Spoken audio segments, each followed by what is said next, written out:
All right, here we go on a Thursday. Cody and Gold, Alex Gold, Cody Tapp with you. Drew producing the show. Coming up in 45 minutes, Ross Tucker, our Odyssey NFL insider, going to join us. Get his thoughts, of course, on Chiefs, Bengals heading into week 2 of the season, plus a little bit on Thursday Night Football tonight. It's actually a big one in the AFC. It's Buffalo, and it is Miami down in very hot and humid. I think it's like 100. It's supposed to be because they're going to have rain earlier in the day and everything going on down there. They're going to have like 103, 104 humidity earlier today, right before kickoff, Gross. Which sounds miserable for an NFL game.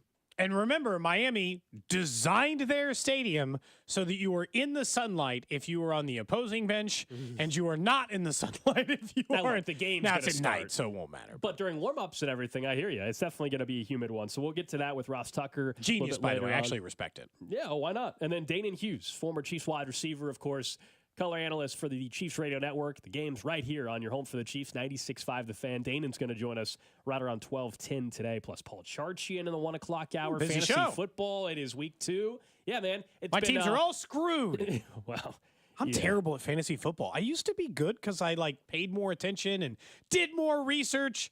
I'm not as good. I'm just straight up not as good at fantasy football as I used to be. There's some big injuries in week 1, man. Screwing up a lot of teams. I can definitely. McCaffrey, Puka. It would be terrible to have McCaffrey and Achane. Puka on your same team. Do you also have Achane on that team? I don't.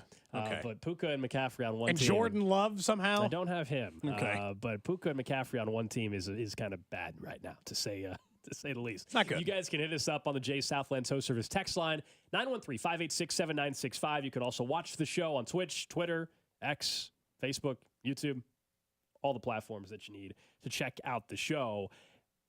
We know we got a lot on the line with Drew for Sunday's game, and we were just waiting to see if there would be some trash talk Been kind of quiet in on Cincinnati, and yesterday it started. Thank you very much, Cam-Britt. Thank you very much. It had been a little quiet. They had their own problems to worry about in Cincy, with Jamar Chase and his contract and Joe Burrow doing weird wrist exercises constantly because he's not 100% clearly at this point. All of that was going on, and then Cam-Britt opened his mouth yesterday and provided us with a gem and even more motivation when you call out Xavier Worthy a little bit. What does Xavier Worthy bring to this KC offense that you guys need to be prepared for? That's about it. He can run straight. Run jet sweeps and just run straight. He can't do too much else, so that's about it. Feel like you put your hands on him, he's only 100-some pounds. So if you put hands on him, you'll stop the speed. So basically get hands on him. He can only run straight. That's it. What's beautiful about that this feels is, like the Jalen Ramsey comment from Tyreek Hill's second year. What's great about this is I know Worthy was already motivated, his second NFL game. He's coming off a great week 1 performance, 3 touches, 2 touchdowns. And then you know that, as we've seen throughout time, and certainly during this rivalry, comments like that get right back to the Chiefs. Now, they'll be asked about it today. They won't comment about it. Usually, there's only one time where I can remember Justin Reed, he kind of fired a shot. Every other time the shots have been fired this direction. Before the game, yes. After the game, when the business is handled, the Chiefs maybe make a little sly comment. That's the way you do it after the wins. Cincinnati's doing a lot of yapping for a team that just got embarrassed by New England. Starts to feel like I'm supposed to bet a Xavier Worthy anytime touchdown now all of a sudden in the game. Or do what I did last week and bet him as a first touchdown scorer. That sucks because I did bet him as the first touchdown scorer. Almost. And he had some touchdowns. Unfortunately for me, the other team scored first. But when you look at what this means, again, it's the same thing. You have poked the bear. That's a mistake. That has been proven to be a mistake time in and time out against the Kansas City Chiefs. I cannot think of a single time in which talking trash to the Chiefs did not backfire in a horrible way. Part of this is just like, why would you do this again? This is just like, this is what probably makes this rivalry great. Of course it is. The Cincinnati Bengals talk an awful lot of trash for a team that has won exactly nothing. Nada. Zero. They've made 1 Super Bowl in like 40 years, and they're the mouthiest team in the entire league. They can't help themselves but talk. Like, you guys might want to, get something accomplished before you try to rile up the team whose in the middle of a dynasty, whose dynasty might continue. maybe don't try to piss them off for the afternoon. I mean, I love it. Deep down, I really do love it. Oh, dude, it makes the game so much more interesting. This game kind of felt like, since he wasn't there, I thought maybe it was going to be more vibe, and now they're talking trash. Okay. It had been a quiet week. Normally these teams play late in the year, and so you really know what's at stake. You're talking about seeding, and you're a week away from actually having the playoffs, things like that. This is only week 2 of the season, and it has some seeding implications we talked about. Like Cincinnati, if they were to lose this, it's very unlikely that they have a path to be one of the top seeds anymore if they were to lose this game. I think that's true. But it had been quiet because, again, I don't think the Chiefs are going to fire any shots pre-game. It happened one time, and that was Justin Reed, and we know the reaction to that, and Andy was not happy, to say the least. So I don't expect us to hear anything on the Chiefs' end until after the game, assuming they win the game on Sunday. But this is why it's the top rivalry. It absolutely is. You need to have competitive matchups. They've had that with Cincy, and you also need to have a little hate. Not just some disrespect, but you got to have some hate, and it is very clear they don't like each other. Very, very clear. It's one thing like all the years of Buffalo and the Chiefs play the Bills and competitive matchups and things like that in the regular season at least, and in the postseason the Chiefs, of course, have dominated the Bills. But there almost is a little too much respect between those two, Yeah, they like each other too much. And the fan bases, I think, respect each other. Talking about Buffalo and Kansas City, right? Blue-collar fan bases, up until this run, the Chiefs hadn't had a whole lot of winning in a while. I think there's a little bit more of a respect thing, which is why the Bills rivalry is not on the level of what the Chiefs and Bengals are. It doesn't feel visceral and angry. It started with competitive football, and then the next part is you got hate. You got the mayor a couple years ago in Cincinnati making the silly comments, and then Travis with the jabroni stuff. You got Jamar Chase, won't even say the quarterback's name in Kansas City. You got Cam Taylor-Britt, and I know Nebraska fans liked him, but I don't care anymore. He's in the NFL. So he's the enemy now. He's the enemy. And he's a nice player, but who the hell is Cam Taylor-Britt? Let's be real. Like, who the hell Making it sound you? like this is Chris Jones or Travis. Like, those guys are allowed to say the things. Jamar Chase, in a lot of ways, is allowed to say the things he said. He had 266 yards on the Chiefs once. When he called him tuna in a can, it was fair. It was poignant at the time. But again, they haven't won anything except a couple of regular season matchups. Now, where I agree with Cam Taylor-Britt is, I also just don't like them. Like, that's what rivalries are about. I just don't like Cincinnati. I don't like their whole vibe. It makes me like Joe Burrow. He's probably a likable guy. I don't like him. I don't like Jamar Cocky, Chase. arrogant, I don't like Joe Burrow. I think his nicknames are stupid. I think his hair looks dumb. I don't like any of it. Joe Burrow's the most respectful player on the Bengals, I would say, towards the Chiefs. Probably, actually, believe it or not. But it doesn't matter. He's lumped in with correct. He's lumped in with his brethren. Well, I don't even like what's Yoshevich? What's his name? Yosivas. I don't even like him. I don't even know anything about him. I don't like him either. He gets lumped in with the rest because that's what the rivalry has done at this point. And it felt like up to this point in the week, I wasn't feeling that hate because I was like, oh God, Cincy looked terrible. And the juice wasn't flowing. Oh, it's back now, baby. Now I'm in. I think I'm right back in. I think maybe they're trying to also fire themselves up because of how much of a dud it was. They need to. Last week. I mean, all you got to do, Cody, to your point, is ask Chiefs fans about Josh Allen. Great quarterback. I have nothing bad to say about him. Joe Burrow, I hate him. All you got to do is ask about. All you have to do is literally ask about the quarterback. But he's definitely got like a Karate Kid 2 villain vibe about him. The Macaulay Culkin, nobody likes him. Yeah. A lot of it has been the close games and everything, but there's definitely more respect towards Josh Allen and the Bills, which is why it's not the top rivalry. Friendly. And whereas, Joe Burrow, I mean, a lot of people look at him as just a cocky, arrogant player. Josh Allen, like, he's a really nice. Most people don't call him cocky and arrogant. There's just a real level of hate. That's what's fun about sports, and I can't wait for Sunday. You're right, Cody, though. It has added a little more juice than what we had 24 hours ago. So I appreciate Cam Taylor-Britt for that. Otherwise, everything about, I have no interest in ever going to the city of Cincinnati. Like, no interest. Never been. Sorry, you're not even from there, Drew, so I'm not even insulting you. No, Cincinnati, screw that city, too. Their mayor making the dumb comments a couple years. He's still the mayor. All you got to do is go back to last year and hear Nate's comments about the city of Cincinnati to know how Nate feels about it. He describes how bad he thinks it is, but never been. Look, probably never will be. I imagine it is a city I will never visit. No reason to go there. It is a fine city. Kings Island's there. It's a good attraction. I mean, you got the Ohio River. There's Do not go for Cincinnati Skyline chili. I can tell you that much. It's not. Yeah, that's trash. So I've been told. I think the last time this station went to Cincinnati was when the Royals voted every single player into the All-Star game. That's right. Bink was there. I think Bink was there. Yeah, great. I think it was the previous midday shows. Lake and Bink and Ryan Winkowski all went to Cincinnati. They drove. That was a long drive. You want to drive to Cincinnati together? No. What's the longest you think you could tolerate me in a road trip? And to be fair, it depends. Are we going to Cincinnati or are we going someplace fun? I think Cincinnati's probably like a 8.5 hour drive-ish. Let's say hypothetically someplace you want to go. Somewhere fun. You're telling me it's the same distance to drive to Cincy as Chicago? Yeah, I'll pick Chicago. Thank you. Yeah, it seems like a fairly obvious. But no, screw the Bengals. It's back on, baby. The hate is back on this week. I cannot wait till Sunday afternoon at Arrowhead. I hope that Andy runs the ball 10 times. I hope Andy runs the ball 10 times. Because you're saying that like the Chiefs can't win if they don't run it 30 times. Like you said it a couple times this week. Like they'll win if they run it 40. I kind of hope they run it 12 and win. They can win by passing. No, they can win by passing like they have before. He's just saying it's a guaranteed win if they run. If they run the ball 40 times, they will win by 14 points. They will win by at least 14 points. They will win by 2 touchdowns. Everybody says 14 points. Chiefs are going to kill them. If they run the ball 40 times, they will win by 14 points. No, they probably won't. We looked this up. It's not. I know it's not going to happen. The last time Andy ran it over 40 times was the COVID year, Tuesday or Wednesday game. It was 39. It was 39, and it was foggy, and there was no fans in the stand, and it was stands, and it just didn't matter. So yeah, that's not. I'm going to do my best to not be on Twitter as well on Sunday. I'm going to wait till Monday to really give the reaction, win or lose. That. I'm not going to say anything. I respect that. I won't say anything to you on Twitter. I will be on Twitter on Sunday. Okay. I can't guarantee. On the other side of the Truman Sports Complex parking lot, we've officially reached the end of the gauntlet.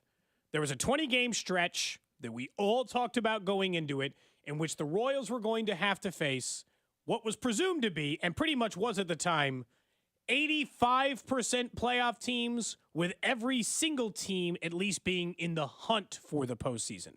They wrapped it up against the Yankees last night, and what I would call a really good fight between two good baseball teams, in which the Royals did not come out victorious. But a reminder, that was a 9-game stretch with all 3 teams in the playoffs. Actually, a 12-game stretch because Houston's in the playoffs. Oh, no, actually a 16-game stretch because it's every team. Every single team is actively in the playoffs and actually ahead of the Royals in the standings. They went 9-11.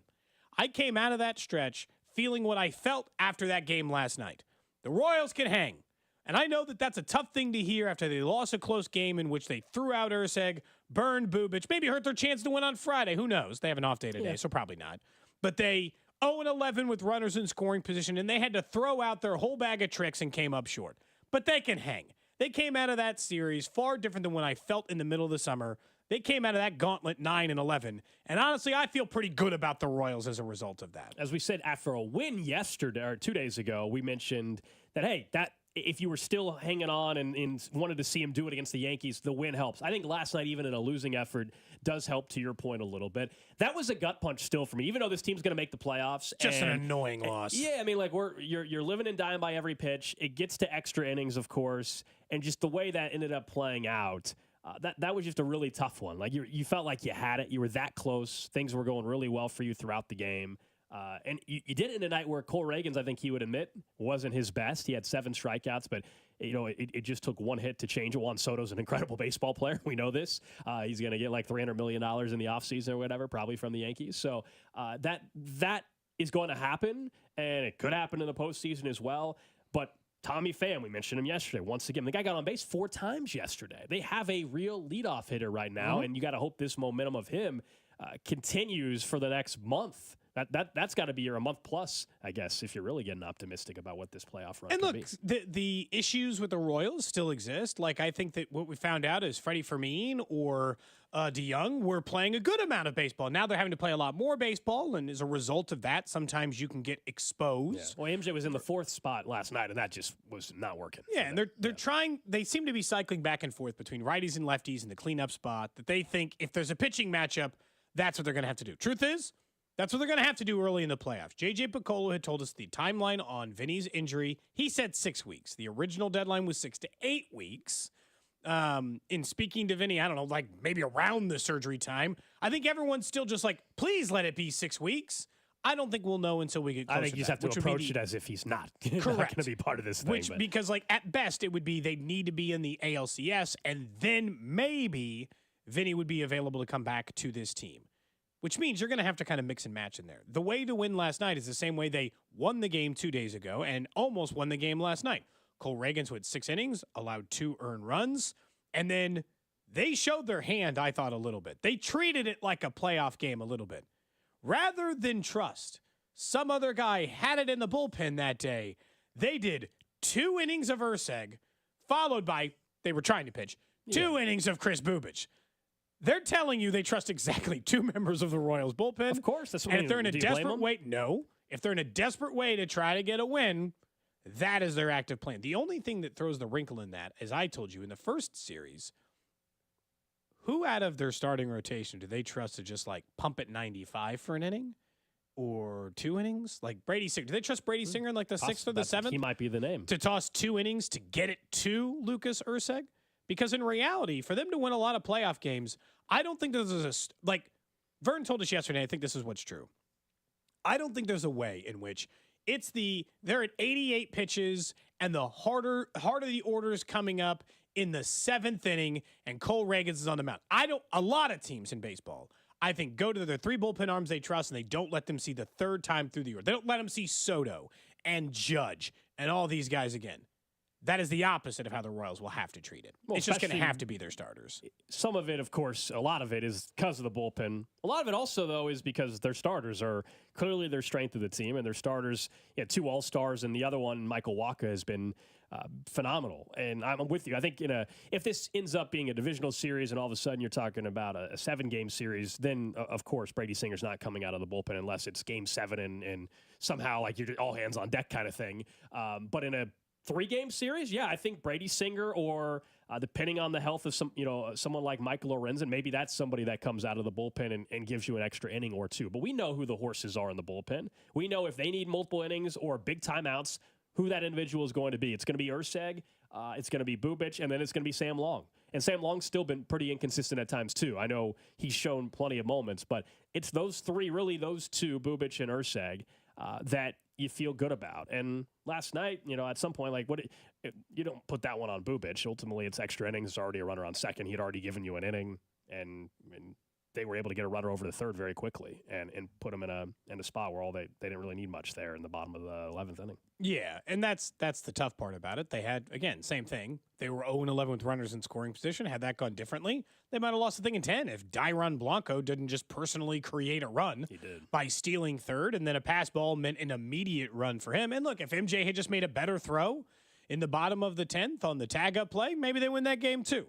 That's the way this goes a lot of times. But like I still come out of that. Again, look, it's not being hyperbolic. It's not being, oh, what was that stretch? We're not overplaying what that stretch was. There is, and I promise you, I could look through every single schedule in Major League Baseball. Let's not waste our time.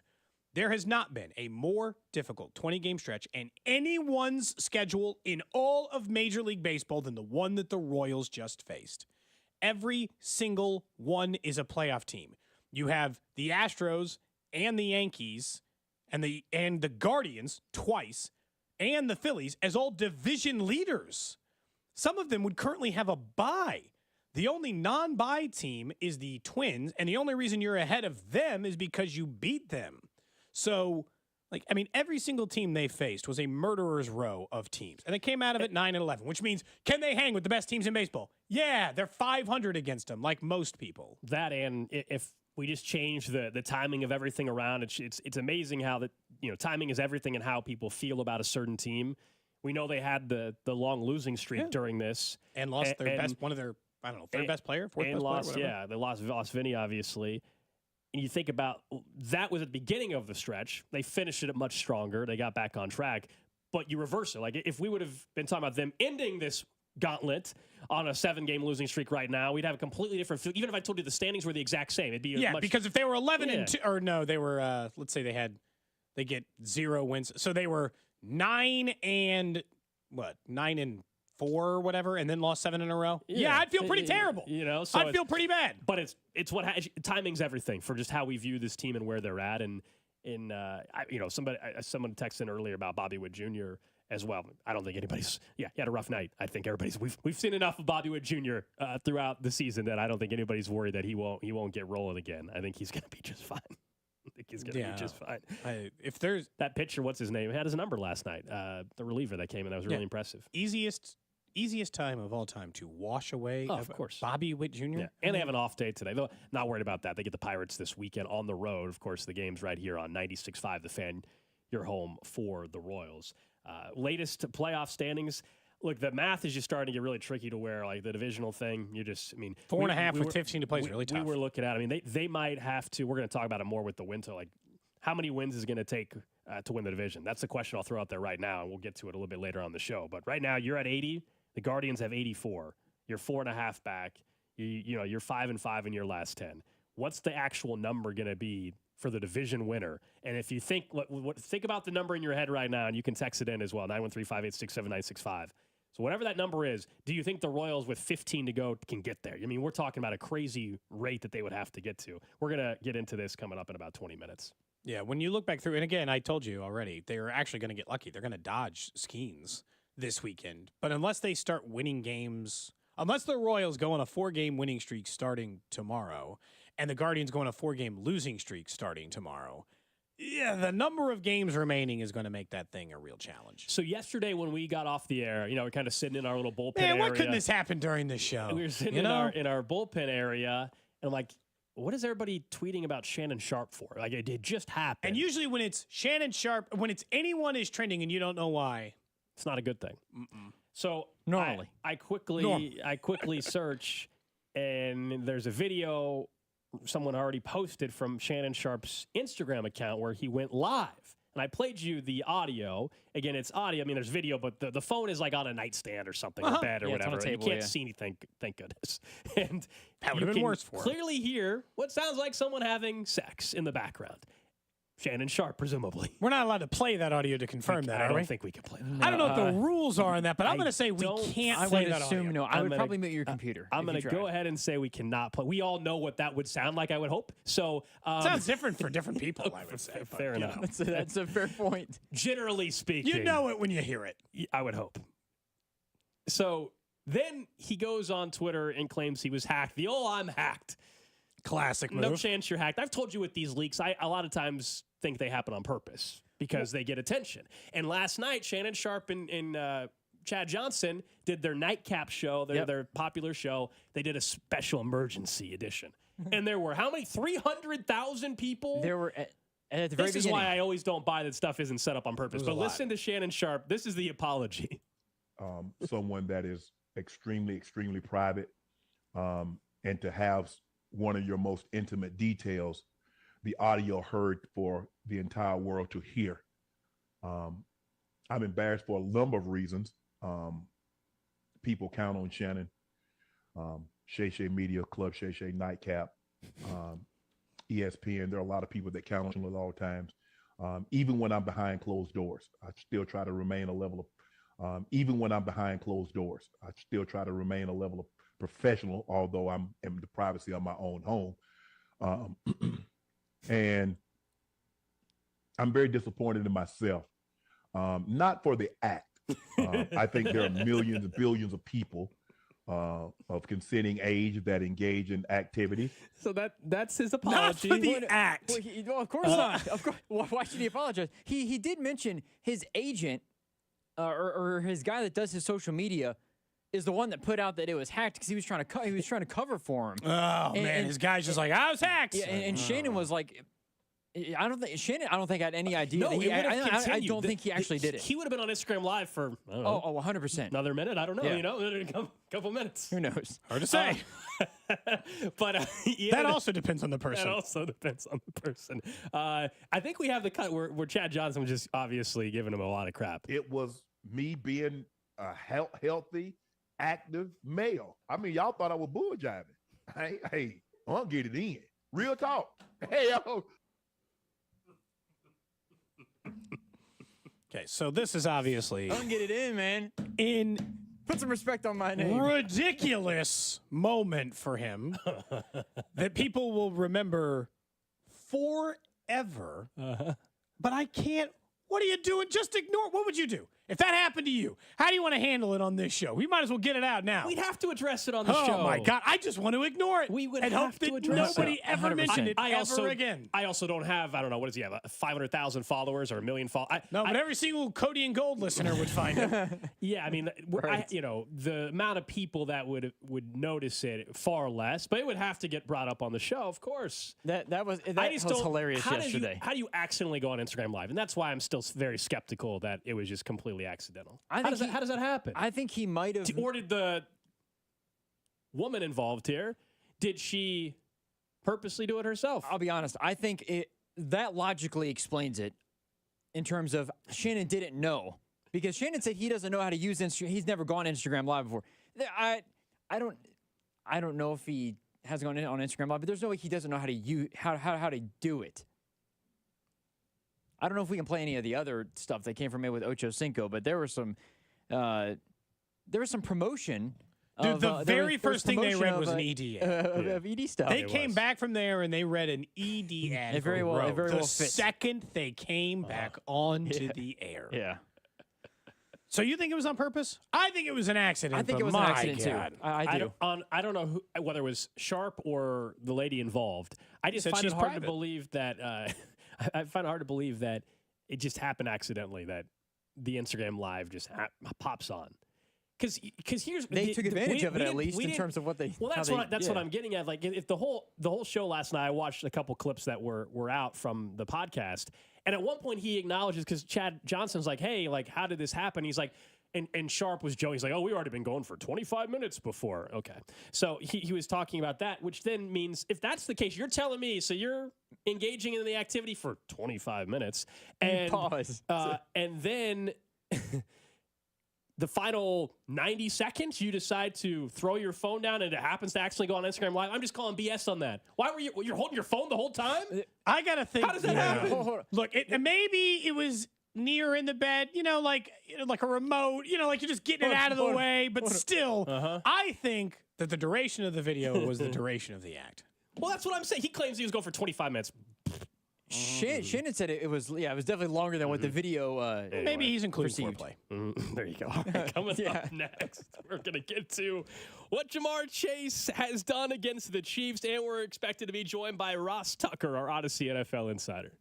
This is Cody and Gold on your new home for Royals baseball. 96.5, The Fan.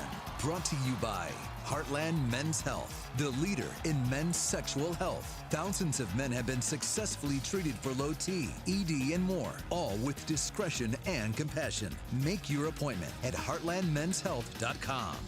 Phones aren't wired to the wall anymore. We carry them in our pockets. Cars can even drive themselves, right? Technology advances have changed our lives. That's football legend Emmitt Smith. Some of the most fascinating advances are happening with the medical professionals at QC Kinetics. I'm talking about natural regenerative treatments for joint pain without surgery or harmful drugs. Tens of thousands of patients have discovered these breakthroughs firsthand at QC Kinetics. With over 100 board-certified providers across the country, they're transforming the world of pain treatment using your body's own healing properties to help restore your aching joints. Why would you keep going back to the old tired ways of treating chronic joint pain? Check out the latest advances at QC Kinetics. And here's an idea for you. You can call them on that smartphone right there in your pocket. Call QC Kinetics, 816-412-6299. That's 816-412-6299.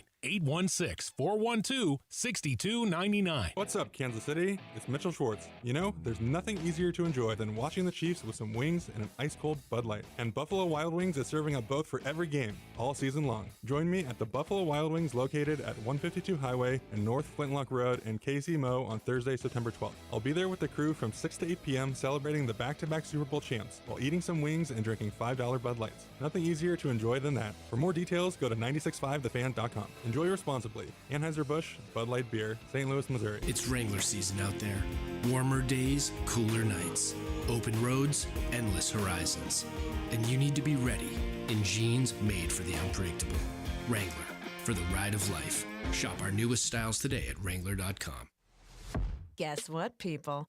Wendy's has new saucy nugs. You heard me. Wendy's Nugs now come in 7 saucy flavors. Buffalo, honey barbecue, garlic parm, spicy ghost pepper. You can literally hear your taste buds after every bite. I'm serious. Listen to mine. Okay, that's just me playing with sound effects, but you got the idea. For a whole new way to nug, gotta be Wendy's. At participating U.S. Wendy's. Is your vehicle stopping like it should? Does it squeal or grind when you brake? Don't miss out on summer brake deals at O'Reilly Auto Parts. O'Reilly Auto Parts. With T-Mobile, you can get tons of benefits and still save on every plan versus AT&T and Verizon. Because nobody likes having to choose. It's like getting romance and sci-fi. Jane, I love you. Also, I'm a robot. Or being a dog person and a cat person. Who wants a treat? Who's a good boy? Or like being an extrovert and an introvert. Woo! This is so fun! I can't wait to go home. At T-Mobile, you don't have to choose. You can get the benefits you want and still save on every plan versus AT&T and Verizon. See how much you can save with our savings calculator at T-Mobile.com/switch. Plus, when you switch, you can keep your phone, and we'll pay it off up to $800. Via virtual prepaid card in 15 days. Qualifying unlocked device, credit, service, and timely redemption required. Card has no cash access and expires in 6 months. See T-Mobile.com. This is the story of the one. As a warehouse manager, her job is to transform chaos into clarity and to see patterns where others see problems. Luckily, she's got a partner who shares her perspective. Grainger offers over 1 million industrial-grade products, backed by real-person support and in-depth online resources, so she can tackle every task with precision and turn potential setbacks into streamlined success. Call clickgrainger.com or just stop by. Grainger, for the ones who get it done. The best things in life, they come in twos. 2 scoops of ice cream, 2 tacos. And now for a limited time, get our best deal of the year. Buy any phone when you switch to Consumer Cellular and get 2 months of service free. That's right, the same fast, reliable nationwide coverage as Big Wireless, now with 2 months free. Proof the best things in life really do come in twos. Visit ConsumerCellular.com or call 1-888-FREEDOM. Second and third month of monthly base service fee waived for new customers with the purchase of a phone and activation by September 2nd, 2024. Taxes, fees, and third-party charges will apply. See website for additional details. Febreze. So my home is also my office. And before I can focus, every room's gotta be clean. That means tidying up and spraying my Febreze Air Mist. Ooh, that's fresh. Febreze Air Mist scents are all high quality. They fight any weird funk, and they give my air an instant boost of freshness. So not only does my home smell good, I feel good too. After I Febreze, it's time to start my day. Breathe happy, Febreze, la la la la la. Your coworkers might annoy you, but we promise we won't. Download the free Odyssey app and you can listen to us at work while you tackle your inbox or get ready for another meeting that probably could have been an email. Tune in late? You can rewind your favorite live shows to catch what you missed. And with Chapters, easily jump to the topics that you care about most, like the latest updates from your team. Your sports talk, your way. The Odyssey app. Download it today. Chiefs coverage is brought to you by DuriVision. Schedule your free consultation today. DuriVision.com. Imagine seeing better than you ever have, maybe without contacts or glasses. That's what I do now, thanks to DuriVision. And right now is a great time to call them up with their Friends and Family Savings Event, where you can save up to $1,000 on LASIK. DuriVision.com or 913-491-3330. 96.5 The Fan and Kansas Lottery are partnering to give you a chance to win big with Kansas Lottery's Chiefs World Champion Instant Ticket. Go to 965thefan.com for your chance to register to win a $30 prize pack and the $100,000 grand prize pack. It's all brought to you by 96.5 The Fan and Kansas Lottery. Coming up in 10 minutes, Ross Tucker, our Odyssey NFL insider, going to join us. Former NFL offensive lineman. Definitely want to ask him what he made of Kingsley Suamata'ia's performance last Thursday in the opener, plus this offensive line for Cincinnati and what the Chiefs, in particular, George Karlaftis and Chris Jones, might be able to take advantage of. That's coming up in 10 minutes or so. And thinking of Cincinnati, we know Jamar Chase, right? One of the best receivers in the NFL. He was I won't say ineffective, but he was limited last week because he didn't practice, and so he played in the game against New England. There was no. And they T. just didn't have much passing attack anyway. They didn't have much going on. I fully expect him to be closer to himself on Sunday. We know the track record for Jamar Chase. Now, if you want to have fun with stats, you would say he's only gone over 100 yards one time when he's played the Chiefs or whatever in recent history. Well, he had 266 yards one time, had 97 another, and then last year in December, I think it was only 60 yards when Jake Browning was throwing the football. But of course, he is priority number one. It goes without saying. I don't think there's they could have won by 40 last week against the Patriots. T. Higgins could be fully healthy. He's not.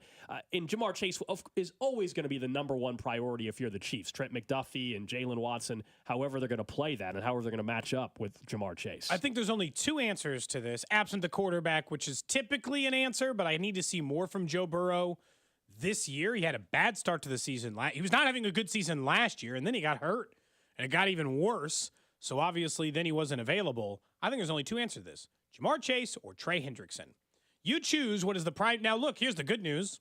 It's not two guys on the same side of the ball. You got to focus on both of them separately as being the key guy you're trying to take out of the game moving forward. But I think it's fair. Like, we talked all the trash on Cincinnati in the first segment, and we will get back to the comments. Trash talking Xavier Worthy for no reason. Attacking a rookie with a single game under his belt is pretty weak. But when you look at what Chase has done, he has earned the right to talk some trash to the Chiefs. Not just that 266-yard game. He also has like a 97-yard touchdown game against them. He has consistently been a bit of a Chiefs killer. And I would say when they had a better secondary. So I would hope their plan is a lot of Trent McDuffie on Jamar Chase. More shadowing than they have typically done in the past. And I think that that's going to be common for them against number one wide receivers because of the depth of the secondary and because Trent McDuffie has played inside and outside and can now hypothetically just go where Jamar Chase goes. He has, but I will say in prior matchups, they've had Tyler Boyd, who's no longer there. They've had a healthy T. Higgins to go with Jamar Chase. And so you're like, wow, you're going up against a wide receiver room that has Chase, Higgins, and Boyd. Now, there's a big difference of what that wide receiver room is now in Cincinnati, in my opinion. And so, and they also, their running back situation. Joe Mixon, more of a problem. Samaje Perine, a running back that has receiving ability. He's now on your team. He can be a problem for them. Like Chase Brown's a rookie a young player they barely used. And then they have Zach Moss, who's a veteran, and people were frustrated with. Like, I just don't think their weapons on offense are as threatening. Jamar Chase is the problem for you, and you got to make sure somebody else beats you. If you're Kansas City, it cannot be Jamar Chase. He might get his a little bit, but go make the wide receiver that Drew reminds us of 100 times a year from Princeton or whatever school he went to. Make him. He's not capable of going for $170. I can promise you that. So make that guy beat you. Make Chase Brown prove that he's a good young running back. They didn't even give it to him in the first game. He was the fastest player last year behind Tyreek Hill in a game. They have to give him the ball. Well, you would think so. He was clocked as fast as Tyreek But again, Hill. let him beat you. If that's Correct. the guy who beats you, then fine. It just can't. It can only not be one player on the entire Cincinnati Bengals offense, and it is Jamar Chase. That is the only guy you cannot walk out of that game and be like, get his is different, right? If he finishes with 7 for 70, we're all living our lives. What I'm talking about beat you is that he is more than capable of having 140 yards. Sure. He's capable of having double that number, or in one game, 266. I don't think he's doing that again, but don't let him just go out and completely control the game against your secondary, which still has a lot to prove. What's weird for me, though, is we can acknowledge, let's say Jamar Chase has a great game. He goes for $150 and 2 touchdowns. That is a great game. It would be a great game. In prior seasons, I would have said, they're in big, big trouble. My question is, we look at the matchups, and I know we're going to talk more about this here in 25 minutes or so, but because of their defense and what we look at the Chiefs offensively with Worthy, with Travis Kelce, with Rashee Rice, with Isaiah Pacheco, and obviously Patrick Mahomes doing what he does.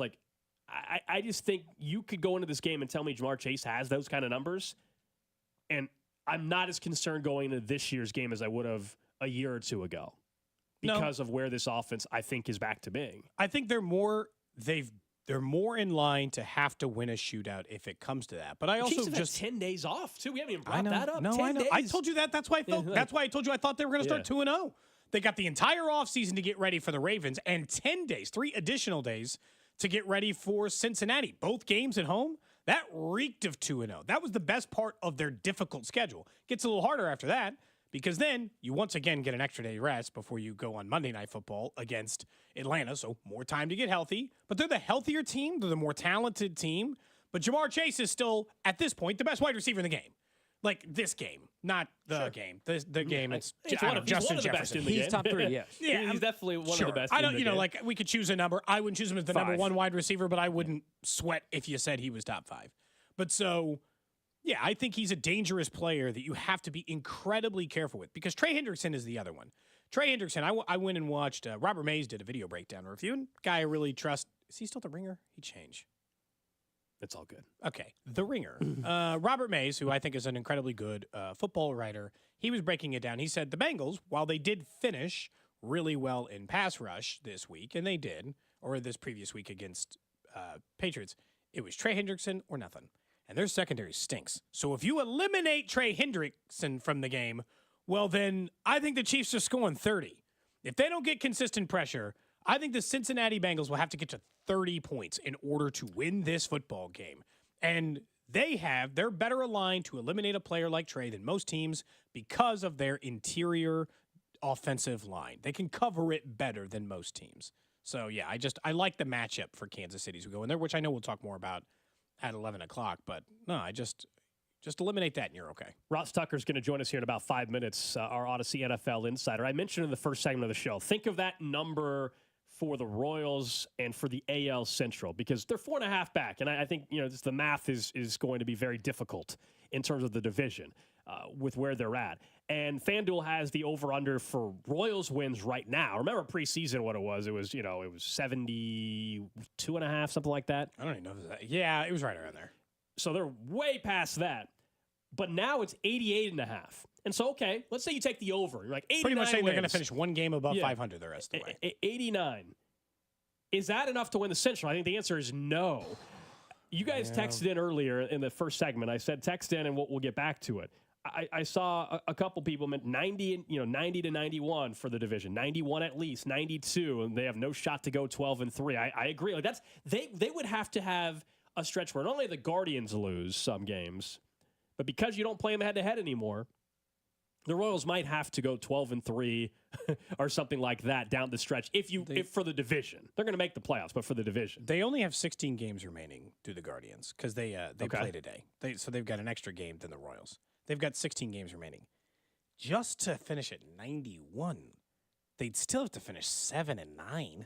So if you're asking, let's just say the Guardians. Let's just pretend we know the Guardians are finishing 7-9 the rest of the way. Okay, you've done it. Now the only thing left for you to do is to finish 11-4. Like, I hate to call it because it's gotten close again at previous times, but I mean, doesn't that tell us the story the same way that the teams can't catch the Royals in the wild card game? In the wild card standings, you and I have been saying this. I don't think there are enough games left for these teams to catch the Royals. They're 4.5 games back with 15 games to play. It requires too many things to go right. At this point, I'll just say it right now, if by the end of this weekend, the Royals aren't within 2 games of the Guardians, well, then it's done.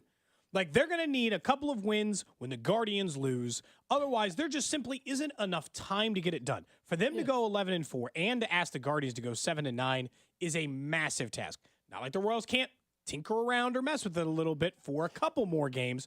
But then after that, you got to just start lining up your rotation, which we can talk about later. I mean, I really think it is like 12-3. And that's just, let's be honest, it's probably not happening. Plus, the last 10 games, if we're just looking at how the last 10 have gone and try to predict a little bit, and I know they just got done with the ridiculously tough stretch. Yes. The Royals are 5-5 in their last 10. The Guardians are 7-3. I mean, right there, that's a problem. One team's already playing. That's why you've lost ground. Yeah, and you don't have the head-to-head matchups. That would, if they were playing 3 more head-to-head, of course the conversation is way different. But Guardians got to sweep the White Sox. The math is just not going to work out for you to win the division the way it looks like. And I would love for a miracle to happen based off of a preseason bet, as we acknowledge. Right? We had them at 30-1 before the season to win the American League Central, but I think they're going to come up about 2 games short, but still getting back to the postseason. We will get back into the Royals in a little while, but let's go out to the hotline and welcome in our Odyssey NFL insider, Ross Tucker, where our insider calls are brought to you by Hellman's Real Mayonnaise. May your game day be delicious, and it's always good to have Ross on the show. As I said, throughout the season, he's going to join us. I wanted to start, though, with your perspective on the offensive line. Last year, we really used your insight early on in the season when we asked you about Donovan Smith and his performance early, and of course, Jawan Taylor. So now I want to ask you about the rookie left tackle, Kingsley Suamataia, and what you saw in that Thursday night opener and how you thought he played. Yeah, I thought he did pretty well for his first game. You know, I mean, it's impressive to me for a rookie to be starting, you know, the opener as a second-round pick. And it wasn't perfect, but, you know, obviously they won the game, and I think there was a lot there that you could feel like they could grow with and build upon. And so, I mean, there's a reason why he's starting, obviously, and there's a reason why they took him where they did. And so if there's going to be growing pains, you would expect them to be early.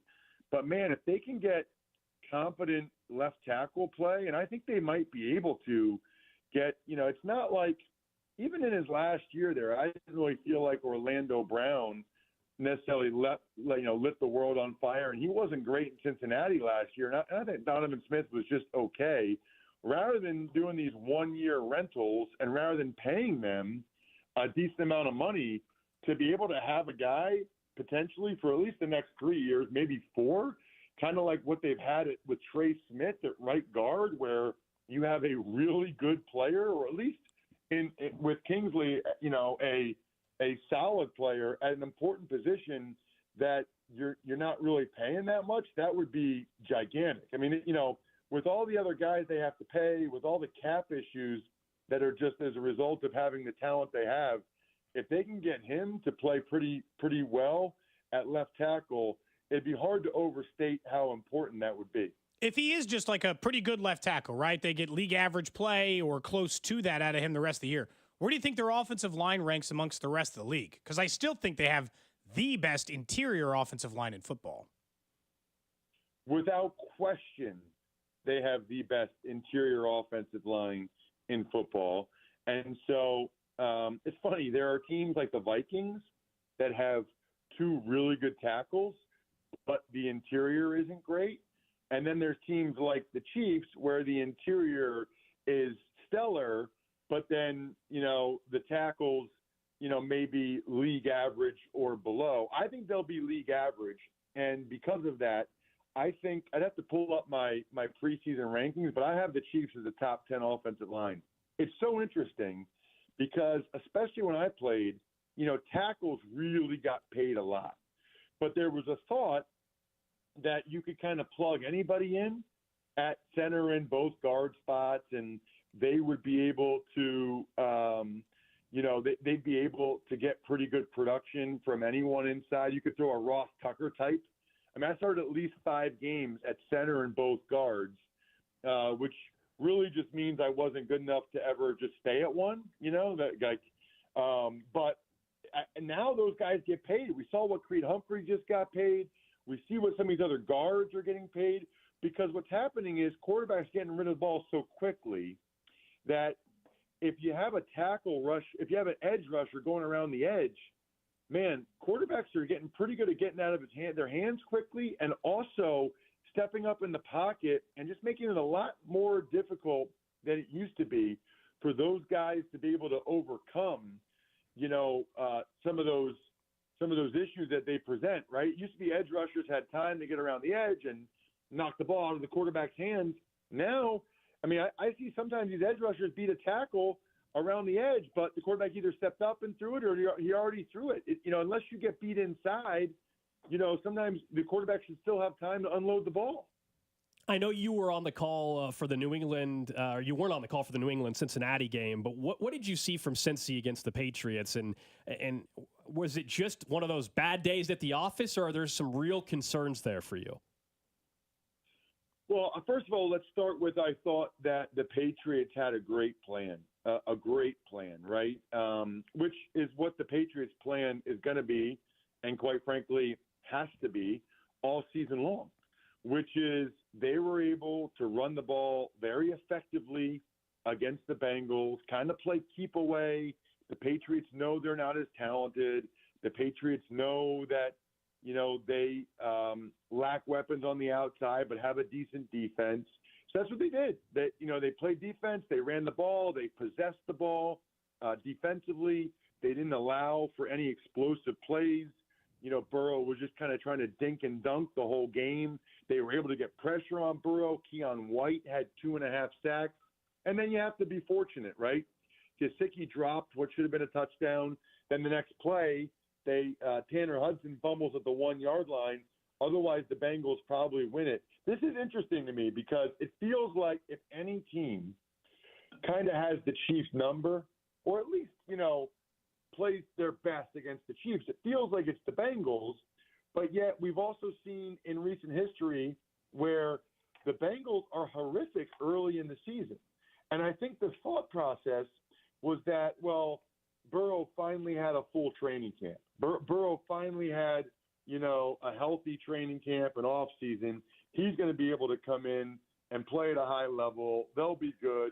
Well, then they just laid an egg. And it doesn't sound like T. Higgins will play again in this one. So that helps things for Steve Spagnuolo. You guys might get a heavy dose of my Princeton guy, Andre Yosivas, who I think ran a route every single snap last week for Burrow. So don't let the Princeton guy beat you. You guys won't hear the end of it for the rest of the season every time I come on. Between you and our producer, Drew, who he's a big Cincinnati fan, he's mentioned that wide receiver I can't tell you how many times over the last 4 months. So we are well aware of Yosivas. That's funny. Great kid, great story. Dude, he could have been like an Olympian in the decathlete. Very, very talented kid, and I think he's kind of the heir apparent for T. Higgins' spot. He's not T. Higgins yet, but I think that's the role he'll play. Ross, let's talk about the game a little bit tonight. In week one thing that stood out to me is that I'm a little worried for the Bills that it might be Josh Allen carry us to the promised land, or we're not going to have enough to win football games. Is that what you saw out of the Bills, or is it just, week one and Josh Allen went superhuman? Well, a couple things. One is that's the game I did for CBS, and actually I'm talking to you guys right now from Fort Lauderdale because I'm doing the game tonight for Westwood One. So I don't know if you guys carry that or not, but I'll be doing Bills-Dolphins tonight, Westwood One radio. And you're right about Josh Allen. Now, I think that their receiving core is better than they give it credit for. I'm not sure why they didn't throw the ball to their first-round tight end from a year ago, Dalton Kincaid, more, because I had people in the organization telling me he's really their number one receiver. But Keon Coleman was about as productive as any other rookie receiver out there, and this Khalil Shakir has been really a find the last couple of years now for the Bills. Ultimately, though, and they ran it pretty well, but that's just who Josh Allen is. It's funny because they have a stat that says this, and it's true. He's like this era's Brett Favre. He has the most touchdowns and the most turnovers over the last 4 years. The last guy to do that was Brett Favre in the late 90s. That's kind of the Josh Allen experience. It's probably going to lose a game or two for you every year, but it's also going to win double-digit games, and it is so entertaining. I love watching Mahomes play, but there's kind of an added element with Allen's, I don't know what the right word is, maybe recklessness as a runner. Mahomes gets it done, but Mahomes is pretty darn good about getting out of bounds or sliding. He's always fast enough to not really get – whereas Josh Allen, he'll run people over. He'll jump over people. It's highly entertaining. I'm actually really surprised that he has stayed as healthy as he has throughout his career because he just takes so many shots, but he doesn't really care. And I guess he's just such a big kid that he's able to do it and stay healthy because the way he plays, you would think that he would have missed more games than he has. I'm trying to look it up while I'm talking to you guys, but he's missed in 2022, he missed one game. He's missed one game since his rookie year. That is unbelievable. I feel like I'm worried, though, that it's going to turn into, because I think that used to be the word on Cam Newton. And in Cam Newton, he wasn't hurt at all until he was, and then he was never healthy again, Ross. That's a fair point. I don't think they use Josh on that many designed runs. But I would also say to you, you know, it's an interesting question. It's one that I've always thought about with a lot of these guys. Russell Wilson, certainly, would you rather have 10 years of MVP caliber football, or would you rather have 14 years of just a notch below that? Because it's the running and it's everything that makes Josh Allen an MVP candidate. It's why the Bills have won the division 4 years straight. If you try to pull the reins back and try to neuter that a little bit, he's not quite the same guy. He's not a top 5 guy.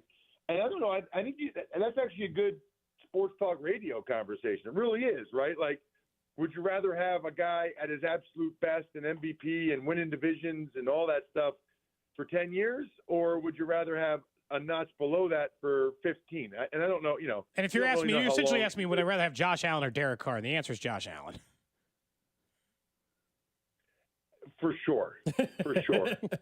I mean, I don't know that Derek Carr is top 15. I don't know that I'd put him in there, but yes, the answer is, I think you'd rather have the highest of highs, and when it goes bad, try to get the next one. Ross Tucker, our Odyssey. Well, I don't think he takes quite as many shots as like Cam does. I think he's a little bit, you know, they're not running him on like quarterback power 10 times a game like Cam was.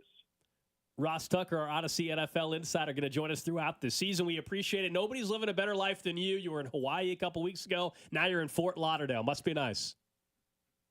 Yeah, doing this game tonight, and then tomorrow morning flying to Denver. I got Colorado at Colorado State, Saturday night, primetime, CBS. Living the dream, boys. All right. Well, next week we'll talk to you about this realignment stuff that's going on today with the Mountain West and Pac-12. Appreciate it.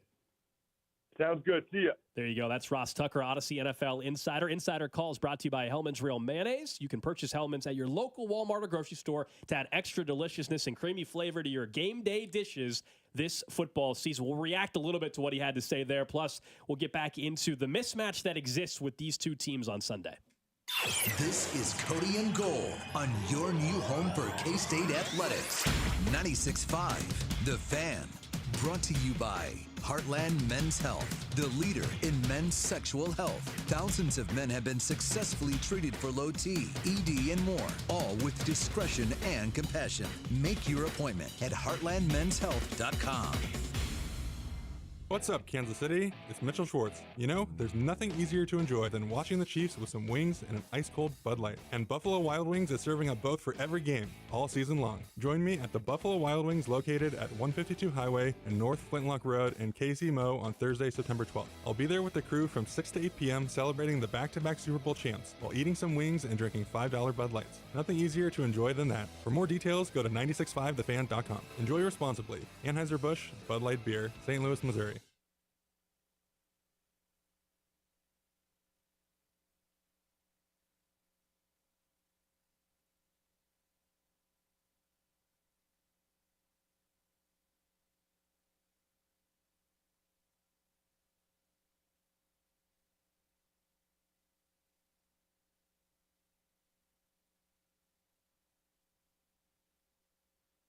You win. If your player scores second, you get your stake back in cash. Everyone knows the most exciting part of football is the score. With BetMGM's Second Chance promotion, you have a chance to keep the fun going after the first player crosses the goal line. BetMGM and GameSense remind you to play responsibly. See BetMGM.com for terms. 21 plus only, Kansas only. Existing customer offer. Subject to eligibility requirements. Please gamble responsibly. Gambling problem? Call 1-800-GAMBLER. In partnership with Kansas Crossing Casino and Hotel. I can't wait to watch the Chiefs go up and down the field and score a ton of points this year. And now I have even more reason to cheer on the Chiefs. I just head to Hy-Vee the day after any game and score savings at the pump with my Hy-Vee Perks card. Win or lose, I earn fuel saver discounts equal to the Chiefs score based on the amount I spend. If the Chiefs score 42 points, I save 42 cents a gallon when I spend $42. The more we score, the more I save. Only at Hy-Vee. Offer good in-store and online. Some restrictions apply. See store for details. Flu season is here. Get your flu shot today at your local Hy-Vee pharmacy. It's easy, convenient, and no appointment is necessary. Plus, when you get your flu shot at Hy-Vee, earn a 20-cent fuel saver. That's right, a 20-cent fuel saver. Get your flu shot when it's convenient for you. Schedule online or just stop by your Hy-Vee pharmacy. No appointment necessary. Help your family stay healthy. Get your flu shot and get a 20-cent fuel saver only at Hy-Vee. See store for details. Some restrictions apply. Hey friends, it's noisy out there. With information coming at us all day, every day, it's hard to know what to trust, and the world of wealth management is no exception. That's why UMB Private Wealth Management helps you tune out the noise and tune into what matters most. They'll create a financial plan based on your unique goals, so it's your voice that comes through loud and clear. Get financial clarity. Go to umb.com/privatewealth to schedule an appointment. That's umb.com/privatewealth. Procrastination. Easy to do, difficult to spell. Millions of Americans suffer from procrastinitis, especially when it comes to spending money on home improvement projects. Remember the cold breeze flowing through your home last winter? You swore you'd replace those drafty old windows before another snowflake flew. Well, procrastinators, there is a cure, and that cure has a name, and that name is Thermo King. They sell and install super premium triple glass reinforced replacement windows. And the best part? They sell them for the same price as standard double glass windows. That's right. Get Thermo King's wind chill busting triple glass windows with twice the insulating barriers as double glass windows, but for the double glass price. One call to Thermo King, and your home will be sealed up tighter than bark on a tree. And you'll start saving money on your energy bills immediately. Schedule your free, no-obligation window consultation today. 888-KING-WIN, or online at thermokingwindows.com. What if I told you that there was a single management software that could handle your CRM, accounting, manufacturing, marketing, inventory, sales, and everything in between for a fraction of the cost of the dozens of disconnected platforms most companies rely on to manage their business? Sounds pretty good, right? Well, that's Odoo. Odoo is the end-all, be-all for any business of any size, and it's ready to help your company reach the next level and beyond. Learn more at odoo.com. That's ODOO.com. I'm at the movies, asking people if they'll switch seats with me for $574. Here, take mine. So what about $574 if you switch your home insurance to Allstate? Too much work. Not if you call them. They handle the switching. Now, that's a plot twist. Shh. Check Allstate first, and you could save hundreds on quality home insurance today. You're in good hands with Allstate. Not available in every state. Based on the national average annual savings for new home insurance customers surveyed in 2023 who switched to Allstate and reported savings. Savings vary. Vanguard is 100% client-owned, serving over 50 million investors every day. Whether you're planning for retirement, putting your kids through college, or saving up for your next adventure, Vanguard can help you set personalized investment goals. All investing is subject to risk. Vanguard is owned by its funds, which are owned by Vanguard's fund shareholder clients. Copyright 2024, The Vanguard Group, Inc. All rights reserved. Vanguard Marketing Corporation Distributor. Who doesn't love getting something for free? Labor Day deals have arrived at the Home Depot, and right now you can get a free Milwaukee 18-volt extended capacity battery, $159 value, when you buy a select tool. Get longer runtime and more battery life so you can power all your fall projects. Shop Labor Day deals and get a free battery when you buy a select tool at the Home Depot. How doers get more done. Limit 1 per transactions. Exclusions apply. Full eligible tool list in store and online. You're listening to 96.5 The Fan from the Mission Plumbing, Heating, and Cooling Studios. You're listening to the all-new 96.5 The Fan, your home for Kansas City sports. KFNZ FM and AM, HD1 and HD2 Kansas City, an Odyssey sports station. 11 o'clock hour here on Cody and Gold. Alex Gold, Cody Tapp, Drew Nixon with you.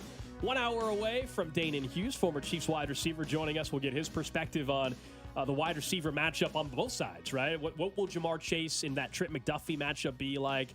And, of course, what could Xavier Worthy do in game number 2. Pretty high bar he set for himself. After Especially now that trash talk That's has right. begun. That adds to it. We'll get to the trash, thinking of that, of the day here in about 15 minutes. It's not Cam Taylor-Britt, although it could be that could be the trash of the can day. make an argument for Got it. something a little bit different for that. We're also here in about 8 minutes going to get into conference realignment being back, and could it have a trickle-down effect This to is the Big saddest 12? version of conference But realignment, we'll see. in my opinion. I think there's a trickle-down effect potentially, though, so we'll get to that in just a bit. But Ross Tucker, we were asking him about just these two teams matching up a little bit, and at the tail end, just the mismatch that exists. Like, it does feel like versus different matchups prior to this, that you could say these teams were a lot closer. And I understand it's week 2, and we're talking about the Chiefs winning against the Ravens, and it's 1 week, and it's Cincy losing New England. So you're like, well, duh. But I actually think if you just look at the rosters and you look at the weaknesses that they have in Cincy, I'm not even just talking about, like, losing one game. The Chiefs seem to have an advantage in more errors than maybe they've had in the last couple of matchups. I'll be honest. I think this is the single biggest roster mismatch these two teams have had going into a game. Like, I gave you the stat because it seems like it's been pretty consistent. Anytime Patrick Mahomes and Joe Burrow have played each other, the game has been decided by exactly 3 points. Not more, not less. Exactly 3 points. A couple of those games have gone to overtime, including an AFC title game. They're close games. They've consistently been close games. But I also think the rosters used to be closer. I thought the secondary for Cincinnati used to be a little saltier. I think their defensive line used to be a little deeper. I thought their wide receivers, especially with no T. Higgins again this week, it appears. We don't know that yet officially. That their wide receiving core used to be a little bit deeper. Their running game used to be better with Joe Mixon. And so when I start looking at the rosters, if you made me compare every group, you said, all right, where are they better? Quarterback, Chiefs. Running back, Chiefs. Receiving crew, including receivers and tight ends, Chiefs. Corners, Chiefs. Like Chiefs. I mean, it's starting to get to the point that I used to think that you come into this thing and if you had the checkbox of 10 positions, coaching, quarterback, tight end, whatever, you go all the way down, that it was like 6'4" or 5'5" or 4'6", depending on the year. These two teams held some very comparable talent and comparable skills. I feel like the Chiefs might check 8 of the 10 boxes this year. That's why I think I'm more confident in this game than I've been in a Cincinnati game for a while, because I just think the rosters are a mismatch. Yeah, and the confidence level probably in large part is because of the loss to New England. And you're like, wow, it's not just a mismatch, but that's how they looked against a team we think could have a top 3, top 5 pick in the NFL draft, the New England Patriots. That's probably where the confidence more and more comes from for me. But yeah, if you just start looking at the weapons that the Chiefs have on offense going in, and you're looking at their plan defensively, how on earth are you stopping Rashee Rice? Okay, you slow him down, the slants. Okay, we're not going to let him beat us. Okay, so then how are you slowing down Travis Kelce? Oh, we have a plan for that. Well, then what about Xavier Worthy over the top? And it's just that's the he challenge. said he can only run straight. That's right, according to Cam Taylor-Britt. So that's the issue. Not to mention there's still the running game that we haven't even discussed with Pacheco and the success that the Patriots had against them, specifically breaking tackles, yards after contact. So I just think there's a lot of deficiencies on the defensive side. Even if, as we discussed with Jamar Chase, you believe he's still going to go off and get his. Maybe he will. Maybe he absolutely will. I expect Joe Burrow to look a lot better in this game. I know we've talked a lot about him, but of course he's going to play better. I mean, I think it's a given at this point that he's going to play better on Sunday. But is their defense able to keep them in a game with Kansas City? If we all think this Chiefs offense is back to 2022 levels and they're a top 5 offense again, can Cincinnati, as they are currently constructed, without T. Higgins most likely on Sunday, can they keep up? If it turns out, if you buy it, it's going to even be a shootout. Can they keep up? Like, I think we'll give our official scores tomorrow and everything, but at the end of the game, I could see this still being a one possession, maybe even a backdoor cover. But I don't think with 8 minutes to go in the game, this is going to be a one-possession game. I don't think Cincinnati's going to hold the ball with a chance to go take the lead in the fourth quarter. So I'm in a similar boat as you. Again, this just goes down to rosters. We talk about this all the time when it comes to the Ravens or the Bills and having to pay your quarterback and the way rosters change. Unless there are some hidden stars in that Cincinnati roster room that just haven't been unlocked yet, which certainly does happen, happens to the Chiefs, happens to other teams. Tell me where the rosters align. Tell me where Cincinnati is definitively better. Wide receiver 1, Okay, yeah, probably, but course, Rashee Rice might be a 1,200-yard wide receiver. So that gap tightened too. And wide receiver 2 through 7 right now, who will be on the field on Sunday, is a definitive match for the Chiefs. And so the only argument you can make, and again, the only argument you can make for Cincinnati making this thing a game, typically, in my opinion, this time around, is because what Ross Tucker said. For whatever it is, Cincinnati plays their best game against Kansas City. You know what it is. It's the rivalry, and we joke, but honestly, like it's their Super Bowl. Super Bowl. That's why they're selling tickets to their stadium for people to pay $100 to sit, 5,000 of their friends to watch the Chiefs on a jumbotron. Not for a playoff game, for a regular season game, and they're showing their last win against Kansas City in the playoffs 2 years ago. Yeah, before the game. So I'm sorry, like you cannot deny that this is a game they treat way differently, and it's different this time. It's week 2. This is not week 17. This is not where we may see these two teams play each other again in 3 weeks. It's week 2. The Chiefs aren't a finished product. They're not a finished product. But right now, there's not even close. If you want to ask who is more polished as we currently head into week 2 with 10 days off. A healthier team is also Kansas City. Sometimes, like even if you thought the rosters were not a mismatch, sometimes you also look like who's healthier. Chiefs. Who had more rest? Chiefs. Like, everything is pointing. Who's the better coach? That might make people nervous because, like, oh boy, this is setting up for maybe so. Drew is dreaming of that happening. I don't think that's happening on Sunday. The other part about this, because like someone called it a trap game, and I don't want to. I do not want to. Here we go. I do not want to get back into the argument about what qualifies or does not qualify for a trap game. You and I went into that once, and we obviously have differing opinions on what that means. What I'll say about this is, you can't ever sleepwalk against Cincinnati if you're the Chiefs right now. You've run into too many heavyweight fights against them. Sleepwalking against a team is what the Bengals did against the Patriots. Was week 1 a trap game for Cincinnati, Cody? Yeah, maybe. I don't want again. Was week 1 that for them against the Patriots? I said somebody else called this game a trap game. I don't think Cincinnati is even capable of being qualifying under that. But also, what would be the point in sleepwalking against them? Because they didn't do well against the Patriots? You have too much history with this team to go into this game and be like, well, we're just way better than them. We'll just take our talent and walk out the door. I don't think they would ever. I do think that they go into some games like that. I think they'll play the game. They'll play way too close again this year. It'll be like, Carolina. The hell's it only like a 7-point lead in the third quarter against the Panthers in November? And we'll all just be like, ugh. And we'll come in here on Monday and we'll be like, that was stupid and I didn't like it.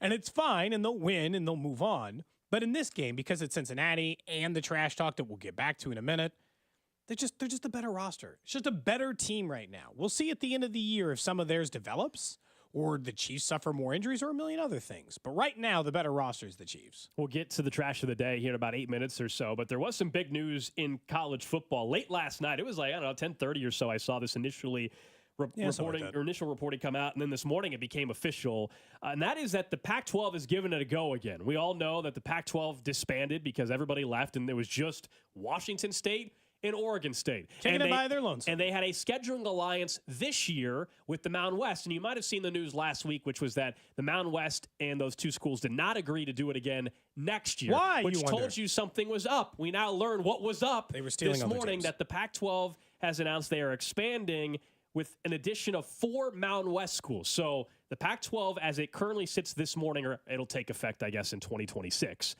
In 2026, they will have Oregon State and Washington State with San Diego State, Boise State, Fresno State, and Colorado State.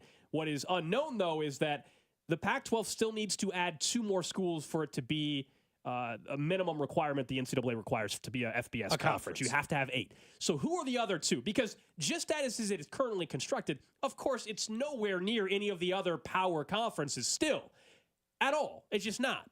I don't think it's going to be either. If you're the Pac-12 in terms of your branding, the name and all that and cachet, like this is their only play to stay at all involved. And if you're Washington State and Oregon State, this is your best move right now. If you're Boise State or San Diego State, this is also your best move. So I get why they're all doing it. But does this have any impact? The Pac-12, if I would have told you 3 years ago, heck, 2 years ago, really, 2 years ago that Boise State or San Diego State got an invite, you'd be like, oh my God, this is huge news. I can tell you from working in Boise, this was their dream 10 years ago, Cody. Absolute dream of that institution and fans to go to the Pac-12. It is. I texted with somebody that works out there still and is connected and everything, and they gave a perfect example. They're like, this would be like your high school crush that you thought was hot as hell. You never went on a date, and then all of a sudden you both were 50 years old and you actually went on a date. It's not the same thing. It's just not. She's not as hot anymore. You're not. It's just a little bit different. You're not as attractive anymore. This is so. I kind of understand why. I'm assuming that this is just like a branding thing. The Mountain West was in trouble because of all the other realignment. Nobody had a home there, and the Pac-12's got a better name recognition than the Mountain West. I don't really feel like this moves the needle for any of these schools that much. This feels like a fleeting attempt to keep a conference alive that should have just died. So instead, the Mountain West will die. But what should have happened was the Pac-12 should have just died. It should have just gone quietly into thy good night, because the only two teams remaining in the conference were the two teams. That was a full conference full of 12 members, and the entire conference got picked off except for the two teams nobody wanted. Not an ACC, not a Big 12. Nobody wanted. And they just wanted them gone. And so what they did was they got what the best property they could possibly target was, I think, in Boise State. And now what they're going to do is pray. They're going to pray, according to these reports, that they can convince the two teams who left for the ACC to stay. They're going to hope that somehow they can bring back a little bit of a taste of the Pac-12. But I'll be honest, it's not quite this bad because obviously Boise State's, people are going to be offended by this in Boise if they were listening for some reason, or you will because you lived in Boise. I don't think I'm this is the same as I might when disagree with your this comment, is the but go same ahead. as UMKC when they went to the WAC. The WAC was a once proud basketball conference with good teams, but by the time UMKC was going to it, it didn't matter. The conference has no juice. I mean, I get the what Pac-12 has no juice. I get what you're saying. Juice. I get what you're trying to say. I don't think it's a fair comparison, only because, with all due respect to your ruse and the whatever conference it was before, that's not the conference right now. The Summit. The Pac-12 obviously has way more history and is a better conference still than whatever that conference is. But I get what you're saying. And that was kind of what I was pointing out, which is, 3 years ago this would be a huge shift. That conference is not the same conference anymore, and they have to hope for chaos, that this somehow triggers other conferences to and other schools to try to jump ship. That's the only way ultimately it does. They don't have a media rights deal yet. They still need to find 2 more schools. Right now, it feels like they went from the Mountain West to what was the name of the Mets manager who went back out with the fake mustache on? Bobby Valentine. It was like the Mountain West put on a fake mustache and was like, "We're the Pac-12," and you're like, "You're just the Mountain West." Well, you're the same level of conference maybe you were before. With Oregon State and Washington State. For Boise State and San Diego State, there's not a much risk in them leaving the Mountain West and going to the Pac-12. But I feel like it's a nothing. Like it's a negative, a net zero move. Yeah, That's what I should say. it means absolutely nothing because it's ironic. The only 2 schools in the Pac-2 are Oregon State, Washington State. Guess who a majority of their schedule is against? The Mountain West. Washington State and Oregon State might as well be in the Mountain West Conference. They're not, which is why... taking the bigger name and branding. That Mountain West doesn't carry national weight. The Pac-12 name still does. I'll say that. I get that, but they're not... It doesn't matter who they can't add anybody that... If they had Cal and Stanford back, it doesn't matter. They're not going to become a Power 4.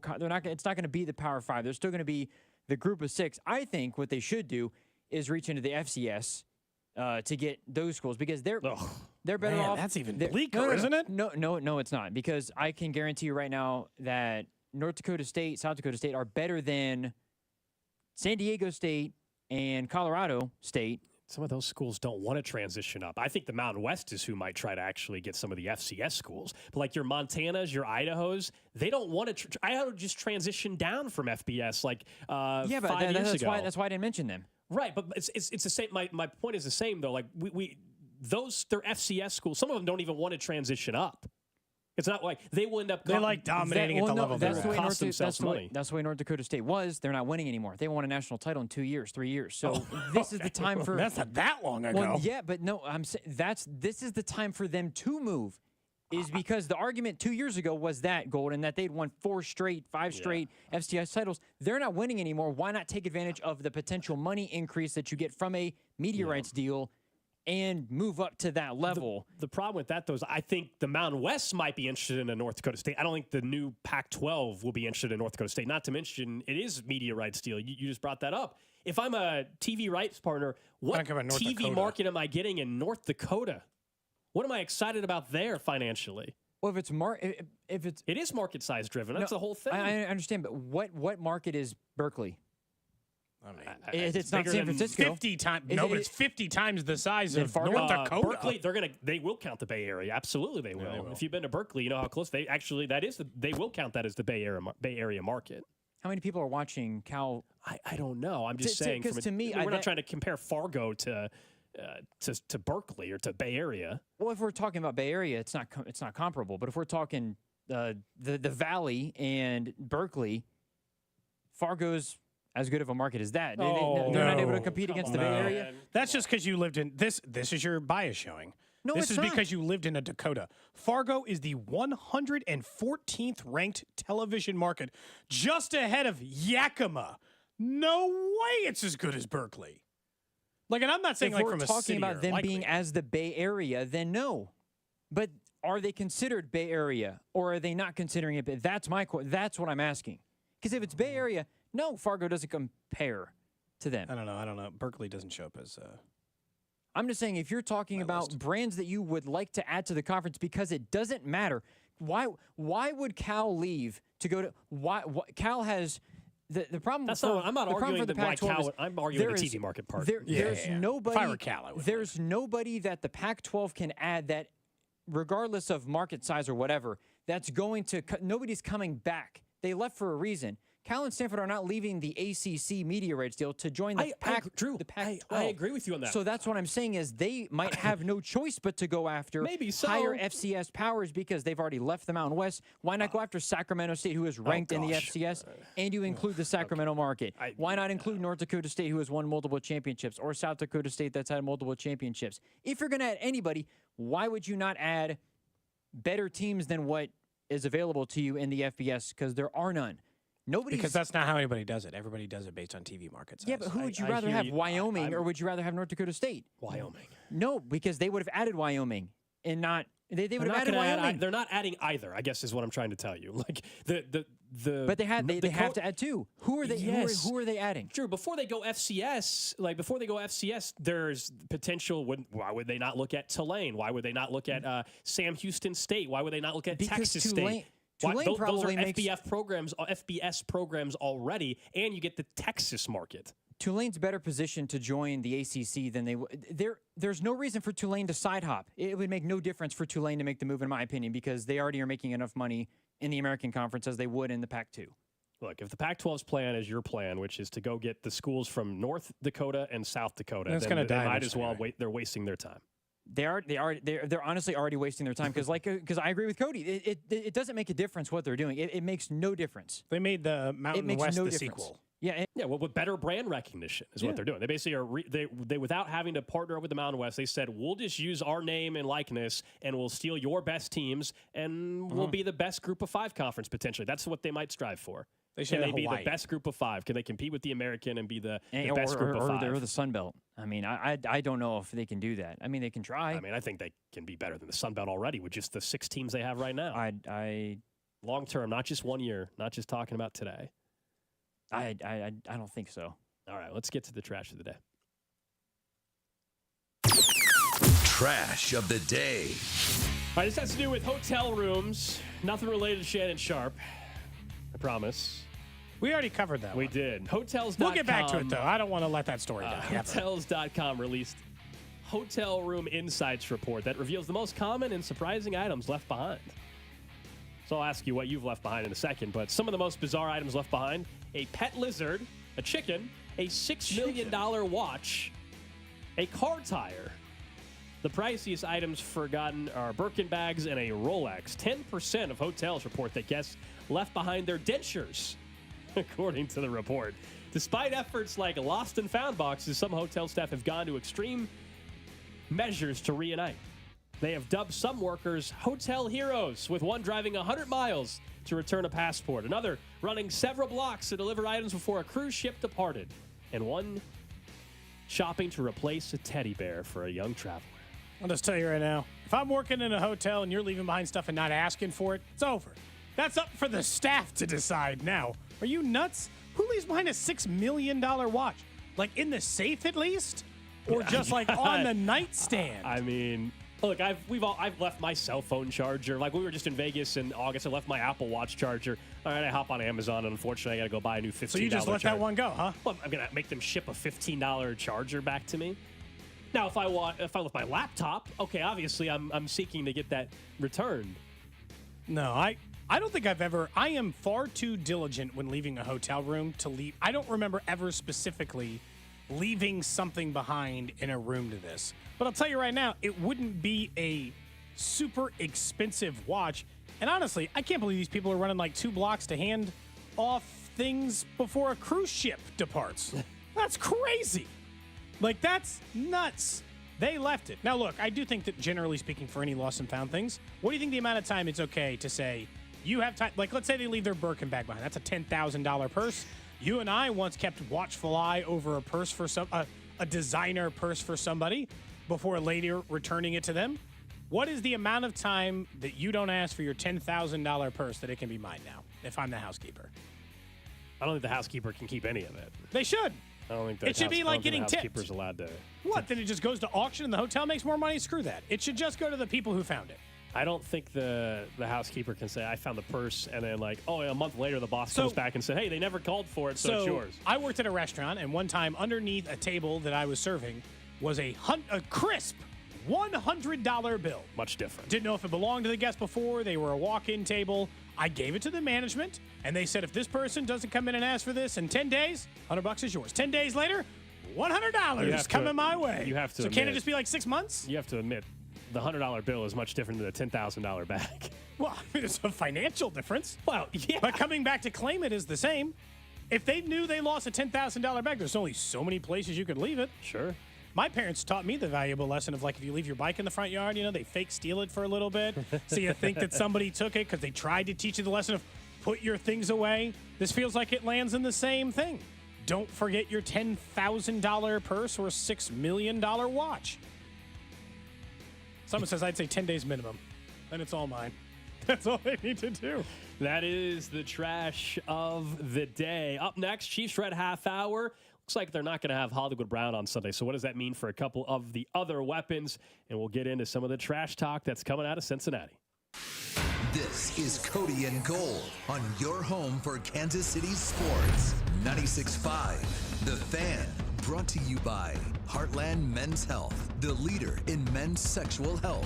Thousands of men have been successfully treated for low T, ED, and more, all with discretion and compassion. Make your appointment at heartlandmenshealth.com. MD Anderson Cancer Center is again ranked #1 in the nation for cancer care by U.S. News & World Report's Best Hospitals rankings. Our physicians treat more types of cancers in a day than many see in their whole career. This unmatched depth of expertise, combined with our groundbreaking discoveries, gives our patients access to the most innovative treatment options. Learn more at mdanderson.org. Your attention is precious. Pulled in a million directions for a million different reasons. Blue Cross and Blue Shield of Kansas City works hard to make sure your health insurance isn't one of the many things distracting you from what's important. By making healthcare easier to navigate, we help keep your focus on the moments that matter most. Like dinner with loved ones. Letting you focus on you. That's the benefit of Blue. Learn more at BlueKC.com. It's Carrington Harrison from The Drive here now on 96.5 The Fan, telling you guys about my friends over at Window World. Window World is the official window of the Kansas City Chiefs. Pick up the phone right now and call Window World today at 816-799-0820 or check out the website, windowskansascity.com. And remember this, when you call Window World, be sure to mention that you heard this on The Drive with me, and you'll be entered into a drawing for 4 Chiefs tickets during the upcoming season. You know they got some big games, and you're going to want to be there. So call my friends over at Window World. They're offering right now 36 months same as cash financing with approved credit. In over 20 years of business, Window World has improved the look and thermal efficiency of over 54,000 homes right here in the Kansas City metro. Check out the website, windowskansascity.com. Pick up the phone today at 816-799-0820 for a free home estimate. Call to be entered into a drawing for 4 Chiefs tickets. Remember, Window World, simply the best for less. And the official window of your Kansas City Chiefs. This year, FanDuel is giving you a chance to win big every Thursday night with FanDuel Squares. It's the same Super Bowl Squares game you've always known, only way better. That's because your numbers aren't just randomly assigned. You get to pick them yourself. You can pick as many as you like. You'll get to see the odds beforehand, and you can bet them live during the game. So what are you waiting for? Visit FanDuel.com/Alex and bet on squares. Plus, if you're new to FanDuel, you can get $200 in bonus bets guaranteed when you place your first $5 bet. 21 and present in Kansas. First online real money wager only. $5 first deposit required. Bonus issued as non-withdrawable bonus bets, which expire 7 days after receipt. Restrictions apply. See terms at sportsbook.fanduel.com. FanDuel is offering online sports wagering in Kansas under an agreement with Kansas Star Casino, LLC. Gambling problem? Getting help is your best bet. Call 1-800-522-4700 or visit ksgamblinghelp.com. Hey, it's Bob Fesco, and I'm here with my friend Brian Manning of Manning Roofing. And Brian, if I have friends with insurance claims, why would I recommend them to you at Manning Roofing? Well, Bob, we're a one-stop shop for all trades, roofs, windows, siding, and gutters. We have licensed and insured subcontractors and a dedicated project manager that'll be on site to deal with your insurance company and make sure we submit all the documentation needed. So do what we did and set up your appointment today at manninggc.com or give them a call at 816-448-8208. The choice is simple. It's Manning Roofing. Vanguard is 100% client-owned, serving over 50 million investors every day. Whether you're planning for retirement, putting your kids through college, or saving up for your next adventure, Vanguard can help you set personalized investment goals.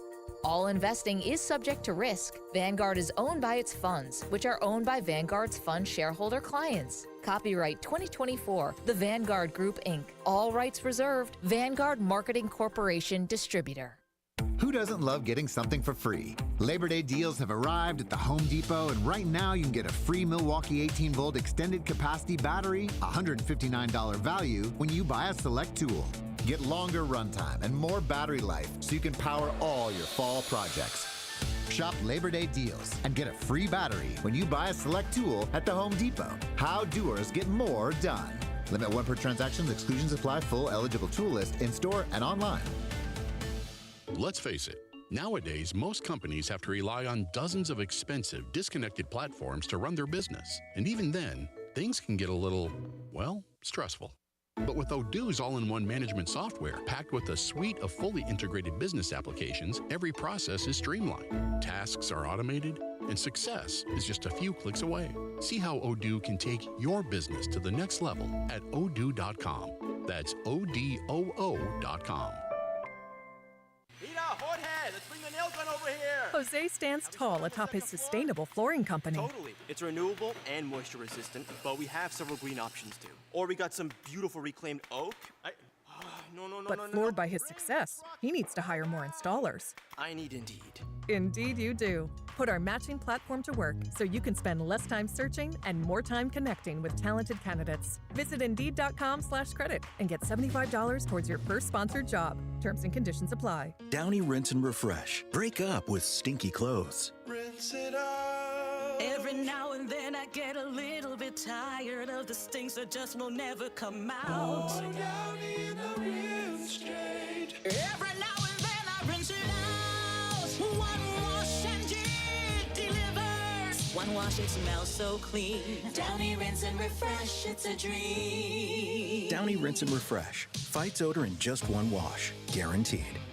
Brought to you by Bud Light, the official beer partner of the Kansas City Chiefs. Bud Light, easy to drink, easy to enjoy. What's up, Kansas City? It's Mitchell Schwartz. Join me at the Buffalo Wild Wings located at 152 Highway and North Flintlock Road in KC Mo on Thursday, September 12th. I'll be there with the crew from 6 to 8 p.m. celebrating the back-to-back Super Bowl champs. Enjoy responsibly. For more details, go to 965thefan.com. Join 96.5 The Fan and Bud Light for the Fans Football Show with Mitchell Schwartz and Jay Binkley every Thursday in September starting at 6 at participating Buffalo Wild Wings locations. Enjoy $5 talls, prizes, and Chiefs gear. For a list of locations, go to 965thefan.com. Welcome in to the Chiefs Red Half Hour. Every day at 11:30 with Cody and Gold on your new home for Chiefs football. 96.5 The Fan.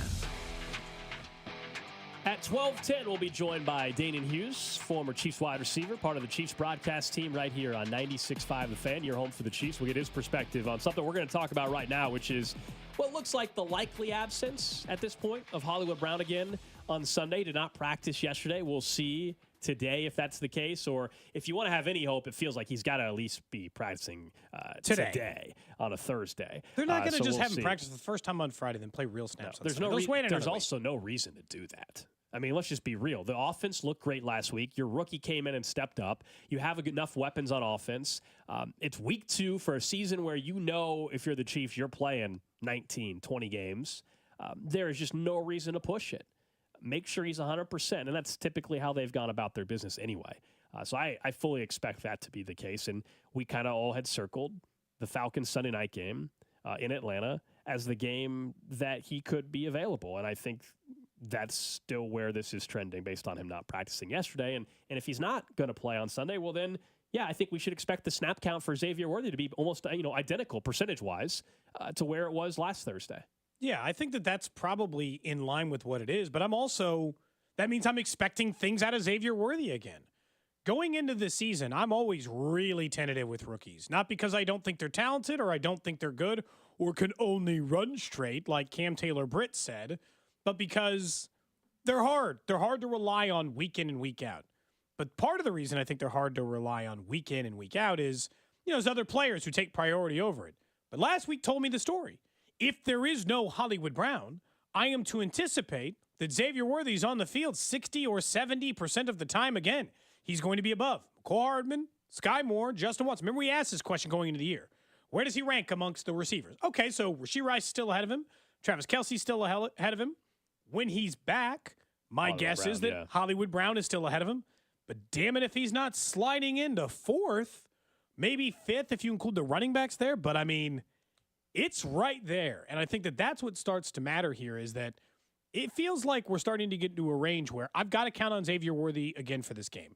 Not for 6,000 yards or whatever, but to go out there, touch the ball 3 to 4 times and get them 30 to 60 yards on the field and ideally get in the end zone. Have to get in the end zone for this to work? No. But impactful touches, and they certainly were in week 1. If he's going to play 60% of snaps and he's going to have 4 touches, 3 touches, you're probably hoping, of course, that those are impactful. And the way he looked in week 1, they're going to be impactful touches. He does not, I don't think he's in his rookie season going to be a guy, unless there's multiple injuries in the wide receiver room, that is going to have, 8 catches. I don't believe that the only candidates for 8 catches in this offense are Kelce and Rashee Rice, in my opinion. Maybe maybe a one-off with Brown later in the year. But random MVS when you'd be like, what? But it's volume guys. That's not going to be Worthy in his rookie season. That's fine. That's totally fine. They're going to have, I'm sure, on Sunday 1 or 2 plays specifically designed. I don't know whether it's a reverse or a jet touch pass, whatever. There'll be something designed for him, and then there'll be normal, quote unquote, just normal routes. Whether it's and you hope you get a busted coverage again, or he just burns somebody. Cam Taylor-Britt in particular would be really that would nice. be ideal. I would say that's the ideal situation. But look, again, I think that what this comes down to is that because what you said, without Hollywood Brown, they actually do kind of need Xavier Worthy to be a part of the offense because he still runs an important job. His job is to help the volume shooters we just talked about. Someone's got to set the pick so that Steph Curry can jack up 15 threes a game. Okay? Someone every time's got to. Now, in his case, maybe not, but in normal volume shooter situation, you understand the analogy I'm trying to make. And that's what Xavier Worthy does for their offense. What's exciting about if Hollywood Brown ever gets back on the practice field and participates at that level is that now they could have 2 guys, hypothetically, running interference on getting Rashee Rice and Travis Kelce open. They're not going to go 4 wide all the time. But an offensive thing where it's 3rd and 8, and Xavier Worthy and Hollywood Brown are lined up on the field together, one guy gets to streak down the middle of the defense to open it up for Kelce, and Rice gets to work solo on the outside. Yeah, I'm going to assume they're going to convert that at some point. But Xavier Worthy still becomes an impactful player. I wonder if this week, you think he's going to get back in the end zone again? Is he just, 1 week it's hard. Is he going to turn into the touchdown guy his rookie year? Been a long time. We've had plenty of guys be successful in Kansas City, get 3, 4, 5 touchdowns as rookies. We haven't seen just that 8, 9 touchdown guy, rookie year guy in a while. Maybe just has a nose for it. He could. I mean, with the plays that they can design with that kind of speed, and we saw the blocking that he got out in front on that 1 touchdown run. Yeah, I'm a little hesitant. I try not to overreact. oh my gosh, there's no way he's not getting in the end zone. Like, I think it's too early to be that. It's got to be multiple weeks in a row where he's just consistently finding the end zone, to me, where I would just blindly bet it every week. Yeah. I'm not at a blindly bet anytime touchdown for Worthy after 1 week. But of course it wouldn't surprise me if he gets in. I haven't even looked to see his odds in particular. I know a few other players we were looking at off air to get a touchdown on Sunday, like Samaje Perine's 5-1, who I like to get a touchdown against his old team. We're going to have the show bet tomorrow? Little show parlay? We could. Little pick three? We could do a little pick three tomorrow. You already got a bet you like, Drew? I have to look. I have to look because the anytime touchdown. I don't know if it'll be a Bengals side. I think it might be a Chiefs side. I think, believe it or not. Right now, Worthy to get a touchdown is plus 160. You know, it's like, it's not worth for me to do what's that yet. What's Perine again? It was 5-1 this morning, plus 370 down to plus 370. Okay. Yeah. He was 25-1 and 5-1. 25-1 first touchdown this morning and 5-1, and now he's 20-1 first touchdown plus 370. So yeah, those are two bets that I do like. Thinking of the trash talk though, we alluded to Cam Taylor-Britt. He was talking a lot. We'll get to his comments on Worthy, but there's something about the trash talk pregame that now has certainly added more, at least for fans. You know, the players will hear the comments. They'll downplay it today in Kansas City. Typically, unless your name was Justin Reed one time, the Chiefs will not engage in that until after a win, until after a game, which is an Andy Reid thing, which makes a lot of sense. But I'm glad that since he's actually talking trash, because it's brought some more intensity to a week that has been a little quiet otherwise heading into this matchup. This is their rival. This is the Chiefs' rival. The Chiefs are clearly the Cincinnati Bengals rival. And you need the hate. You need the disrespect. You need competitive football. And this matchup has all of that historically.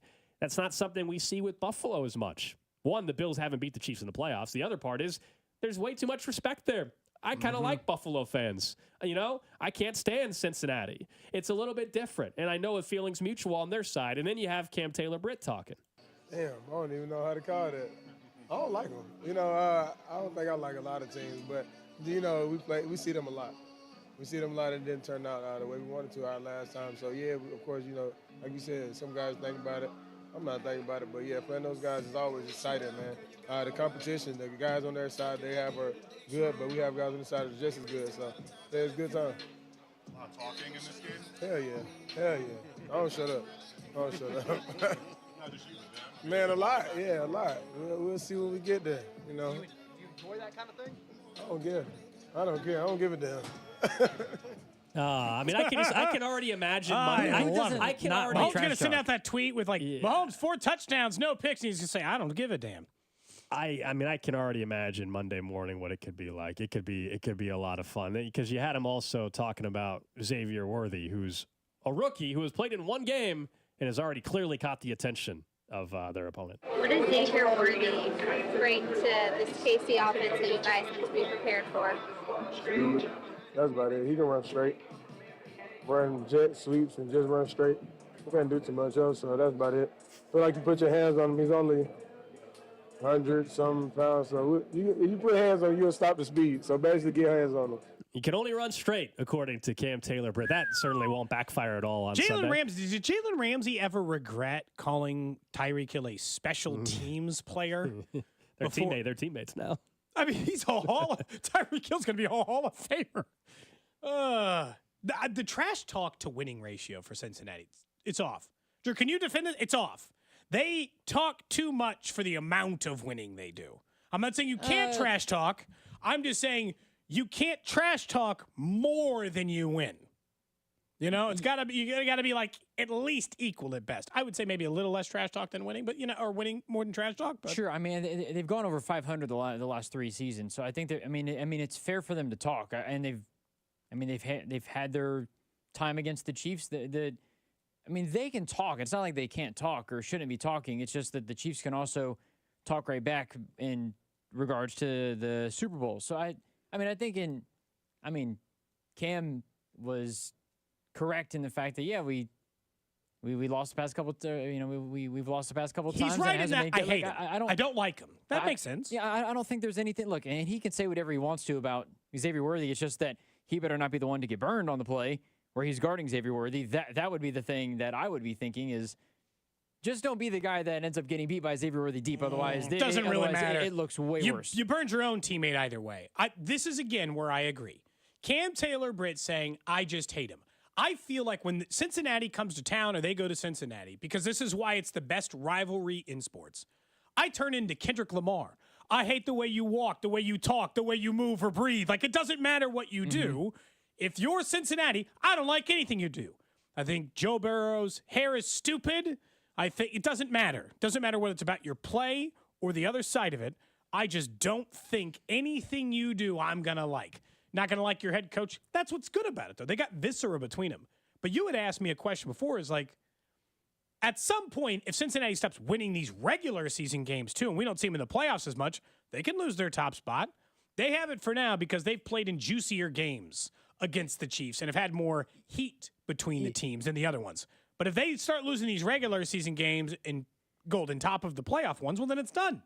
Then they'll get knocked down to second billing for whoever steps up to the plate, like if they face the Ravens again in the postseason, right? I think somebody from the text line brings up a good point, though, is that Kaki's beat them three times out of the last 5 games. I think it's part of what gets them up for the game. Not to say that every game would be like the New England game, but they like to convince themselves that they hate this team even more than what they maybe already do by talking trash. It gets them fired up to go out and play. And again, you have to back it up. I think that also is part of it is they like to talk smack because it gets them fired up to play against the defending Super Bowl champions even more than it already would with them playing so often. Does. I mean, I don't disagree with that. And this is a week of comments that only happens when the Chiefs are playing Cincinnati. Like no other team the Chiefs have on their schedule going into that game. I don't care if the Texans have one loss going into the December game against the Chiefs. There is no way, I can promise you, no way the Texans that week are going to be talking crap on the Chiefs.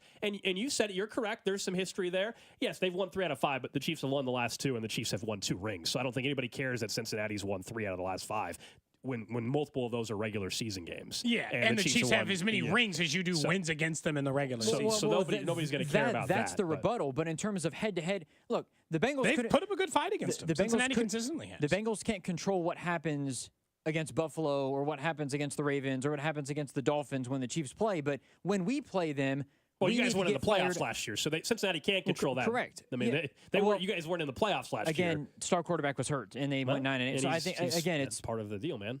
Yeah, which they're still going to talk. It's not. I mean, it's part of the deal that the Chiefs won the Super Bowls, and they can flash the rings, and it's fine. I think that in games that they've been able to control, the Bengals have played very well against the Kansas City Chiefs, and it gives them a right to talk. Now, again, they haven't won a Super Bowl, Yeah, but I mean, in it's games still, they it's can not like control, they they've well, that means that that's nobody just should how be a game talking then works, because the though. Chiefs are winning. Like obviously, if I'm controlling a game, I'm probably win. Like in games they control, they want. Well, I mean, that's. I'm talking about them. Sure. Them controlling what happens, winning or lose, like them playing in the game. They can talk trash because they feel like they can back it up. That's fine. Again, it's the best possible rivalry in the sport right now, By but far, that's because yeah. they've played in great games. But the same thing applies. The only reason it is because Joe Burrow's the only active quarterback in the AFC who stopped Patrick Mahomes from getting to a Super Bowl. Boy, they open their mouths the second it gets to game week. Sometimes in the offseason. Remember Jamar Chase on the NFL Top 100? Couldn't even utter his name. He treated him like Voldemort. He couldn't even. He wouldn't even say his name. Joe Burrow. You could just say Joe Burrow. If you think the number 1 player in the league is Joe Burrow, go on and say it. What's funny is like with Jamar is that I'm fascinated to find out, one, if he gets his deal done eventually in Cincinnati, but if not, who he ends up with. Because Willis hate for Mahomes. He's not going anywhere else. He's getting paid. I hope you're right. I hope for your sake you're right, Drew. He will get paid. Because their history of – because I'll just tell you, their history of paying people, Trey Hendrickson asked for a trade because they weren't paying him. T. Higgins is leaving because they won't pay him. And yeah, but you can agree, though, that the Bengals shouldn't pay T. Higgins because of the situation they're in having paid Joe Burrow. So I think that's is kind of common practice.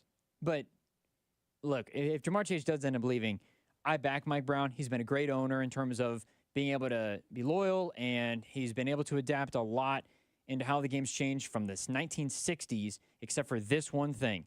And if he can't bring Jamar Chase in, then they have to, I don't know, something has to be done if he can't bring Jamar Chase in or is not willing to pony up $30 more million guaranteed for his guy, who's the best wide receiver, one of the best wide receivers in franchise history. There's no way he's got a history of paying it literally one person. It's Joe Burrow. So we'll see. No way. At least on this end. Alex, I've invited you a number of times, and I have one final offer for you. And if you say no, I'll stop inviting you. Inviting me for what? We're going to play poker tomorrow at the Tap household. I'm already out. Can't do it. Dang, you didn't let him finish. Now, look, in fairness, he's got plans. That's fine. Yeah. But I've invited Alex probably 5 or 6 times. I think he likes poker, but doesn't like it enough to come to my house to play it. Accurate. So should I stop inviting you? No more. No one can be like, did you invite Alex, or would you like an occasional courtesy invite? You do whatever you need to do. I appreciate the invite. You already knew I had something going on tomorrow night. I forgot. What do you have? It's my other sister's birthday. We're doing Oh, that's right. dinner thing. You guys do a tomorrow night. family birthday dinner. Yes, we're doing a dinner thing tomorrow night, so I cannot make it. But I've heard a lot about these poker matches. They're just a normal poker game. There's nothing spectacular about it. Normally a good mix of random friends or media members. Are you inviting Drew?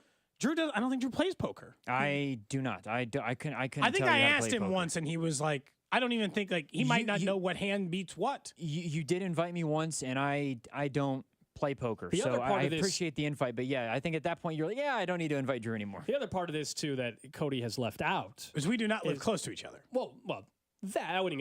I wouldn't even bring. I mean, yeah, that's true. a factor. The other part, though, and I think where Drew also would agree a little bit, is some of the people that you invite to play poker have played in like the World Series of Poker in Vegas. Really? And basically, I'm not going up against someone that literally doesn't work anymore and plays poker 24/7. Like, do you really? That's crazy. No, my game is not like that. A different game that I attend is sometimes like that. That's not mine's a friendlier game. Friendlier game. It's not a bunch of people who've played in the World Series of Poker. That's just a game I am occasionally invited to. I guess in I've terms never of played in the World Series of No, Poker. not you. Some of the other people that have been there. The fact Someone that says you should open up a listener spot and make it caller 9. the fact that I don't play poker, probably people who do, the people who play at your house, Cody, probably want me to come They would and just play. take his money. Yeah, They take, like if you're going up against somebody like that, you can take everybody's money. No, I don't want it to be like that. I want it to be a friendly game where we just get to hang out, have a drink. Put the Royals game on in the background, you know? You did invite me. I don't even have to play poker. You just invited me over to the house to hang out while you guys play poker. Well, that was when you were new to town, and I just thought maybe you'd want to get out on a Friday night. You. Like tomorrow, does your wife have to work? Tomorrow night is Friday night. Yes. So if same thing, Drew. You have to play.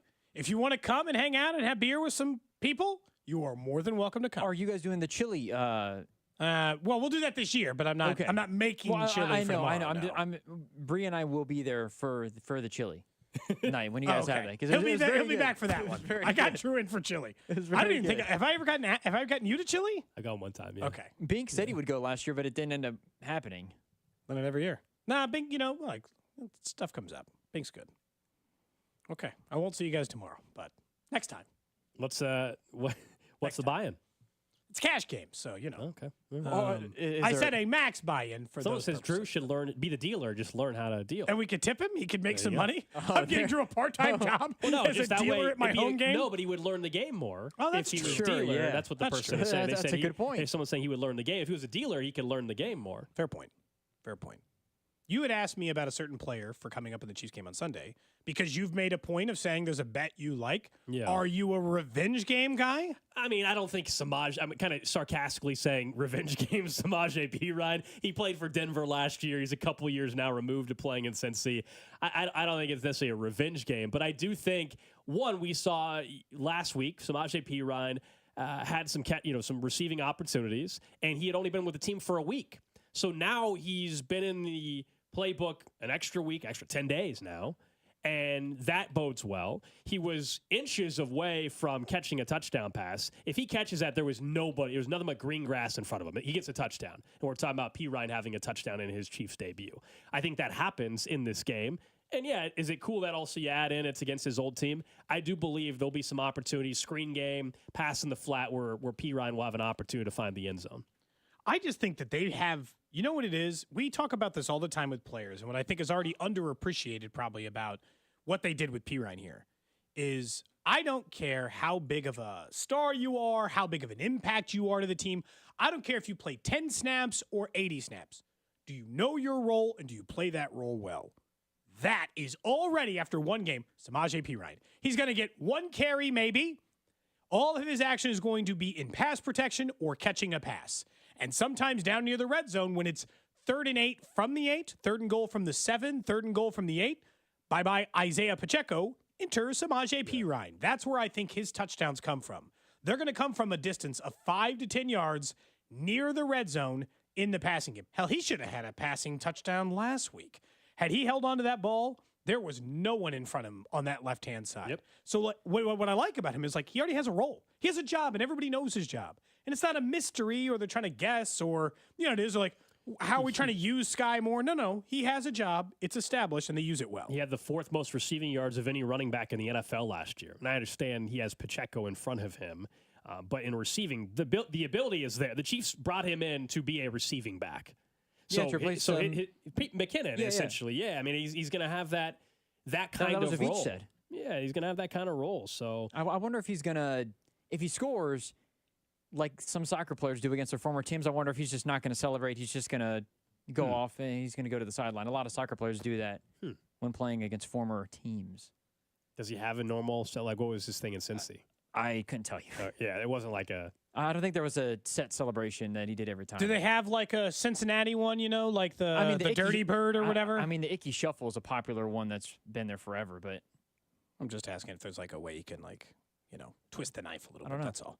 And also, right. The Cincinnati didn't do him wrong. He's a backup running back. And he was on Denver last year. I think Joe Mixon's would have been more of a revenge game if they were to play Houston. It would be more of a traded him or whatever. I mean, I guess did Charvarius Ward feel that way when facing the Chiefs for the first time? Again, I don't know if there was any backlash there. Skill. I don't know. I've always viewed the revenge thing. We've talked about it more with skill players, position players. Yeah. Then it's a quarterback, a running back, wide receiver, defensive end type of thing. It's not something we normally mention with an offensive lineman in his revenge game. Right. I don't know if I don't know if I've ever heard that before. Typically, skill positions are corners. Yeah. Occasionally, a pass rushing defensive end if they decided not to pay him. If Trey Hendrickson was on Baltimore next year and they faced each other, I would assume that you would talk Trey Hendrickson revenge game. He has to be traded. They wouldn't pay him. He ended up going against him. I think that would count. Coming up next here on Cody and Gold, we get to what's trending, and then our friend Danon Hughes, former Chiefs wide receiver, going to join us. You'll hear him on the call on 96.5 The Fan coming up on Sunday afternoon. I want to ask him about that matchup with Jamar Chase and Trent McDuffie. How does he think the Chiefs are going to handle that next? This is Cody and Gold on your new home for Chiefs football. 96.5 The Fan. Brought to you by Heartland Men's Health, the leader in men's sexual health. Thousands of men have been successfully treated for low T, ED, and more, all with discretion and compassion. Make your appointment at heartlandmenshealth.com. What's up, Kansas City? It's Mitchell Schwartz. There's nothing easier to enjoy than watching the Chiefs with some wings and an ice-cold Bud Light. And Buffalo Wild Wings is serving up both for every game, all season long. Join me at the Buffalo Wild Wings located at 152 Highway and North Flintlock Road in KZMO on Thursday, September 12th. I'll be there with the crew from 6 to 8 p.m. celebrating the back-to-back Super Bowl champs while eating some wings and drinking $5 Bud Lights. Nothing easier to enjoy than that. For more details, go to 965thefan.com. Enjoy responsibly. Anheuser-Busch, Bud Light Beer, St. Louis, Missouri. I can't wait to watch the Chiefs go up and down the field and score a ton of points this year. And now I have even more reason to cheer on the Chiefs. I just had the Hy-Vee the day after any game and score savings at the pump with my Hy-Vee Perks card. Win or lose, I earn fuel saver discounts equal to the Chiefs score based on the amount I spend. If the Chiefs score 42 points, I save 42 cents a gallon when I spend $42. The more we score, the more I save. Only at Hy-Vee. Offer good in-store and online. Some restrictions apply. See store for details. Flu season is here. Get your flu shot today at your local Hy-Vee pharmacy. It's easy, convenient, and no appointment is necessary. Plus, when you get your flu shot at Hy-Vee, earn a 20-cent fuel saver. That's right, a 20-cent fuel saver. Get your flu shot when it's convenient for you. Schedule online or just stop by your Hy-Vee pharmacy. No appointment necessary. Help your family stay healthy. Get your flu shot and get a 20-cent fuel saver only at Hy-Vee. See store for details. Some restrictions apply. This year, FanDuel is giving you a chance to win big every Thursday night with FanDuel Squares. It's the same Super Bowl squares you've always known, but this time much better. That's because your numbers aren't randomly assigned. You get to pick them yourself. You can pick as many numbers as you like. You'll get to see the odds beforehand, and you can bet them live during the game. So what are you waiting for? Visit FanDuel.com/CDOT. Use my promo code and bet on Squares. Plus, if you're new to FanDuel, you'll get $200 in bonus bets guaranteed when you place your first $5 bet. FanDuel, America's #1 sportsbook app. Visit FanDuel.com/CDOT. Use my promo code, and if you're new to FanDuel, you'll get $200 in bonus bets guaranteed. So what are you waiting for? 21 and present in Kansas. Full price of NFL Sunday ticket will automatically be charged seasonally after free trial. No refunds, terms, restrictions, and embargoes apply. FanDuel is offering online sports wagering in Kansas under agreement with Kansas Star Casino, LLC. Gambling problem. Getting help is your best bet. Call 1-800-522-4700. Visit ksgamblinghelp.com. We're talking with Dr. David Bach, board-certified urologist at Kansas City Urology Care. What's the most important thing men should know about prostate cancer? I would strongly recommend PSA testing. It's a simple blood test. It's inexpensive. And basically, every male over 50 should be having this PSA once a year. Prostate cancer is the second leading cancer killer of men. And why should they go to KCUC? We not only treat more prostate cancer than anyone else in this part of the country, we also start with cutting-edge diagnostics to offer the most precise diagnoses of prostate cancer using ultrasounds and MRI. We can offer surgical, medical, and radiation types of treatments. And even for men who require additional therapies, we're able to offer all that at a single site. Get your PSA level tested by the experts. Kansas City Urology Care. At KCUC, you see the best in KC. To make an appointment, visit appointments.kcuc.com. This is the story of the one. As a warehouse manager, her job is to transform chaos into clarity and to see patterns where others see problems. Luckily, she's got a partner who shares her perspective. Grainger offers over 1 million industrial-grade products, backed by real person support and in-depth online resources, so she can tackle every task with precision and turn potential setbacks into streamlined success. Call clickgrainger.com or just stop by. Grainger, for the ones who get it done. What's better than one win? 3 wins. With Straight Savings, you keep your own phone, get one line for only $25 a month with real unlimited data, and get rewarded with a $200 phone credit after 12 months. It's a win-win-win. Head to Walmart or visit straighttalk.com today. Switch to Straight Talk. Less dollars, more sense.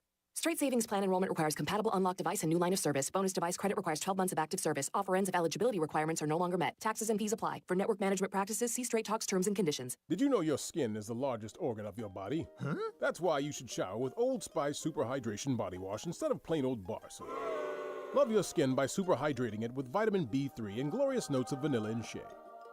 Did you know that my super hydrated skin is the second largest organ of my body? The first is my heart. Old Spice. Men have skin too. Old Spice Super Hydration Body Wash. 24/7 renewing moisture. With daily use. eBay Motors is here for the ride. Go ahead, feel your engine. Admire that perfectly installed exhaust. Your vehicle's moving along this freeway like it was made from fresh installs and a whole lot of love. With eBay Motors, you get over 122 million parts to keep it running. And with eBay Guaranteed Fit, they'll be the perfect fit every time. Plus, at these prices, well, we're burning rubber, not cash. Keep your ride or die alive at ebaymotors.com. Eligible items only. Exclusions apply. You're listening to 96.5 The Fan from the Mission Plumbing, Heating, and Cooling Studios. This is the all-new 96.5 The Fan, your new home for Royals baseball. KFNZ FM and AM, HD1 and HD2 Kansas City, an Odyssey sports station. What's trending?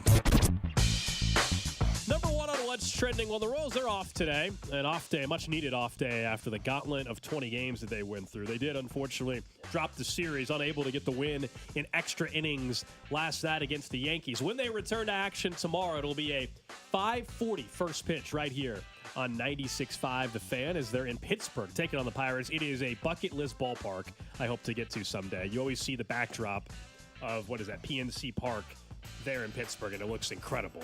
But the Royals sure does have not officially named their starter for Friday, at least according to their website. So we'll keep an eye on that. But that'll be tomorrow right here on 96.5. I think part of the reason that's happening, and I want to talk more about this tomorrow on the show, I think part of the reason that's happening is the Royals understand where they are in this situation, and because of that, they understand that they might have to line up their rotation the rest of the way. So they might have to start doing these things a little bit differently than they were before. But still, really fun game last night. It stunks that it ended in a loss. But that was an amazing game last night, just from you wanted to watch a good baseball game that was tight, that had a lot of drama. It had that. Next up on What's Trending, we're still waiting to hear what's going on over at Chiefs practice. Yesterday, Hollywood Brown was not on the field for practice, so they're going to get a sense of where he's at today. We want to find out where they are.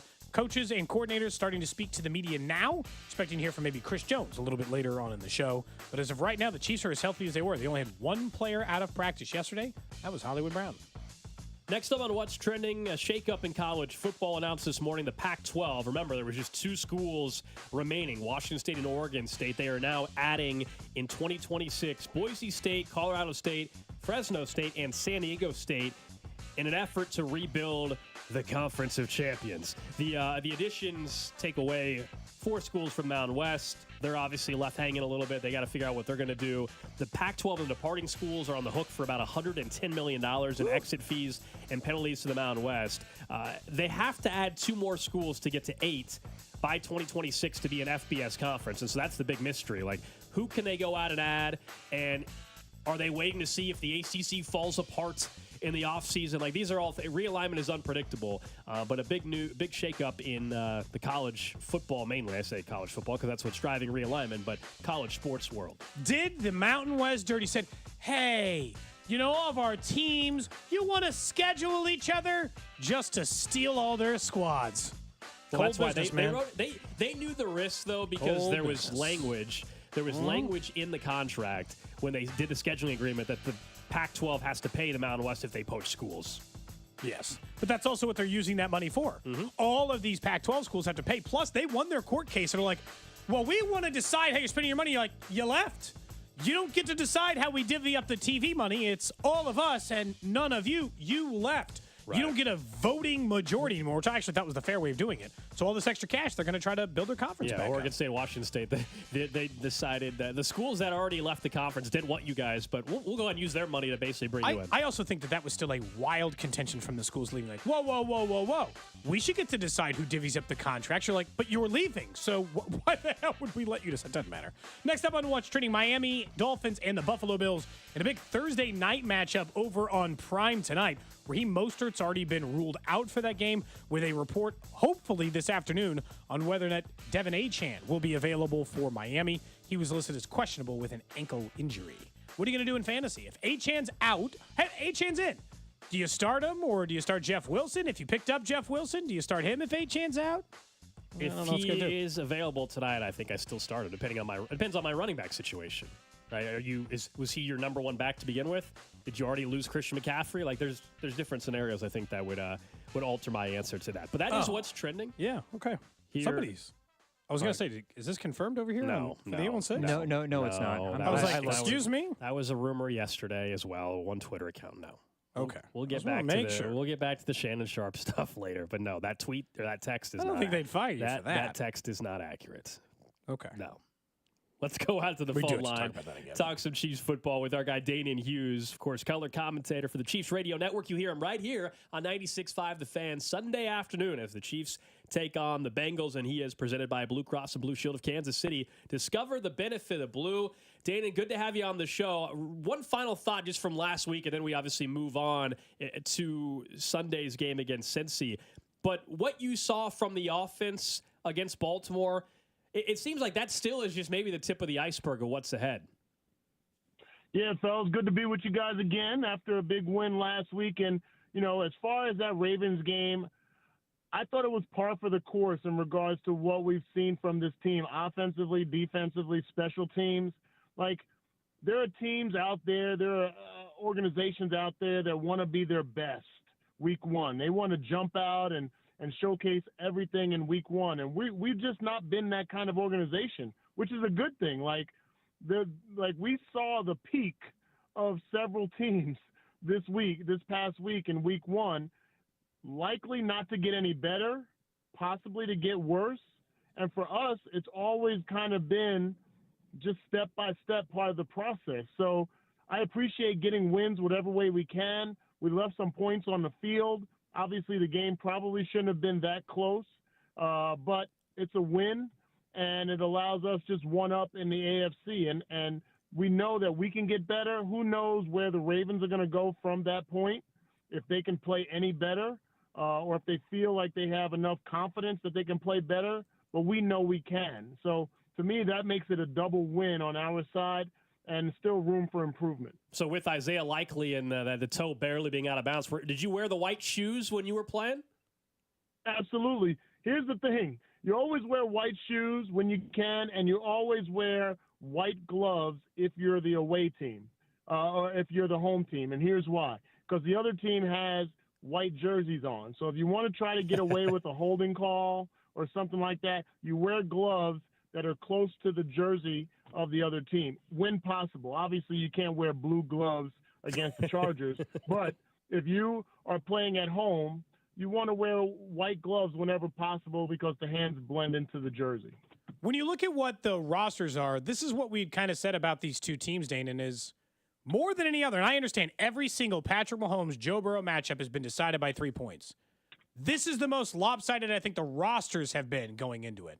I'm not saying it's Panthers versus Chiefs from a roster construction, but if I looked at the 10 biggest parts of the field, I think the Chiefs might hold the advantage in 8 of them. Oh, absolutely. I mean, we can still look back, even at the games that Joe Burrow and the Bengals beat us. I still feel like we were the better team. We just didn't play great that day in all 3 phases. This right now, if you want to go with the small sample size of week 1 and what we were able to do against their rival in the Ravens, you can make an argument that we're the better team, especially with how they lost, how their offense didn't seem to be as proficient as everybody would have thought. Some of the things that they've had to deal with Jamar Chase holding in and the T. Higgins issues and Joe Burrow and the injury. It doesn't necessarily bode well that you'll see the best of them for several weeks. But what we do know, even based on last year when the Detroit Lions came in, you guys heard me say this, we can take some credit for the success of the Detroit Lions because having them win on our soil in week 1 had to catapult them from a confidence standpoint into multiple wins that ultimately got them to the NFC Championship. The Cincinnati Bengals coming in, Cam Taylor-Britt talking trash, Jamar Chase not wanting to say Patrick Mahomes' name, Joe Burrow carrying himself the way he does, the overall air and confidence and even semi-arrogance of that organization tells you that if they're able to come in here and get a win, it can be a catalyst for them to change their season around. So, there's more on the line than just the matchup in week 2 or the normal matchup around the league. Teams have been able to utilize the platform of playing the defending 2-time Super Bowl champs as a catalyst, as a springboard for their season. We just don't want that to happen with the Bengals. We're talking to Danan Hughes here on 96.5 The Fan. You'll hear him along with Mitch Holthus, Josh Klingler, Dan Israel. Sunday afternoon, you're home for the Chiefs as they take on the Cincinnati Bengals. We know T. Higgins probably not playing in this thing on Sunday. Jamar Chase, I know he was limited last week a little bit with not practicing and everything. I expect him to be a full go, obviously, on Sunday. How do you approach that if you're Kansas City? You know they don't have T. Higgins and Tyler Boyd, and Boyd's not even there anymore. If you're Trent McDuffie, is he shadowing him all game? How do you think the Chiefs are going to approach Jamar Chase?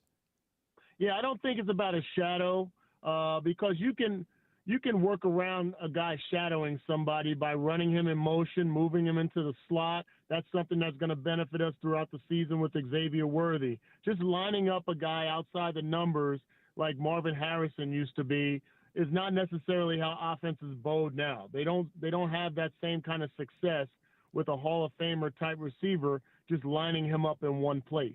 Defenses are much more intricate, much more creative, and you can figure out ways to kind of shut down one side of the field if you do that. So I envision what we've seen from Jamar Chase as well as the Bengals in his 3 years at the helm, is that he's been a guy that they move around. They will line him up in the slot, which is tougher to bump and run from the slot because there's so much movement and so much field that a player can work with versus lining up on the numbers. But, yeah, he's their number one guy. And there was a setback last week because he hadn't practiced very much. I'm sure because of that, he didn't have the gasoline in his tank that you would have liked to see for game one. But he's earmarked this game.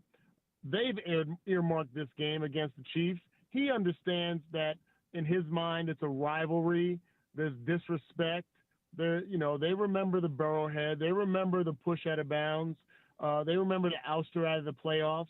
And I feel like they're going to come with a strong sense of making big plays to quiet our fans down. Because the fans are going to get stirred up too at Arrowhead Stadium. And they have done as good a job as any other organization with quieting us down. Danon, when you look at what that is, because these two teams hate each other, right? I likened it to, I joked about like Kendrick Lamar's new song, but just like hating everything about the opposite end of everything they do, whether it's football or life related. Do you think because of that, this game is more likely on Sunday to play like a division game in which throw out the normal rules or the talent differences or anything else and just it'll be a slug fight because that's what division games are? Absolutely. I feel like this is the new rivalry. You think back to Tom Brady and Peyton Manning. They were not in the same division, and they still had that kind of heated rivalry. You add in some of the trash talk, and obviously the team that's had the most success against Patrick Mahomes, the quarterback that's had the most success against Patrick Mahomes outside of Tom Brady. Like, there's a lot of levels to this that make it more of a rivalry against a non-division opponent than maybe we've seen here in Kansas City in a long time. So, like, that's where we're at. The guys understand it. The organization understands it, and they'll be ready. We know Travis Kelce in week one was quiet, but we mentioned there was plenty of impact he had just by being on the field, and also he did a great job in blocking. Do you think we see the results, I guess, in terms of the numbers? There was some national conversation, much like last year, where people were saying, oh, is this a sign that he's lost a step? Was it just week one that, hey, Rashee Rice was everything there underneath in the middle and that Travis Kelce was drawing the attention away? I think from a national media standpoint, they get caught up in volume because that's what you maybe see around the NFL, whether it's Jamar Chase, whether it's Justin Jefferson, whether it's the top receiver, Stephon Diggs, when he was with the Bills, Devontae Adams. We can go on with guys that are volume guys or part of volume offenses. And even though Travis Kelce is a number one target, like this organization, this offense hasn't necessarily lent itself to being a guy that is going to get 12 targets every single week. He'll have his weeks where the matchups are obvious and Patrick Mahomes is targeting him more. But then there's going to be the weeks where it's Rashee Rice. Then there's going to be the weeks when Hollywood Brown comes back. Then you got Xavier Worthy. Like, who knows? There are going to be weeks where Noah Gray might get targeted a little bit more, just based on how the offense is flowing. It's not indicative. It's not always indicative of losing a step or getting old. If Travis Kelce is garnering 2 and 3 guys in coverage and their attention, that means somebody's open. Like, there's only 11 guys out there, and 4 or 5 of them are rushing at the quarterback. So if he's got 3, just by mathematics, there's another guy open. And I'd like to be a part of an offense, and I think we are, where our great quarterback will find one of those other easier targets to hit as opposed to trying to force it in to the greatest tight end. You mentioned Noah Gray. Matt Nagy, speaking to the media now, just talked about how he's really upped his trust factor for Matt Nagy inside of this offense. How surprised were you? Like, I mean, I guess by the contract, but Danon, his immediate, seemingly bigger impact in the offense in week one. I don't think he's getting 37 yards a game, but that was a new and improved Noah Gray I hadn't seen yet. Well, the trust, to me, it wasn't just in the passing game. It was in the running game. For him to be that hybrid fullback back there and lead blocking on some of the run plays, you can envision some of the pass plays that will come off of that where he has maneuverability in the middle of the field like a running back. So, it's all part of the process with this Chiefs offense that guys grow within the offense. And he's been here. This is his 4th season, and it's his 4th season behind the greatest tight end in the game. So there's only but so much you would have seen from him up to this point to kind of give you confidence. But I give credit to Matt Nagy and Andy Reid because they likely saw something that we hadn't been privy to. We just see him as a backup to Travis Kelce. But there's more in his tank, and they're utilizing him as that hybrid guy, the H-back, the fullback, the conventional tight end as well. Not saying he's going to be a mauler like Jason Dunn was as a tight end, but he's going to be serviceable in that role, which is going to open up his opportunities in the pass game. So they see something, they saw something, they signed him the extension. I like his complementary approach to the game in regards to our tight end room, and I envision that he'll have more and more opportunities to make plays. He's made some big plays. I don't know if we win 2 consecutive Super Bowls without Noah Gray and a couple of the plays that he's made. Danon, I know you obviously pay attention to the rest of the league and what happened in week 1 as well. I'm just curious if there was a performance, positive or negative, that could impact the Chiefs that maybe surprised you at all other than Cincinnati losing to the Patriots. Oh, man. Other than Cincinnati losing because it knocked me out of a couple of survivor pools. You and a lot of people. Ouch. Yeah. I think I kind of blacked out after that happened around the league. But, I just think maybe the Patriots, they get a boost. I mean, I feel like that there's some similarities to the Detroit Lions coming in here last year and maybe how the Cincinnati Bengals fared against the New England Patriots with a new coach. Like, there's something to be said about that. Who knows how the noise is going to unfold in the AFC East. I thought Buffalo kind of looked mediocre until Josh Allen kind of got his wits about him, and they were able to overcome. I would have thought that would have been an easy win for the Bills at home against the Cardinals. But around the league, you had the interdivision matchup between the Chargers and the Raiders. Who knew how that was going to unfold? Chargers could feel a little boost with Jim Harbaugh there and getting that win. So I think there was no true surprises to me. Carolina is really bad, and that's what they look like. Maybe you thought Atlanta would show a little bit stronger, but there's some question marks there, and we'll be able to see them next week. So I'm not going to go too far deep into the NFL, the total landscape after week 1, but I feel good about us. Danon Hughes, former Chiefs wide receiver. Again, you'll hear him on the call Sunday afternoon as the Chiefs take on Cincinnati right here on your home for the Chiefs, 96.5 The Fan. Appreciate it, Danon. We'll see you Sunday. All right, fellas. Thanks. There you go. Danon Hughes joins us courtesy of Blue Cross and Blue Shield of Kansas City. Discover the benefit of blue. Yeah, you mentioned the Chargers, and it reminded me of Harbaugh. It's not just another day. It's today. Royals did it better. They did. They had a video, a hype video out today. They did. I saw that. Talking about today, and it was better than. Why does he say that's so weird? The issue we is we make it sound like that's less weird than when Brian Kelly says, "Family, it's not today, it's today." It's not just another day. It's today. Why does it sound like he ran up 7 flights of stairs before he said that? Because he was out there sentence? Practicing with the team. He was doing every drill. I will say they kind of immediately took on his attitude. That was the most engaged tackling I have seen by a Chargers team in a decade. So if Harbaugh does one thing, he certainly does implant his attitude onto a team. And it doesn't seem like he did that in game 1. Yeah, no, the Royals did put out a cool video, but when it mentions today a lot and everything, but all I could think about was Jim Harbaugh, and in his comments that we just played.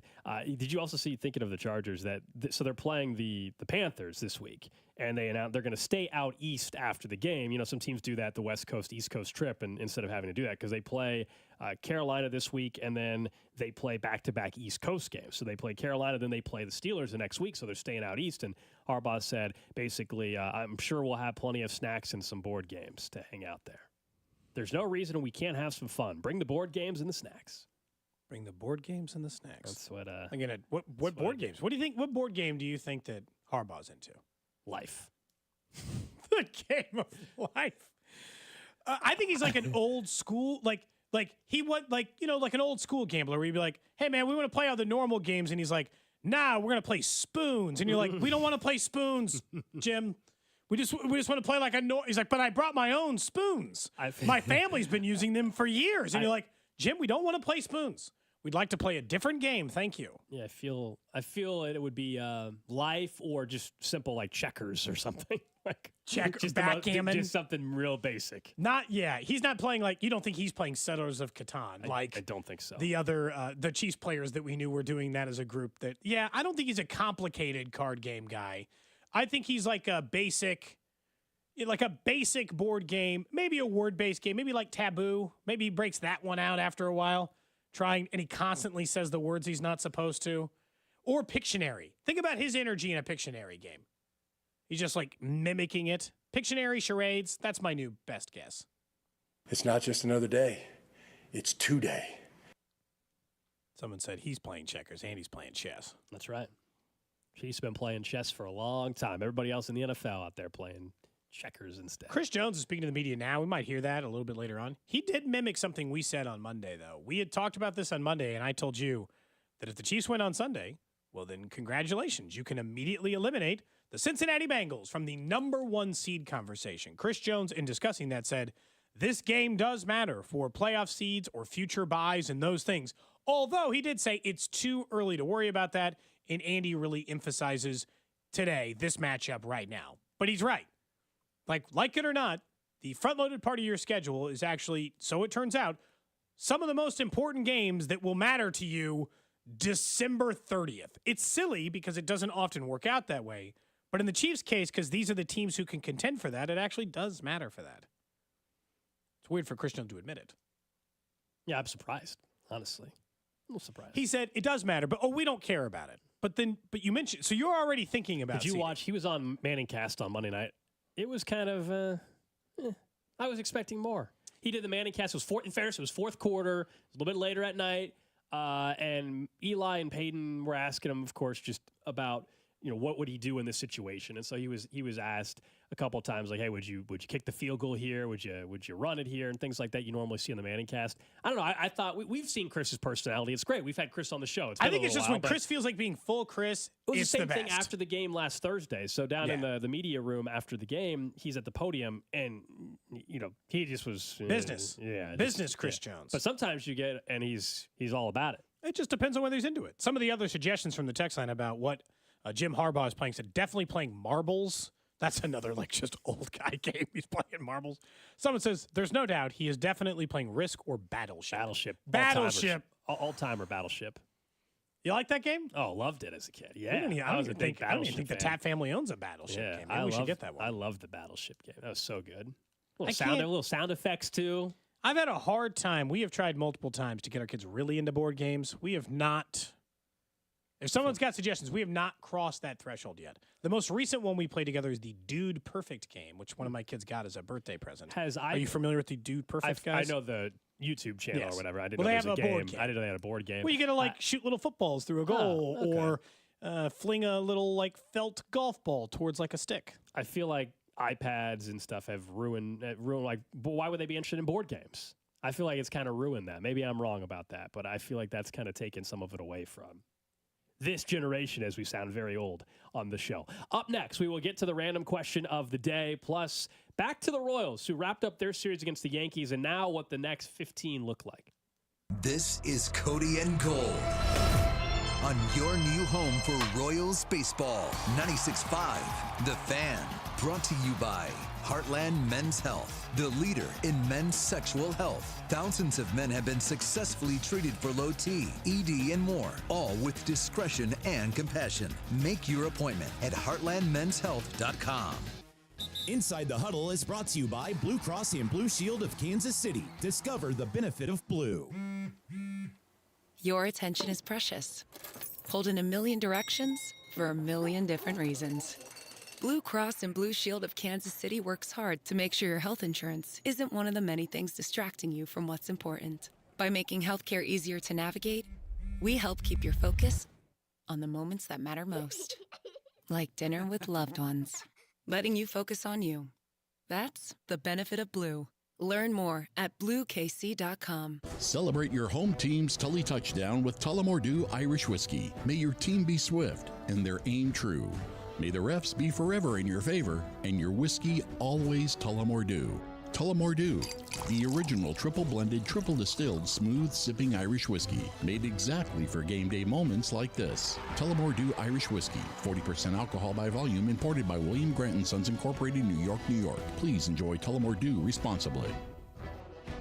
Intimacy. Those special moments when we're together and deeply connected to the one we love. Truly, there are few times in life as wonderful as these. This is Jeff for Heartland Men's Health, and it's the restoration of intimacy that makes me most proud of the work we do in treating erectile dysfunction for our patients. ED is an intimacy destroyer. Research shows that men can draw apart from their partners when ED affects their sex life. The condition causes stress, anxiety, and depression. Even worse, a man's partner can even blame themselves when ED becomes a problem. For us at Heartland Men's Health, this is unacceptable because ED is simply a medical condition like any other, and we have many treatment options and treatment combinations that can stop ED in its tracks. In fact, we have treatments that are effective in well over 90% of cases. So call us and get back those intimate moments. Your initial visit is just $99 and includes blood work, a medical consult, and if medically advised, a test dose. And if that test dose doesn't work in the office, your visit is free. Call 844-447-6600 or go to heartlandmenshealth.com. We have 3 offices: Overland Park, Independence, and now North Kansas City. All right, when it comes to getting life insurance for your family, a lot of excuses can get in the way. But ask yourself this: if something were to happen to me, who would pay the mortgage, the kids' education, and the other bills? Then forget the excuses and check out Ethos Life, the online, easy way to get life insurance in 10 minutes. Ethos has rates that you can afford, like a $500,000 policy for a 40-year-old male starting at $1 a day or $30 a month, with a few health questions and no medical exam. Get your free quote right now at checkethos.com. That's checkethos.com. Not available in all states. Rates do vary. Hi, I'm Kamiko, the founder of Miko's Hot Chicken. When we started our family restaurant, we were also raising a family. But let me tell you, it wasn't easy. Our Chase Ink card was there to reward us on all of our business needs. Now we have a thriving location, and we're hungry for more. With the Chase Ink Business Unlimited card, you can earn unlimited 1.5% cash back on every purchase, so your business can go from here to possible. Chase for Business. Make more with yours. Real business owners compensated for their participation. Cards issued by J.P. Morgan Chase Bank and a member FDIC. Subject to credit approval. Terms apply. This is the story of the one. As a facility technician installing a new welding station, he knows getting the ventilation right is critical for safety. That's why when questions arise, there's Grainger. Grainger offers detailed technical product information online at his fingertips, so it's easy to find what he needs. Because when it comes to safety, having answers means he and his people can breathe a little easier. Call, click Grainger.com, or just stop by. Grainger, for the ones who get it done. What if I told you that there was a single management software that could handle your CRM, accounting, manufacturing, marketing, inventory, sales, and everything in between for a fraction of the cost of the dozens of disconnected platforms most companies rely on to manage their business? Sounds pretty good, right? Well, that's Odoo. Odoo is the end-all, be-all for any business of any size, and it's ready to help your company reach the next level and beyond. Learn more at odoo.com. That's ODOO.com. Home ownership. At Progressive, we know it's part of the American dream. It's winds blowing across a fruited plain, and also your new fire pit, which subsequently sets your gazebo ablaze. It's hard-hitting football, and an even harder-hitting price estimate from your general contractor. That's a star-spangled bummer. It's also round-the-clock protection when you bundle your home and auto with Progressive, which can help keep the American dream of home ownership alive and kicking. Get a quote at Progressive.com. Progressive Casualty Insurance Company, affiliates, and other insurers. Not available in all states. Hey everyone, it's Ted from Consumer Cellular, the guy in the orange sweater, and this is your wake-up call. If you're paying too much for wireless service, you don't have to keep having that nightmare. Consumer Cellular has the same fast, reliable coverage as the leading carriers for up to half the cost. So why keep spending more than you have to? Seriously, wake up! And call 1-888-FREEDOM or visit consumercellular.com. Savings based on cost of Consumer Cellular single line 1, 5, and 10 gig data plans with unlimited talk and text compared to lowest cost single line postpaid unlimited talk, text, and data plans offered by T-Mobile and Verizon January 2024. Wendy's breakfast burrito has an entire breakfast in every bite. Fresh cracked eggs, seasoned potatoes, American cheese, cheese sauce, and sausage or bacon. So the first bite is like fresh American cheese sauce. Bacon. And the second bite is like fresh American cheese sauce. Bacon. And the third bite, you get the idea. The boss of breakfast burritos, gotta be Wendy's. At participating U.S. Wendy's during breakfast hours. Arvest Bank, believing in the power of serving others. Arvest Bank believes in the power of serving others. That's why we're committed to supporting those who serve our communities. We believe that all communities deserve a financial partner who cares. Arvest. We believe.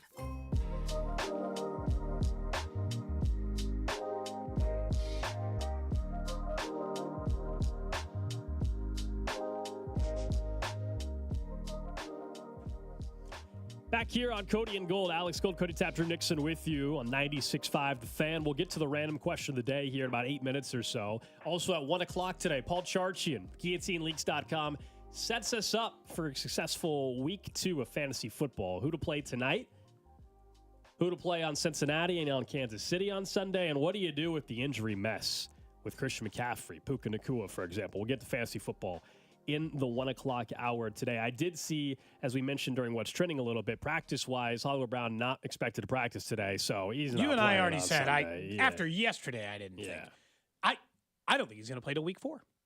I don't even think he's going to play in week 3. I feel kind of foolish now because every year I fall for this trap with like one Chiefs player, and I'm going to avoid it this year. Every year they're like, oh, you know what? Getting real close.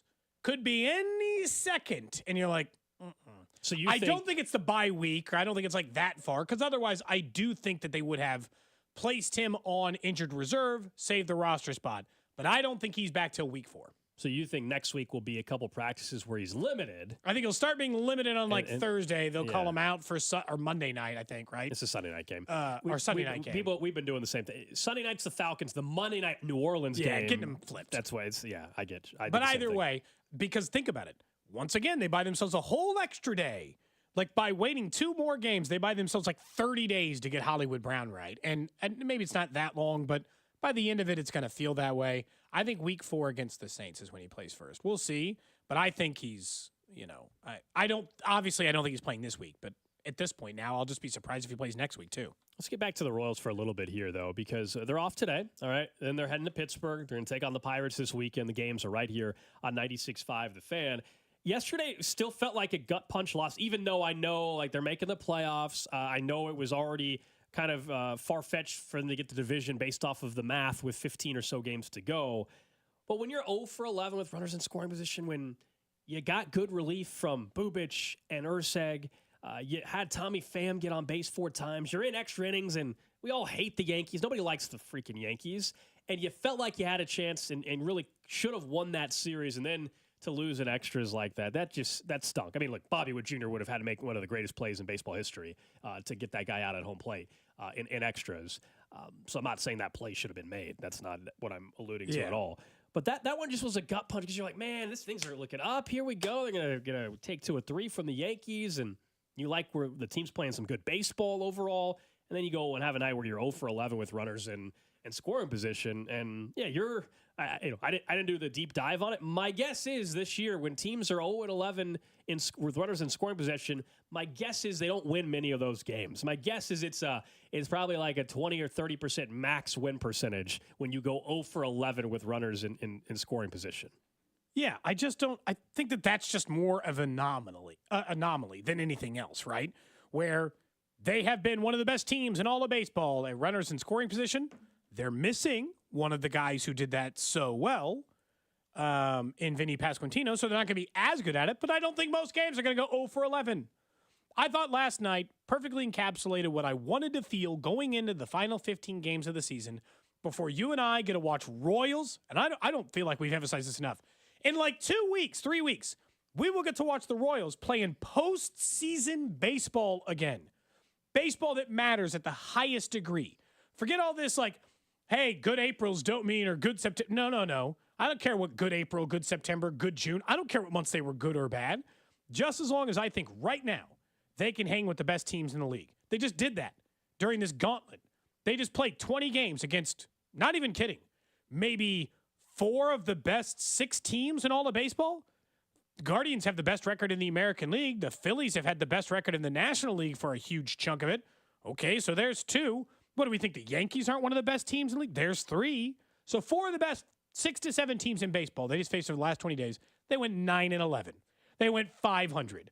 So in a playoff series, you flip one of those. Last night's game, you win instead of lose.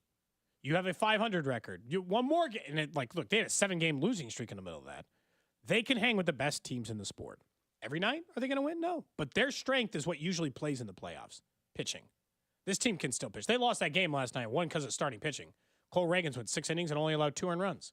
Seth Lugo the night before went 7 and allowed 0. The night before that, they've had like a 2-point earned run average. Yeah, very few the last times, full time through the rotation. Very few times has starting pitching been the reason they've lost a baseball game in 2024. Very few. It has been their clear strength. We know that. 2 All-Stars, plus Michael Wacha, who's been underappreciated throughout much of the season. And that's why, now that they got like a 97-point-something% chance to make the playoffs according to FanGraphs. Yeah. We all believe they're getting there. So once you get it, we said all year, once they get in the playoffs, you like how the rotation could set up for them. But obviously, they're not going to win playoff games if they're going 0 for 11 with runners in scoring position. Like the text line said, hey, why can't we criticize the Royals? We criticize the Chiefs every game. One, it's week to week. You get a full game sample size versus 162 games. 162 games, so I can't get hung up on one game. Yeah, Tuesday night on April the 25th, I'm not going to act like the world is ending like some of you want us to do at times. And I'm not going to do it on Wednesday, September 11th either. But when you look at what they are, we know very clearly what they are. Now, what I'll say about last night's game, the 0 for 11 in runners in scoring position, that does hold true and is a concern for the playoffs and rightfully should be. And I looked it up. FanGraphs 92.8% right now to make the postseason. Is in the playoffs, no team is going to be stupid enough to let Salvador Perez or Bobby Wood Jr. beat them. No team is dumb enough to walk into that trap. So, someone named Tommy Pham, Michael Massey, MJ Melendez, Kyle Isbell, pick your player. One player out of this lineup is going to have to do more damage than they have done during the regular season. Because teams are not going to walk in and let Salvi and Bobby beat them. They'll never put enough guys in base in front of them. They'll never risk it behind them. They will face Renfroe or Massey or a million other hitters before they face those two. So to your point on the 0 for 11 text line, and I think that that's fair, I do think that they're going to have to rely on a name. Someone's going to have to be the playoff hero if they win one of these series. Someone's going to have to get a big hit. Massey, MJ, Renfroe, again, Tommy Pham, someone. Someone's going to have to come. That's just how playoff baseball goes, I would say. Most teams. I mean, that's I think more teams have like more reliable players to count on for that. But yes, Aaron Judge and Juan Soto, you're not going to try to let beat you either. Right. I mean, but during big, long playoff runs that are special, the Diamondbacks last year, I mean, they obviously had, it wasn't just the guy batting second and third in the Diamondbacks order that came up with big hits. No. When the Royals won in 14 and 15, it wasn't just Salvador Perez and Lorenzo Cain. They came up with big 14, hits. it's Christian Colon, that's right? That's what I'm saying. Like, so that's just a given. I kind of think we all assume if they're going to have success in the postseason, yeah, whether it's MJ Melendez or, further down the lineup, Kyle Isbell, like somebody, if you're going to go on a deep playoff run, one of those guys is going to have to come up with a big-time performance or one big at-bat. I think that's what makes playoff baseball fun, and we're, as you said, going to be able to experience that here in a couple of weeks, and you'll hear the games right here on 96.5 The Fan. Random question. For you, Gold. For you, Drew, over on the text line, 913-586-7965. Of course, you can hit us up on Twitter, Twitch, YouTube, Facebook, where you can see our lovely faces. Carrington's been live streaming the show as well, so if you'd like to subscribe to our channels at either 965 The Fan or The Fan 965 on YouTube and Twitch or Facebook, you can see everybody's face on camera. People are always surprised to find out what we look like. The one yesterday was saying, I didn't realize that's what Rob looked like. I thought he looked completely different than that. We're like, nope, that's Rob. You could have looked up a photo of him this entire time. But that's besides the point. Last night at the Video Music Awards, I'm going to ask you a question following this clip. Last night at the Video Music Awards, you, I'm assuming by this point, because we all have social media, saw Taylor Swift have some nice things to say about Travis. And I'd say cut, and we'd be done with that take. I would always just hear like someone like cheering and like woo, like from across the studio where we were shooting it, and that one person was my boyfriend Travis.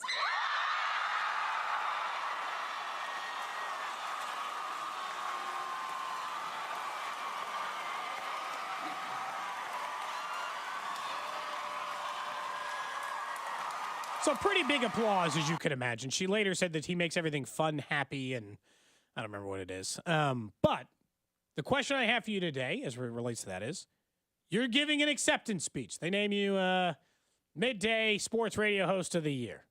You are allowed to thank, not groups, 3 people, and only 3 people. Mm-hmm. Who are the 3 people you thank?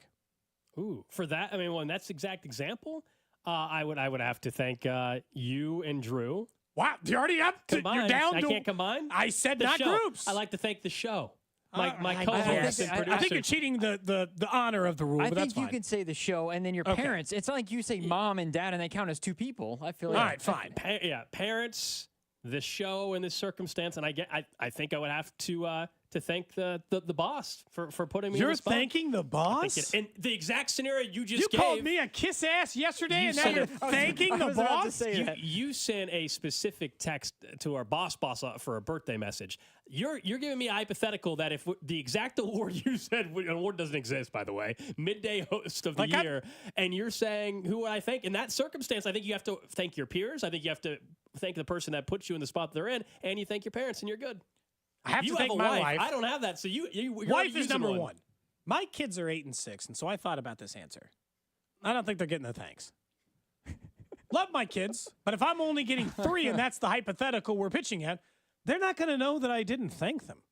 You know? Well, they're not going to know I didn't thank them. When? Later? Yeah. I'll explain. They told me I am only allowed to thank 3 people. And if I say my wife, my kids, I'm running out of people really fast. You always have to thank your wife. She has to do more things for you in order for you to be successful at the moment. Later on, your kids will apply in that. But I think in the scenario, like, look, if I won Dad of the Year, yeah, okay. Yeah, the kids. That's why I gave you the answer. You named a specific award, which is why you guys came into play. If I got an award for something else, I wouldn't be thanking you. It just depends on the award. Generic acceptance speech, then. Does that change your answer, then? Alex? Yeah, generic. Of course. Yeah, what's your answer? Not us. We're generic acceptance speech. Parents first, and then it depends on still like the circumstance. I don't. Okay. You're saying this. You guys are both married. You have 2 of them knocked out of the way right away. You say your parents and your wife. You don't have to come up with 1. Well, I gotta come up with 3. Yeah. Well, get a wife. I'm gonna thank the listeners. Actually, there you go. Someone says, why thank your kids for eating all my food and bothering me while I'm trying to work? Dang. Someone's like, I did this in spite of my kids. I wouldn't even have been at this point if it wasn't for that. Someone says, thanks to my family. See, again, I think that's too loose. Says that covers your kids and your wife. That's true. That's too deep, though. This is why I wanted the question to be focused. I wanted it to be 3. Like, if you had to choose just to thank your mom or your dad, sorry, it's cutting time. You got to decide 3 people. So if you're thinking your mom and your dad, well, you better not thank a sibling because you can't thank them both. That's true. If you're choosing just one, I want this to be more cutthroat. I want you to have to think harder. This is my about favorite part of the random question. Sometimes Cody will ask the question, he doesn't like our answer, and then he changes the question again. I was going to say a different answer. Yeah, this isn't working for me. Drew, did you give your full answer? Oh, so I think it'd be very, very simple. To your point, I've already got two of them taken. I think it would be, sorry, no listeners, sorry, you guys are not getting it either. Wow. I'm going to thank the city. The city I love. The city of Kansas City? Mm-hmm. For honoring me with this. I mean, mine I feel like are easy. God family, or God parents, and Bree, my wife. I don't think it's... Yeah, that's easy. That's it? Yeah, I feel like it's... That's pretty standard, man. That's like coach speak. I do think... Not digging deep into the coffers, but that's fine. I respect it. You limiting 3, though, is very... If you said 5... True, they're going to start playing the violin music and walk you off the stage. You only get 3 people to thank. It depends on the speech, though, because there are some people who have a laundry list. And they start playing you off the stage, and everybody's annoyed. The point is, in this case, in the Cody Tapp Awards, I would not be giving... I don't think Second you mention a 4th person, we're done here. If there was no limit, I don't think I would give any more than 5 to 7. If I had as much time as I wanted to, I don't think I'd give more than 5 to 7. Have any of us ever won? Have you won any awards? Would that involve like a true acceptance speech? No, just have you won an award? Well, yeah, but but not like required a speech. What's the last award any of us won? Ooh. I think the last award I won was when I was in college, like 10 years ago. I won a Missouri for winning the company pick'em, the company-wide pick'em party, pick'em contest. There you go. Is that an award? I got a trophy. It's an award. We put it in the garage sale. Nice. I don't think I was kind of like your fantasy football. You said award. I guess, You did? yeah. See, that's what I said. He doesn't like the answer. I was and just he trying to decide if changes that was it. an award or if it was, I don't know. It felt like What other award do you think I would be getting? I don't know. I won a Missouri Student Broadcaster Award. Well, so it was I called an award. I won the Kansas version for something, but like that was in 2012. 12 years no, ago. it's been a while. I would say it's about the same for me in college. I won outstanding sports media student at Butler. I haven't won a lot of awards. I in my was in life. college. Text line says they thank their family, their wife, and Sydney Sweeney. That's the third person they toss in. Is that Dusty Likens? Might be well, Dusty. well, I guess I thought he was done with Sidney Sweeney. I thought he had moved on. Oh, did he? Wow. Maybe I'm wrong. I thought he had moved on. Oof. Thought he said she was no longer in the top 3. I don't know. What's he just updating you on his top 3? Yes. He texts me sometimes. Yeah. Every now and then. He randomly texts you his top 3 most attractive women? I get. He'll bring it up at least. Yeah. And then the bullpen. How often is he bringing this up to everybody? Apparently not me, but how often is he bringing this up to everybody? I've heard his top 3 maybe 4 or 5 times in the time that I've been here. A little over a year. That feels like a pretty high ratio. Every other month, Dusty is re-alerting you to his active top 3. I think you've changed the list because he may have someone he's talking to right now too. I think yes. I'm not going to spill all the beans there. I know that's not my thing. I don't know if you said that on air. So from the 816, someone said I got a plaque at my last job. They misspelled my name, even though I had worked there for 10 years. No wonder it was your last job. Didn't last there long after that one, did you? Oh no. That might be one of the most. Look, I'm not going to say that this person is the company is disrespectful, but if you've been with her for a decade and they can't spell your name right, man, that's bad. That's tough. Yeah, that's bad if they can't do that. Thinking of just company-wide stuff, we do have the Snitch line making its return to Cody and Gold. It's been months since we had the Snitch line. At 1:15 today, you guys can text in to 913-586-7965. You can already start texting some in. You can also call. Same number, 913-586-7965, right around 1:15 or so. We're going to open up the Snitch line again. You guys know how that kind of works. It's something we started during COVID when the NBA put together their Snitch line. So we said we can do the same. And it's something we've done off and on over the last 4 years, and it's been a while since we did it. So today at 1:15, something you've seen around town, something you've witnessed, something you've done. You just need to be free. You need to get it off your chest. Yeah, it's time That's what the Snitch line is for. Yeah, I think so. It's time to get that news out, you know? Are they really calling is Dusky a thing? I mean, somebody texted in, what is Sidney Sweeney gonna do without Dusky, his new name? Is that what they're calling him now on the morning show here? I have no idea. I don't know the background on that one.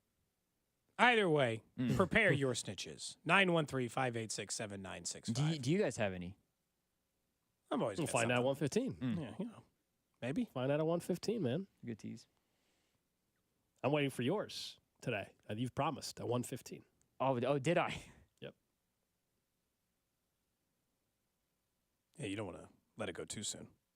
You know, we had... I don't know what you're talking about. No, it's fine. We're going to all find out together, I guess, at 1:15. One thing in radio we learned a long time ago, you never want to think the mic is off when it's not off. Like, you got to be cognizant that the microphone is off because you never know. This somewhat applies to what happened out in Las Vegas. So the Raiders press conference, like any team, they have it on YouTube. But there are microphones in the press conference room above the media, so you hear the question. Thank goodness. Well, the Raiders, I guess, started the YouTube channel or stream, and they left those mics above the media on.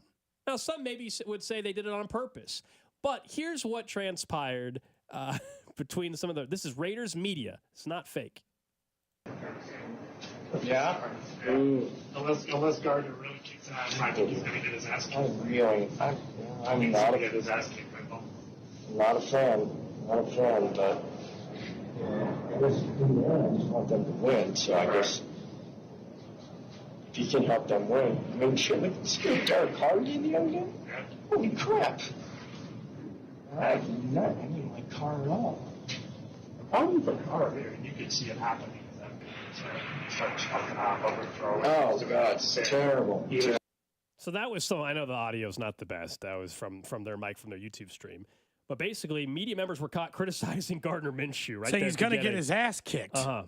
Unless Gardner Minshew really kicks ass, I think he's going to get his ass kicked by Baltimore.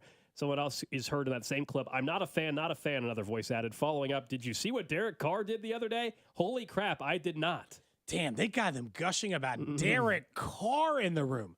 Also, in their defense, say anything wrong? You Nothing that's not accurate. Yeah. You hear any inaccuracies there? That unless Gardner Minshew kicks some ass, he's going to get his ass kicked? Yeah, that sounds about right. That Derek Carr is a better quarterback than Gardner Minshew? Derek Carr's been starting in this league for like 8 years for a reason. Gardner Minshew's on his like 9th spot in 4 years for a reason. I don't think any of that's unfair. I would. The Raiders are stupid though. You got to have the mics off before the stream starts. I've almost been busted in this. The Chiefs have done this to me. The Chiefs have left microphones on in a room before a press conference where I was getting a little too loose and friendly and chatty with the people around me. And while I wasn't saying negative things about the Chiefs, I certainly could have been caught saying something I shouldn't have. You know, where you just get, even if it's just like letting some curse words fly or things you don't typically want on a stream, where the Chiefs might have 1 million followers on social media. They've left the microphones on me. I actually, weirdly, don't think it's that uncommon. I just think that, like, in our industry, like, everyone's job's a little bit different. If you are near a microphone, you better make damn sure it's off before you start talking. Yeah, we learned that. You learned that a long time ago. And I know, like, they could have been beat writers or not necessarily radio people, but if there's microphones around, you have to assume they are on. That's the best advice you can give to anybody starting in the business. Anyway, if there's microphones around, you have to assume those bad boys are recording and are on. Always better to be safe than sorry. Always. Someone says, and Drew controls our mics. So if we tick Drew off too much this week with Cincinnati talk, got to really be careful around our microphones, It's Thursday. I don't know if one time we served Dusty with papers over a hot mic. We did. That would be. We served in papers from Washington D.C. That would be crazy. Well, it turns out he wouldn't be. We just copy and pasted from a actual complaint. Was that fraud? Did we commit fraud by doing that? Never. And in fairness, it was our previous producer, and he was the one who filled out all the paperwork, so we're probably fine. Someone says, we've heard you guys say some horrendous things. I've left a mic on and said some stuff I shouldn't, but, like, nothing that bad. Nothing that bad. And a couple of times I've said it, and I'm far enough away from the mic that you guys didn't catch it. Yeah. I'm not even kidding.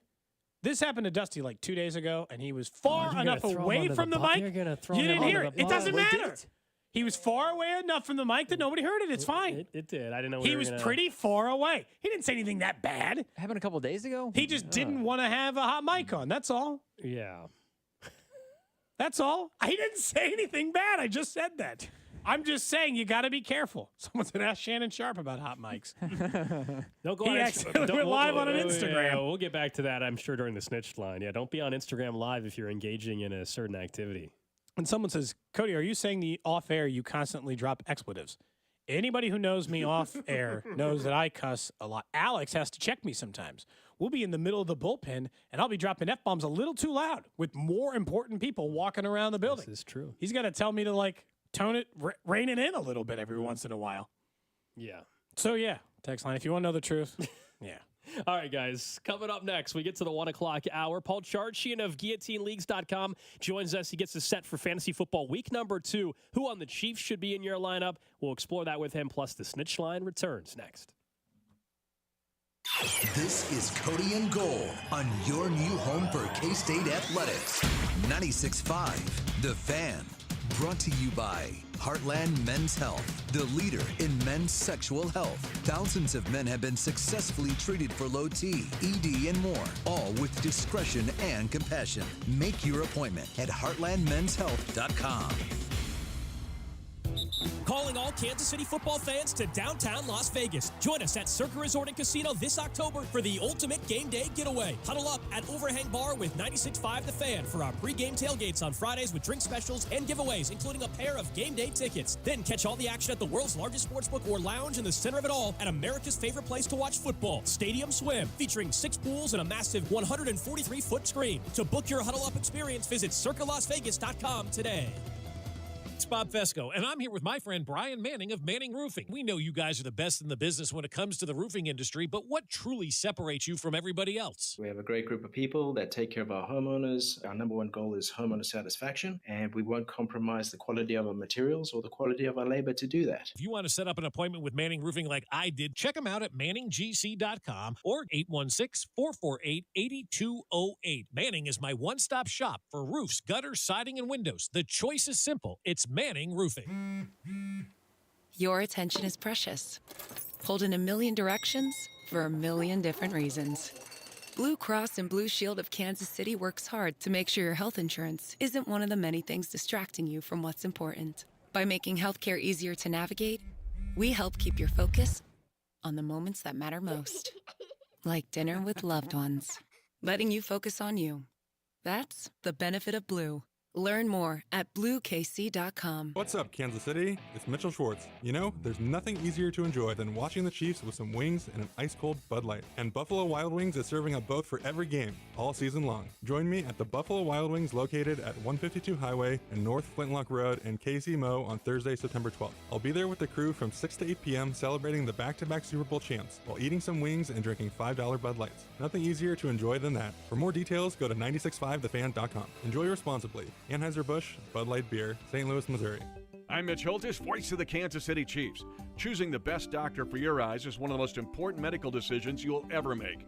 Whether you're considering blade-free LASIK, all laser cataract surgery, and premium lens implants, or want a world-renowned doctor to help with your glaucoma, macular degeneration, dry eyes, or diabetes, trust my doctor, Dr. Steven Silverstein.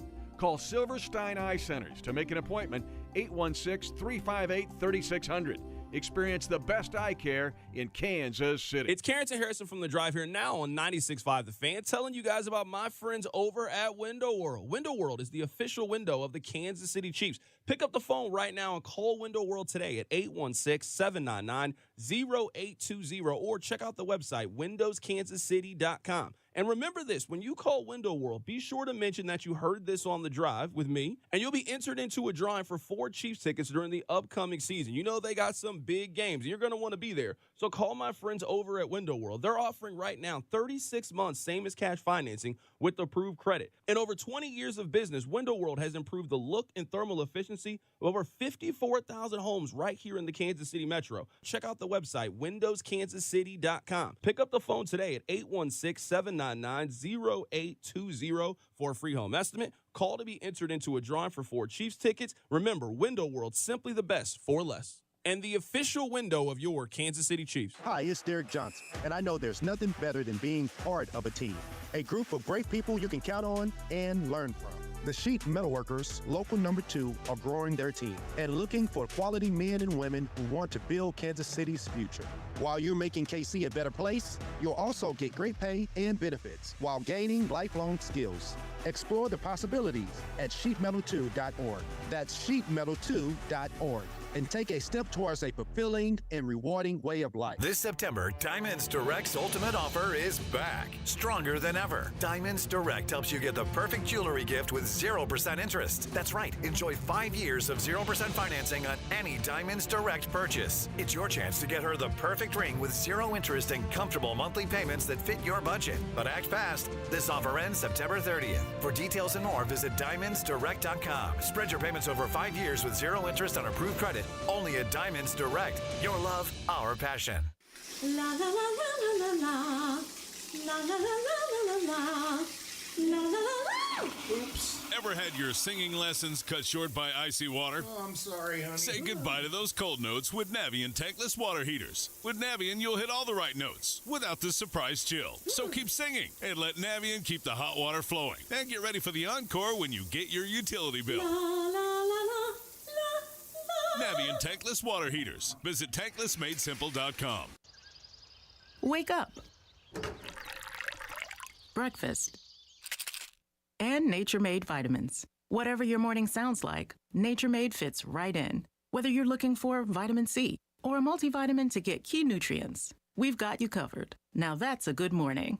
We take care of you so you can take on your day. Start your day with Nature Made, the #1 pharmacist-recommended vitamin and supplement brand. based on a survey of pharmacists who recommend branded vitamins and supplements. Did you know your skin is the largest organ of your body? Huh? That's why you should shower with Old Spice Super Hydration Body Wash instead of plain old bar soap. Love your skin by super hydrating it with vitamin B3 and glorious notes of vanilla and shea.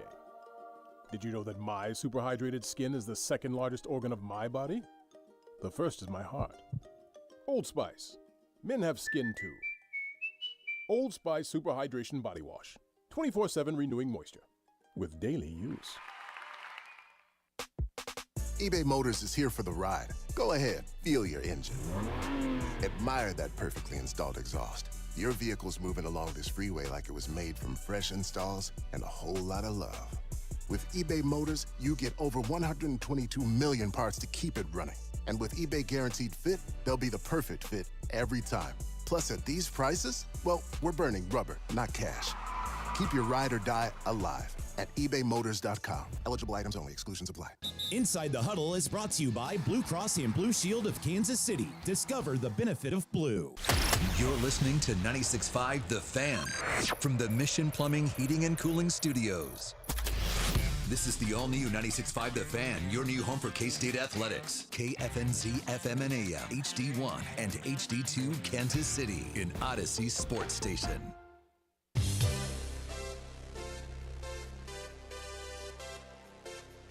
Back here on Cody and Gold, coming up in about 15 minutes, we bring back the Snitch line. We haven't had the Snitch line on the show in quite some time. Back by popular demand, so you can start sending those snitches in to 913-586-7965. But let's talk some fantasy football. 1 week in the books, on to week 2. We go out to Paul Charchian of GuillotineLeagues.com. He joins us thanks to Twin Peaks, Eats, Drinks, Scenic Views. I'll just start with at least something on my mind, and I'm sure a lot of people, and that is, where are we at with Christian McCaffrey? A lot of people drafted him in the number 1 overall. Maybe you got lucky and he was there at 2. He didn't play last week. It sure seems like he's not playing this week. Yep, it's and honestly, I'd prefer that they keep him fresh, but I think the emerging storyline is going to be, if Jordan Mason is as good as he looked on Monday night, he's going to be a factor this year. And if you're Kyle Shanahan, and you know you've got Christian McCaffrey, who's probably in the final quartile of his career, don't you kind of go to a committee now? And even though he's never been a committee guy, Kyle Shanahan's always had his workhorse back, right? But now, don't you just play to keep both of these guys fresh through the whole season? And that would be the worry for me is, you know, instead of getting the 20 touches a game we're used to for Christian McCaffrey, that it's going to turn into 12 for a lot of this season when he does come back. So Mason looks great. Maybe this offense can make anybody look great, but the worry for me, I guess, is for Christian McCaffrey is going forward. He's not the workhorse back anymore. So who's going to be the player people are more happy they ended up either stealing late in the draft or picking up? Jordan Mason or J.K. Dobbins? Oh, wow. I mean, J.K. Dobbins right now looks like the clear path to being the starter. And now, granted, Jim Harbaugh has said that he's going to use a hot hand at running back, and that was Dobbins clearly in the opener. But more importantly here, I think that's going to be the case going forward. Gus Edwards just looked bad. Just 2.4 yards per carry. And across the entire league, Gus Edwards had the second worst rushing yards over expectation at negative 1.6 yards. So he was actually under expectation by a yard and a half. And Edwards looked slow, while J.K. Dobbins posted a 20-mile-per-hour gallop on that long run that he had. So now here comes Carolina. So I love Dobbins this week. I think he's a great start. And if Gus can't get paid here, we might be looking at dropping Gus outright, or maybe you certainly can't start him if he can't do anything here against Carolina. In a weird way, because of the way he coached in college, Charch, and because what we saw in week 1, does this make Justin Herbert a worse fantasy quarterback to play?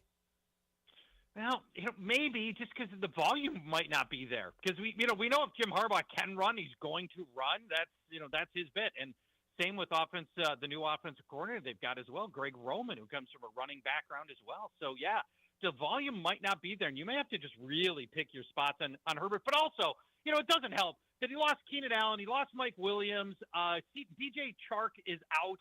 And now also Josh Palmer's hurt. So you roll all that together, and you really can't start Herbert this week. Talking to Paul Charchian of GuillotineLeagues.com. One other injury, Puka Nacua. We know he's on IR, and then they have a week 6 bye, so you might be waiting until week 7 to utilize him. What's an option if somebody didn't pick anybody up on the waiver wire? How do you approach that? How does that impact some of the wide receivers in that offense? Well, first and foremost, 21 targets for Cooper Kupp. Oh, my God. And if that's, this puts Cooper Kupp right back into the conversation of your weekly, like, is he my number 1 wide receiver this week? Is he my number 2? He's my number 3. He is, that's the kind of volume that Cooper Kupp's going to get. And we've seen it before, right, with Kupp in the past. So we know that Sean McVay is perfectly willing to just feed Kupp like crazy. And that's going to be a continuing storyline. Meanwhile, Demarcus Robinson is going to be very, very safe, and he's going to get a fair amount of work out of nowhere. Tyler Johnson, a first-round pick like 6 years ago, who has done nothing, it turns into somebody you could potentially use as a spot starter. Had one big gain in the game that they played last week, and probably here again, spot starter against the right team. And by the way, Arizona this week is the right team. You could start him too. Charge, what about a team near and dear to your heart? I don't know if it's called Sam Darnold. I think some people were calling it a renaissance. I'm not sure if you were ever good, you're able to say it's a renaissance of his college playing career. But he looked really good in week 1. But the Giants might be the stinkiest team in the entire league, sans the Panthers. So is Sam Darnold an actual play this week against San Francisco, an obviously much more difficult opponent? Yeah, I think he is. He completed his first 12 passes to open his career as a Viking, which is awfully impressive. And, the 49ers, obviously a very good overall defense, but where they're really elite is as a run defense. As a pass defense, they're much more susceptible, and they can unleash Nick Bosa and Leonard Floyd, but the Vikings just neutralized an equally good defensive line with Dexter Lawrence and Kayvon Thibodeau and Brian Burns. So I still think they can get a little something done here. Vikings will probably be without Jordan Addison, who re-injured his ankle. That's a loss. No TJ Hawkinson still. So, the limited weapons probably cap his upside. But is Sam Darnold startable? Yes.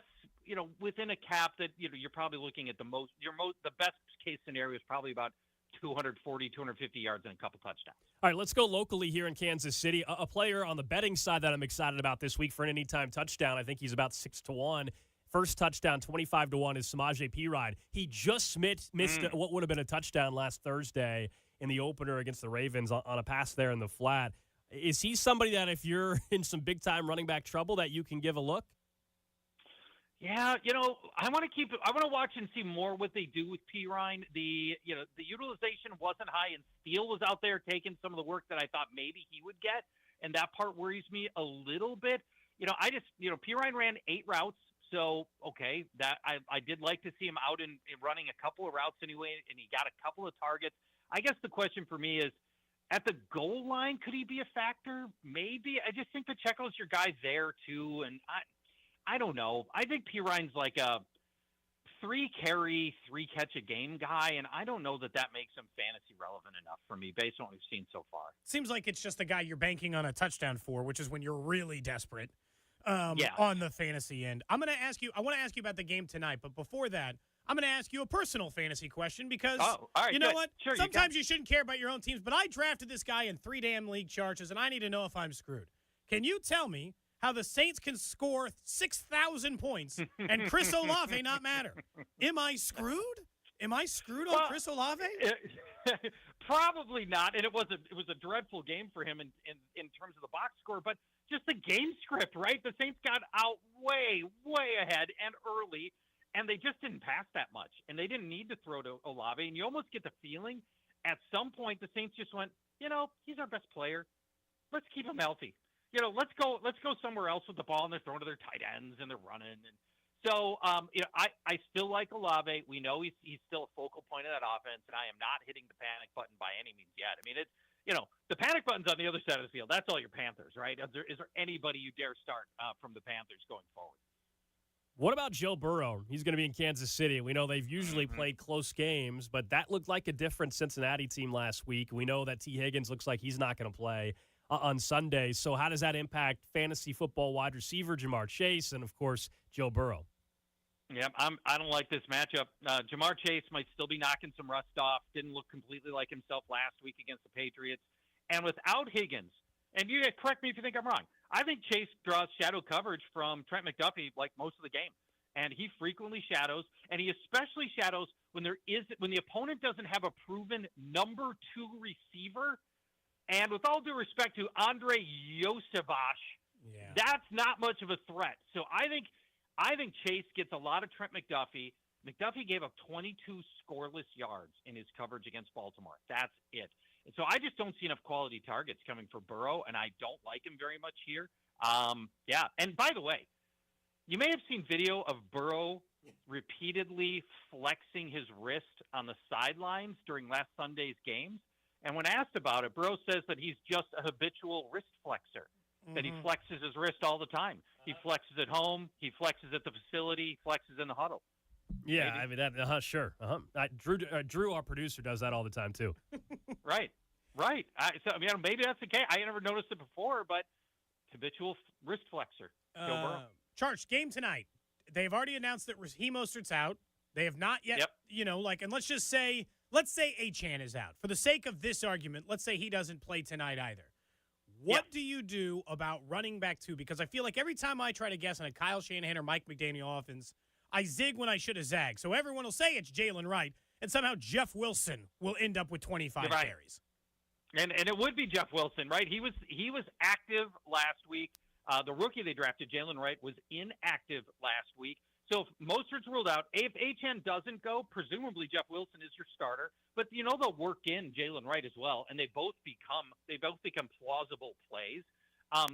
We frequently talk about the Miami runners as being like owning a Lamborghini, right? When they're actually running, they're great, but they're broken down constantly, and it's always a problem for these guys. Now, I think the real question is, if Achane's active for the game, now what do? He's laboring on a bad ankle. He gets hurt all the time. The risk-reward proposition is gigantic. If he does end up just if he's healthy and he takes all of Raheem Mostert's work, then ineffective and Achane plays the whole game, you could be looking at a giant game. But he could also, carry number 1, he could re-injure his ankle and he's out. So, massive risk-reward proposition for Devon Achane tonight. What about wide receivers? You probably go way back with fantasy stats. Performances, if someone were to get handcuffed before tonight's game, what could that mean for their fantasy expectations? It worked out pretty well last week. Yeah, it worked out pretty well last week. By the way, most teams, they, even for their home games, everybody's at a downtown hotel or they're at a hotel near the stadium, and everybody takes the team bus over for exactly these reasons. I wonder if the Dolphins don't change their protocol on this, and rather than have players just sort of drive themselves in, they do something like this, which would not surprise me very much. But yeah, let's hope there are no last minute arrests that happen. I think Tyreek Hill will still have I think Tyreek will have a good game tonight, no matter what happens. All right, Charge, we appreciate it, man, and hopefully in our listener guillotine league and in our media guillotine league that nobody spends $666 again like they did this week. I know. Don't ever spend that much money on anybody, no matter how good you think he is. But hey, look, we'll roll with it. If everybody else wants to make those mistakes, fine. We'll just continue to hoard our money, and we'll be dominating in November, baby. There you go. Thanks, Charge. Thanks, friends. Bye-bye. Paul Charchian, GuillotineLeagues.com. He joins us thanks to Twin Peaks, Eats, Drink, Scenic Views. And yes, in our, not our listener guillotine, but a media one we're in, someone spent $666 on CeeDee Lamb. Crazy amount of money of your $1,000 budget for the entire season to spend after 1 week. Crazy amount. Especially when it was $300 more than the next closest bid. I think I was the next closest bid. Yeah. I really think my team stinks in that league, so I made a very aggressive bid. How much? Like $333. So they doubled you up, basically. Yeah.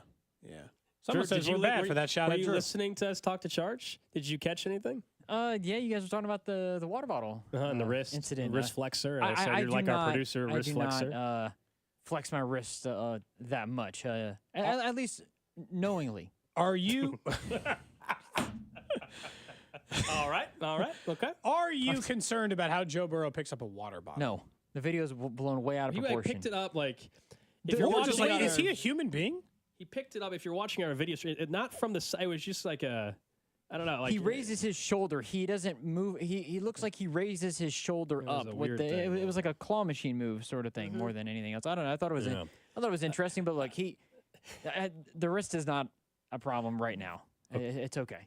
We will get back into this matchup on Sunday coming up in 25 minutes or so. But we said we wanted to bring it back. It's been a while since we had the Snitch line on Cody and Gold. 913-586-7965. Something you've been trying to get off your chest. You know, something you witnessed a coworker do. Something that you witnessed anybody do. Maybe at Arrowhead last week on Thursday. Maybe you set off an alarm at college. Whatever it may be. 913-586-7965. You can text in. You could call in. I know some people are, it's anonymous. Even calling. We're not going to mention your name. Use a fake name. Somebody did text in while you guys were having your conversation with Charch, snitching on my neighbor, had a bathroom flood and spill into the condo below them, and then moved out before paying the damages. Dang. Man, that's ice cold. You're going to flood someone's entire room and then not... Oh. No, can't you go out? I mean, before paying the damages, I mean... Can't they? Yeah, go they after. still They're not know who off he was. Yeah, they're not off the hook entirely. Now you're going to have to get attorneys involved, I guess. Here's another one from the 816. Someone said they are just fired. We'll leave the name out. Just fired from we'll just call it a national steakhouse chain in Lee Summit after 3 years. Inadequate performance not hitting my bones. The other meat cutter hit his bones because he sends out... What's that mean? Bones, or are they trying to say bonus? Hit his bones, like as in cutting the meat. I don't know. Sends out expired meat. He's accusing an employee of sending out expired meat, underweight steaks. I wonder be careful. Be careful at any steakhouse in Lee Summit, apparently, for undercooked steaks. No, underweight. Underweight steaks. Sorry, undercooked. We've had enough steakhouse issues in this city over the last 6 months. But basically, yeah. I wonder if this is the same guy that said he was in a meat cutting competition. Like, maybe 8 months ago. Maybe. I don't want to say for sure, but at least seems plausible. From the 913, I saw my boss walk out of the bathroom without washing his hands and then proceeded to shake someone's hand 1 minute later. If you're asking for permission to snitch the person whose hand he shook, absolutely. You know, Rex Hudler once told me he really hated shaking hands with people like when he was a player. And I was like, well, why? He's like, these people come up here and ask you for an autograph. They're probably picking their ass, picking their nose. I don't know what they've been doing with their hands. I don't want. And honestly, he's not wrong. Hudler might be onto something there. I think he's right. Listen to that guy. Just tell him that self. You know, I absolutely think that's the Someone case. says this isn't me snitching, but this is me calling out Kyle Van Noy as a huge snitch. We played that audio yesterday. Linebacker for the Baltimore Ravens complaining about the Chiefs trainers. Double. What the heck did he say? They had double. They were double fisting styrofoam cups. Is that what they were? That's exactly what he said. It was a weird thing to comment on. Was that? Oh man. From the 816, when I'm home at lunch, my wife isn't home, I'll sneak my dog table scraps. She thinks it leads to begging, but he'll beg anyway. A few scraps won't hurt him. Yeah. This is a great thing to talk about in the snitch line. Is that there is always things you will do when the other person's not there that you're like, yeah, I understand it bothers you, but it doesn't bother me. And so if you're not around... Do you have an example? I think that is actually a great example. Do you have an example? It sounds like you do. Do I? To me? Yes. No, I'd never do that. I'm the same person whether my wife's there or not, you know? We're not going to read this one about dogs. No, thank you. We'll stay away from that these days. What else do we have here? 913-586-7965 is... the snitch line on a Thursday. Someone says it back. in 816 in 6th grade, I pooped my pants in class, and I acted like it wasn't me. Just real quick. How did you do that? How did you act like it wasn't you? If you smelled like poop, what was the out? How did you walk? Were you walking normal? Did you sit down? I don't think so.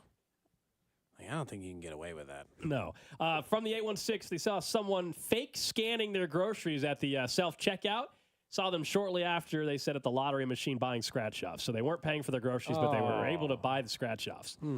Isn't there, I don't remember which chain, so I don't want to say it. One of the chains, I thought, closed a lot of their self-checkout lanes because of theft. Yeah, there were a few. Yeah, I thought I saw that here in the last month or so. Yeah, I think so. Unfortunately. But also, I'll just say this. Maybe those things are happening. Not your problem. That guy's fake scanning. You don't need to go to the. But he's just snitching. No, he can snitch here. I'm saying don't snitch to the employee at whatever retail store. Don't go to them and be like, hey, that guy's fake scanning. Yeah. Not your problem. Don't get between them and that. Don't get between them. You don't want that trouble in your life. Yeah. Just let the man fake scan. If they catch him, they catch him. If they don't, they don't. You know? Here we go. All of us at one point in time probably have lived in an apartment, and all the different Wi-Fi networks pop up. Someone says confession. They said they know the Wi-Fi password for their neighbor upstairs. I turn off his Bluetooth speaker all the time because he plays it so loud. He's losing his mind. Really cool. That's awesome. That actually is really cool. Oh my God! So if that's been happening to you, it's your neighbor. He's playing his music too loud, so he's able to control it. Follow up: have you asked him to turn it down, or is that just like a confrontational moment? Probably. It seems like he's enjoying being able to do this now, though. Do you think there's people that are bothered? Like, I'll watch TV outside or watch. My daughter will listen to music outside and listen to it kind of loud and like dance around. Yeah. Do I? I think it depends you think on there's people who are time. bothed by my kid? Time and place. She's not doing it at 11 o'clock That's at what I'm night. saying. She's 8. Yeah, the time matters. Is it at 7 o'clock in the morning or at 1 a.m.? No. It might 7 in the morning's more likely. How but loud? she more Could I hear it from inside my house? Like if I was your No. neighbor? Well, inside your house, no. But if you were sitting outside on your deck, you're good. You're good. I think if you're outside and can hear other outside activities, that's just on you. That's a risk, you know? Some of these. I forgot. We haven't done these in a while. It's been a little while. From the 913, my brothers vandalized my girlfriend's car because she's hotter than his. F that dude. I know you're listening. Oh. Wow. Okay. Little family drama. Okay. All right. Excuse me. You got any beef with your family members right now, or are you guys square right now? We're good. We're good. I don't think I've ever had beef. Beef enough where I'm like not talking to anybody in my family. Man, no. I mean, like a tiff maybe. But that's it. Okay. We can keep taking your snitches, but it's getting bleak over there in the snitch line. Someone said they had relations with a woman. They gave her a certain disease. Then they watched their friend have relations a week later, and I was too ashamed, they said in the text, to admit what they've done. Oh, gosh. Jeez. Uh-huh.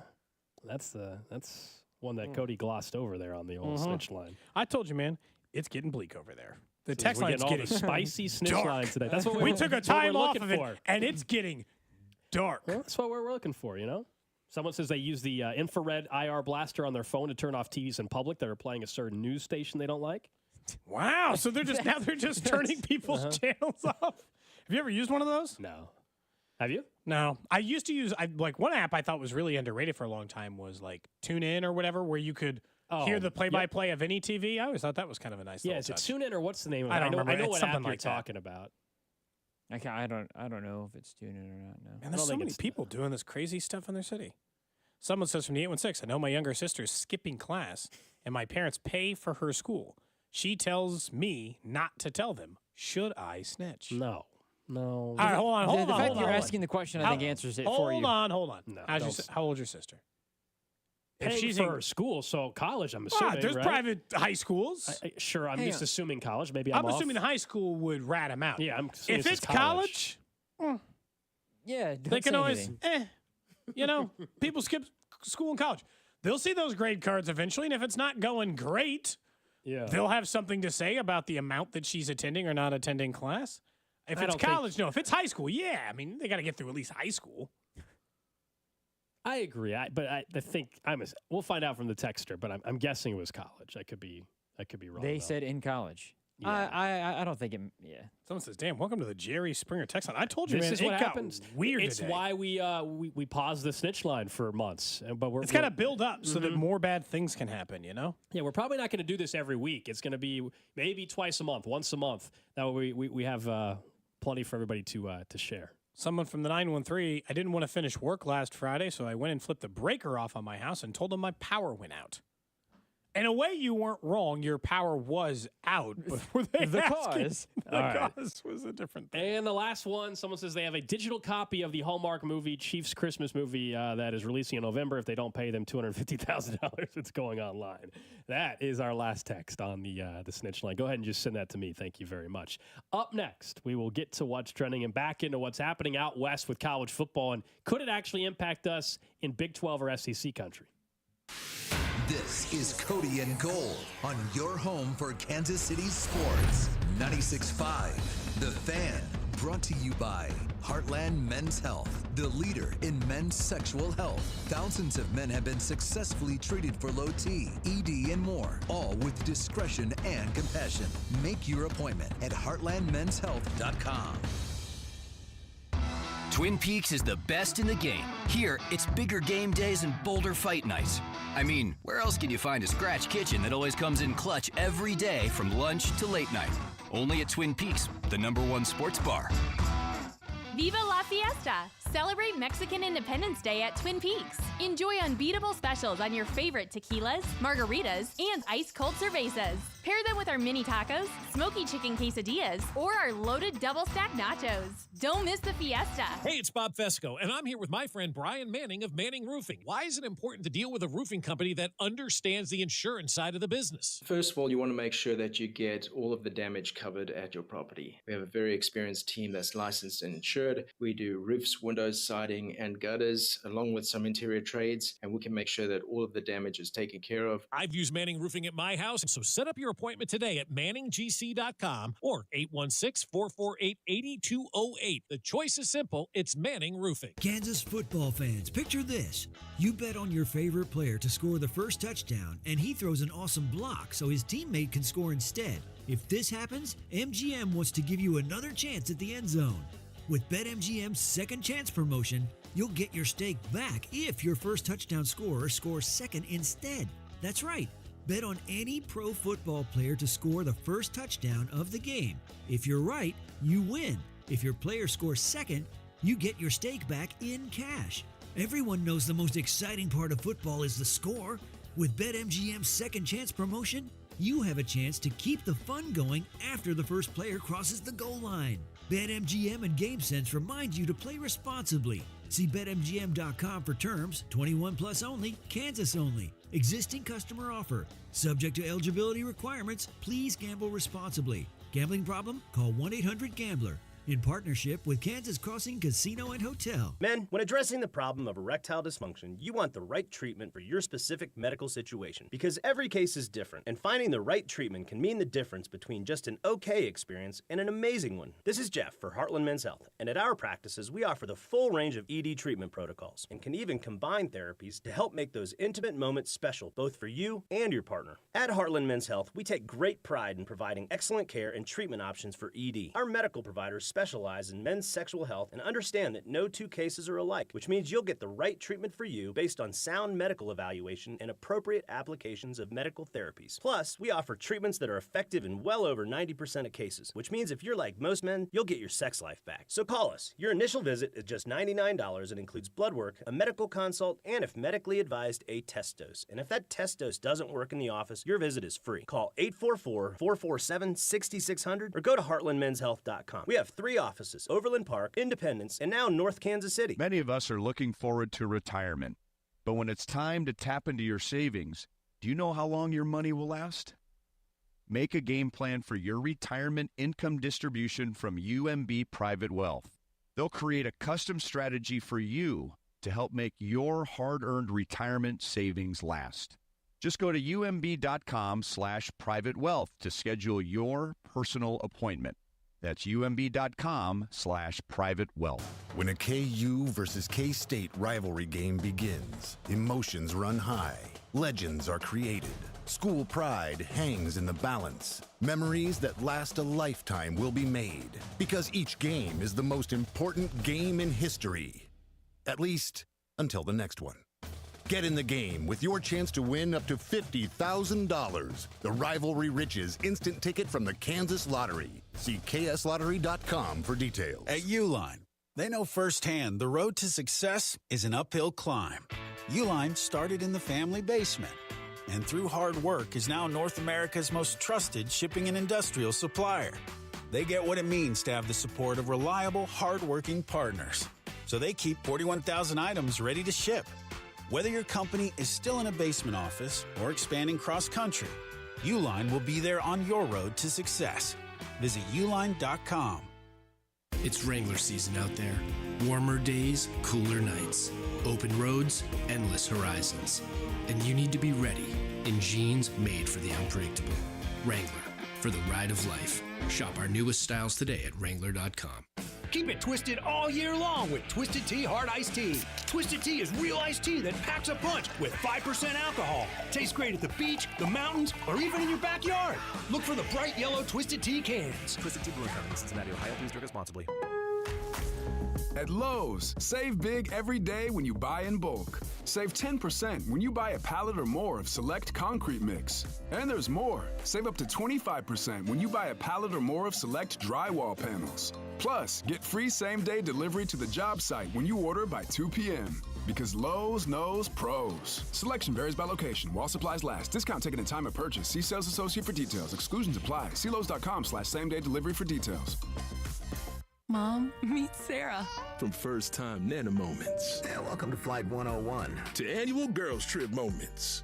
Your can't-miss moments are worth protecting against RSV. If you're 75 or older or 60 plus with a chronic condition like asthma, COPD, heart disease, or severe diabetes, you're at higher risk of landing in the hospital from RSV. And there are no prescription RSV treatments. Check eligibility and schedule your RSV vaccine at vaxassist.com.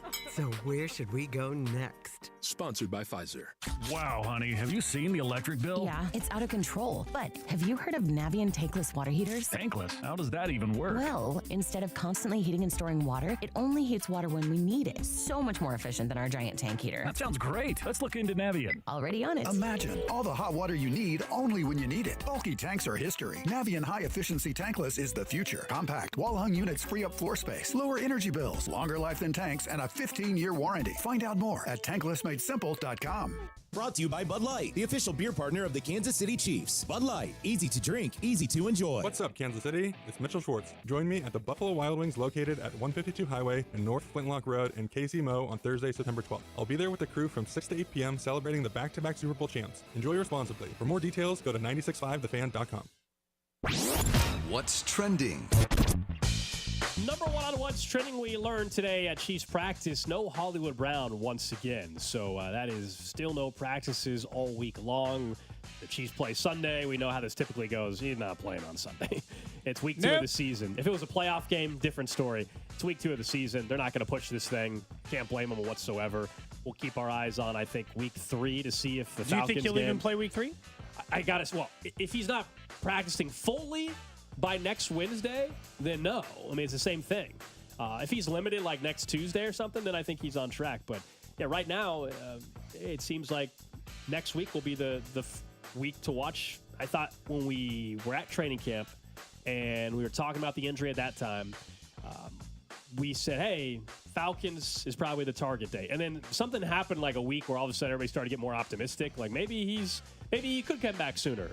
Dr. David Chow was on with Carrington back during training camp, I remember. And remember, he said, he mentioned the word pup list, but he thought it could be more like 4 to 6 weeks, as in 4 to 6 games. But I think they would have pup listed him if they thought it was that long. If they thought it was more than 4.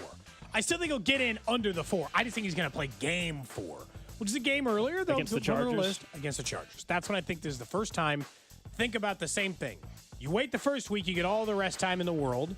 Now you get 10 more days before Cincinnati, 6 more days before the next game. Then it'll be 7. It'll be 8 days because they play the Monday night against or whatever it is. They play or the Sunday night. You get 7 more days before week 4. That's what I do think that eventually it will be the case. We'll see, but that's what I think. Next up on What's Trending, Royals did drop the final game of the series against the New York Yankees last night in extra innings. Unfortunately, Chris Bubich, who was dominant in the 11th inning, or 10th inning, was unable to get it done in the 11th as the Royals failed to score in the 2nd inning of extra innings. Royals off today, start a 3-game set against Pittsburgh. They have yet to announce any of their starters for the upcoming series. Yesterday it was announced Michael Lorenzo was going to make one more rehab start, so it won't be him. Does that mean it'll be Alec Marsh, or is this when they start shuffling their rotation? As it sits right now, the final 3 games of the series against the Braves, it would be Seth Lugo, Cole Reagans, and Michael Wacha. You would think that that's who they'd want for the 3-game series possible in the postseason. Next up on What's Trending news overnight, that the Pac-12 is trying to stay alive in some form or fashion by announcing that in 2026 it's going to add Boise State, Colorado State, Fresno State, and San Diego State to pair up with Oregon State and Washington State. We got enough states covered. They're all states. That's the requirement, I guess, to be in the new conference. That is something that will require two more. Got to be a state school. Yeah, two more schools are required to join to get them to 8 to be a recognized conference at the FBS level. The Pac-12 and the departing schools are going to be on the hook for around $110 million in exit fees and penalties to the Mountain West. So the trickle-down effect is, all right, so then what does the Mountain West do? What does the 2 additions to the Pac-12, which we know are coming at some point, what does that do to another conference? Is it coming from the FCS level, FBS level? All that kind of stuff plays a role in this. We're going to talk more about this after What's Trending, but that was a surprise overnight. Next up on What's Trending, big game tonight in the AFC East. Bills-Dolphins tonight over on Amazon Prime. Could have potential 1 seed complications down the road or division winner complications down the road. As it sits right now, Mike McDaniel met with the media about an hour ago. Didn't meet with him, but spoke to a reporter.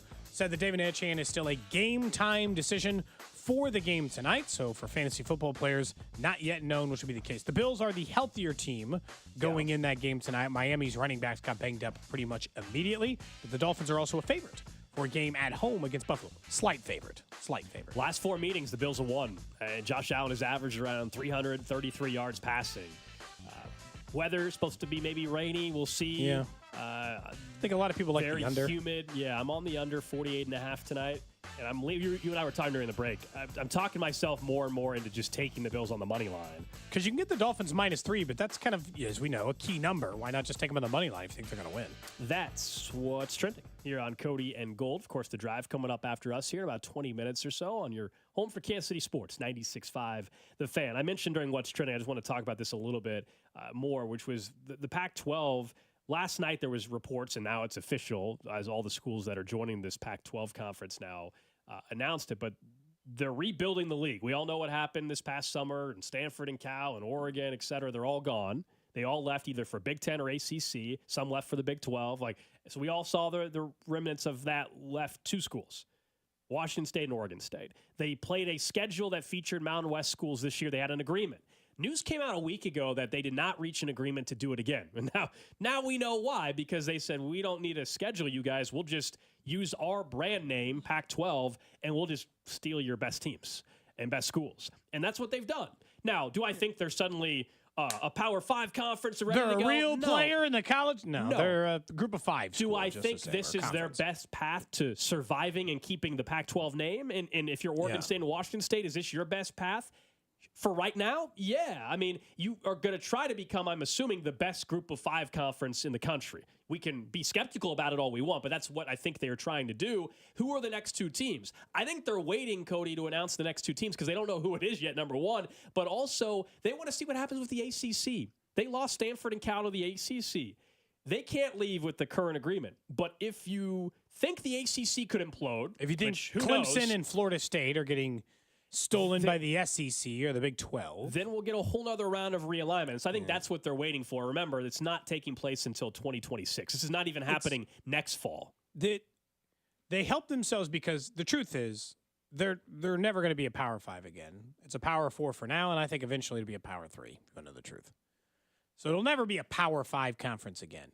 But they weren't even a group of 5 conference. They were nothing. They weren't a conference. They did not exist. They were not a thing. They were not an entity. They could call themselves the Pac, whatever the hell they want. They didn't exist. They had 2 schools who were left out in the cold when literally every other team in the conference found a home. They were just sitting around as the only 2 completely unwanted entities. For the other teams, they knew the Mountain West was going to fall apart before, so it's like breaking up with your girlfriend before you know she's going to break up with you. You know what? Yeah, we'll get out because this conference isn't going to last forever anyway. Pac-12's got better name recognition, but it's not a better football conference. It's the same. It's not a better position to be in from this conference will never get broken up. It's about the same. But you go to the better brand. That's what you make the action. You choose your own fate versus someone choosing your fate for you. The same reason why it was a good idea for Missouri to leave. Don't let somebody else decide your fate if you're Boise State. Go choose your own fate. That makes sense to me. And time has changed a lot, too, because I can tell you, having worked out and covered Boise State at the time, back then that was like the dream to go to the Pac-12. Like that's what they wanted. It doesn't mean the same. It's not the same thing in 2024 as it was in 2016. You know what I mean? So, and I think they recognize that. I talked to some people this morning. There's excitement there, people I still know, but they recognize, like, yeah, of course, this is not Oregon and USC are not still in the conference here. They recognize that. But they had nothing to lose, really, if you're a San Diego State, a Boise State, a Colorado State, any of these schools that are jumping over, because you're retaining the better teams from the Mountain West, and you are playing Oregon State and Washington State, and then you're hoping that you can get two more schools out there and see what happens. The Mountain West, it's not a downgrade. Worst case scenario, you're in the same type of conference. Best case scenario, it's a little bit better, and you're the dominant group of 5 if you can surpass the American one day. Serious question. If you're Boise State or Colorado State, can't you make an argument that you're better than Oregon State and Washington State from a football program standpoint? I mean, their fans would make that argument. I think they have an argument to be made based off of program prestige, name recognition. People know Boise. I'm not even being biased. Maybe no, of course they do. They know Boise State, the name, because of course, Fiesta Bowl and things like that, the blue turf, than they do over Washington State. If I were a couple of these teams, I'd be making the argument, I'm saving your ass. It's not the other way around. What the hell legacy does Washington State, Oregon State have? They also have the stink of, again, they got left behind, out in the cold. They got stuck on a curb by themselves, like shivering in the cold, man. They were done. People left them for dead. And so, that doesn't come off as you're a power program to be played with. People took all kinds of teams in these conference realignment, and they still left your ass out. Rutgers got scooped up in a conference realignment. And they still left your ass out. Different time, but they got scooped up. Why? New York TV market. Yeah. Well, that's all a conference realignment. We know that. That's why they're going after Colorado market. They want Colorado State. They want the Denver market. We talked about Berkeley earlier. If they were going to target, if they tried to get Cal back, well, that's because it's an hour outside of San Francisco. They want California market base. It's one of two things. You either need to have the TV market or you need to have national brand recognition. Because that's where Boise helps. Because they're like the 100th probably biggest market. Boise, is right there, 97 or something. So that, what's the trickle-down effect? Is there any? Mountain West is going to have to add new schools. So are they going to go downer level? Are they going to try to poach from a Sun Belt type conference? If you're looking for 2 more teams in this new look Pac-12, are they going to poach just UNLV, who didn't agree to come in this first batch, or are they going to try to go east? We don't know. That's the big question. Is it pride? Why haven't, other conferences talked about it? When the Mountain West saw the writing on the wall and that everyone was going to steal their 4 best properties, why isn't it that one of these times, these conferences who realize they're going to get picked apart and they're going to be the carcasses of the dead bodies of conference realignment, why not strengthen yourselves by being something together? Hey, sorry, our name's better, Mountain West, and I know you like your name. Tough. That's kind of what Drop they're doing. it. That's kind of what they're doing. That's what the schools are doing, but why aren't the conferences approaching this every once in a while and just kill yourself off to save yourself, Because you have a commissioner of the Mountain West and a commissioner of essentially of the Pac-12, and you merge and find a job, and just like any other job, money and egos, and so that's why. And you have employees literally and people are losing their jobs or gaining jobs, whatever it may be. That's why it's mergers not happen in other businesses all the time, right? But the Mountain West, if you're them, they probably whatever offer that existed. Maybe they were never given one. If you're the Pac-12, what you just did, you didn't need to merge with the Mountain West. You got to keep everything. You're going to pay an exit fee, and then you're done with them. Yeah, I'm just I understand that somebody has to give up something in this scenario, but I'm surprised that it doesn't occasionally occur that somebody tries to pull that move in order to save themselves. Well, and I would have thought the Pac-12 maybe would have tried it right after they got picked apart. Well, like you were saying, they essentially are kind of doing that already, because Oregon State and Washington State are their schedule is basically the Mountain West schedule. They're not able to participate in the Mountain West title game because they're not a part of the Mountain West yet. That's, I guess, if you're Washington State and Oregon State, you want to be included in a conference, because right now there's no argument that they have, even if they go undefeated, they're just like Notre Dame, where they're basically not in a conference because they don't have a conference title game, I guess, because at least to my knowledge, I don't think they're playing a Pac-2 title game. They don't let them play in the Pac-2 title game. Because regardless of how bad they'd be playing in the game. And again, it is a 2-team conference, because this merger doesn't take place for a couple more years. 2026. They're a 2-team conference for the next 2 years. Yeah. And they got a year left on their media rights deal, and they're going to get to cash all of those checks just between the two of them, and they're probably going to help pay some of the exit fees for some of these teams to convince them over, because, again, they are doing a favor for the 2 Pac-12 teams. Someone did say, for the meantime, they are the 6-pack, though. In the meantime, until they add 2 more teams, they're the 6-pack. That's a badass name, and you should absolutely lean into that. until you get 2 more teams. But they'll You have never the be. six-pack. Unfortunately, they will not be full members while they're the 6-pack. They'll be 8 by the time they're actually members. So they'll never actually get to go through a season with only 6 teams. It'll be an 8-pack. It'll be an 8-pack at that point. That's no good. They Can't should, go by that. I think they should rebrand as the 6-pack. Yeah, or the 8-pack in this case. Get Anheuser-Busch on board, man, and just call it a day. The one thing, I know you and I have disagreed on this topic throughout the show today. The one thing I think we both can agree on, the only thing they have going for them truly is the name. It still does carry some weight to some people. The most casual fan has heard of the Pac-12. Is, like, yeah. You know, like that's the whole reason why they're not just saying, let's take the Mountain West name and do our, like, and merge with them. They're like, because our name in their mind is still valuable. And I think it is to a certain extent. The question ultimately is going to be the TV dollars. Can they get 2 teams to get to 8? Okay, fine. But what's the TV deal look like? Right now, Washington State and Oregon State are on like CW or something. Aren't they? Aren't they on the CW? Yes, that basically is the they're deal. on like One Tree Hills channel. That's it. That's the deal that they currently have with the Mountain. Well, this is the problem though. ESPN is not going to jump for them because they've got the ACC, Cal, Stanford. The Big Ten. But NBC's not jumping for you because they've maybe got Apple TV Oregon. does. There's a lot of streaming services trying to get in the game. Yeah, but isn't that? Do you want Apple TV? You're already more people get the CW, I think, than Apple TV right now. I know that it's brand recognition. I'm not sure. I know that it's brand recognition and all of that stuff. But I think it would behoove the Pac, whatever you want to call it, to find a way to get an NBC, an ABC, a CBS somehow. CBS Sports Network had been doing stuff with the Mountain West. Find a way to get your games nationally televised because wasn't there an argument that I don't know if they have a draw from adding Cal to be on big CBS or whatever at night. Well, I don't know if they're going to, because they're going to be a group of 5 conference. So there weren't many games where, Mountain West games were on big CBS. There's a handful a year. I think what'll happen, this is where the Mountain West is in trouble. If you had your games in contract with CBS Sports Network and these other, they're going to say, we're not going to carry that network when that deal expires. We'll sign a new deal with the Pac-12. That's where they'll get their similar TV. The one thing, the TV bubble stuff was always overplayed because if anything, the one thing we've learned about TV and radio, if you want to be honest, is that everyone has prioritized purchasing live sports. So you might not think that they don't have the Big Ten's deal on the market, but I guarantee you there's someone interested in buying the 6-packs. TV media rights deal. I did look it up, by the way. The CW averages 81,000 viewers. Apple TV Plus has 25 million subscribers. You might have kicked Apple TV down a little too hard. No one's watching the damn CW, according to this. And their entire audience is 18 to 49-year-old women. I do not think that is the. I do not think that is the Pac-12's premium audience. You never know. Who knew you were a big fan of the CW? I don't know. I've genuinely never watched. I don't think, to my knowledge, I've watched anything on the CW. I told you, he's a big One Tree Hill guy.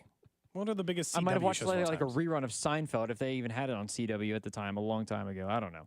I don't know the most popular CW shows of all time. The 100. Anybody watch that? I don't know what that is. No. Riverdale. Drew, I'm surprised. Anybody? My wife likes Riverdale. NASCAR Xfinity Series is coming to CW in September. That's all you, Drew. You are going to be watching the CW. The Xfinity Series is on the CW. Oh, I've yet to watch it. Well, it doesn't premiere until September 20th. And he said his wife watches Riverdale. He watches the second most popular CW show of all time. What about Vampire Diaries? You catch that one? No. Okay. I haven't watched Riverdale either. That is somehow the Nixon household is apparently CW watchers. You said your wife watches Riverdale. You and I both know, as two people who are married, you and I both know that there's at least one show you've seen a lot more of than you would have seen had you not been married. Yes, I guess I just Riverdale's assumed it was Riverdale. But yes. Sorry. No. What is it? What is that show? It's on Hulu. Mine is Chicago PD. Only Murders in the Building with Selena Gomez. That's a great show. Martin. It is a very good show. It is a very good show.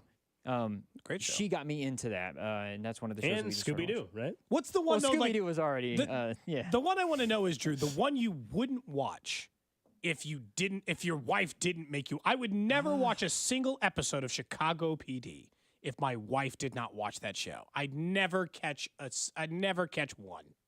Or Gilmore Girls. I've seen a lot of Gilmore Girls. That might have been a CW show. I've seen a ton of Gilmore Girls. I would not have watched that show, and it's fine. It's not like it's. I watch offensive, more but- movies because of my wife than shows. I think she isn't as much of a show person. Sure. We all It's watch more of similar a, shows. Somebody did mention this. Scooby-Doo is on the CW as well, by the way. You've been watching more CW than you think, man. You are the biggest CW fan on this show. You've been watching I way guess more. so. Been watching way more of that. I guess so. Have we gotten to this question? I made that the random question. What's the show? Unintentionally. You had watched some dating shows, I think, in your last Yeah, when I was relationship. in Love is Blind and stuff like that. I actually haven't watched. I don't know. They're probably on season 7 at this point with that stuff. You ever seen My it? wife Love does not Island, watch those shows. Love is actually. Blind, all that stuff, man. I haven't watched any of those in a long time. Never too late to pick them back up, you know. I guess so. Just save it for the next girlfriend. It's football season. No time. No Yeah, time. there you go. Grinding tape. Playoff baseball around the corner. Gold's watching the Thinking all of that, 32s. Thinking of that, a new episode of That Betting Show is out a little bit later on today before we get to kickoff of Thursday Night Football. Have a good rest of the day. We're back at it tomorrow, 10 to 2, right here on 96.5 The Fan.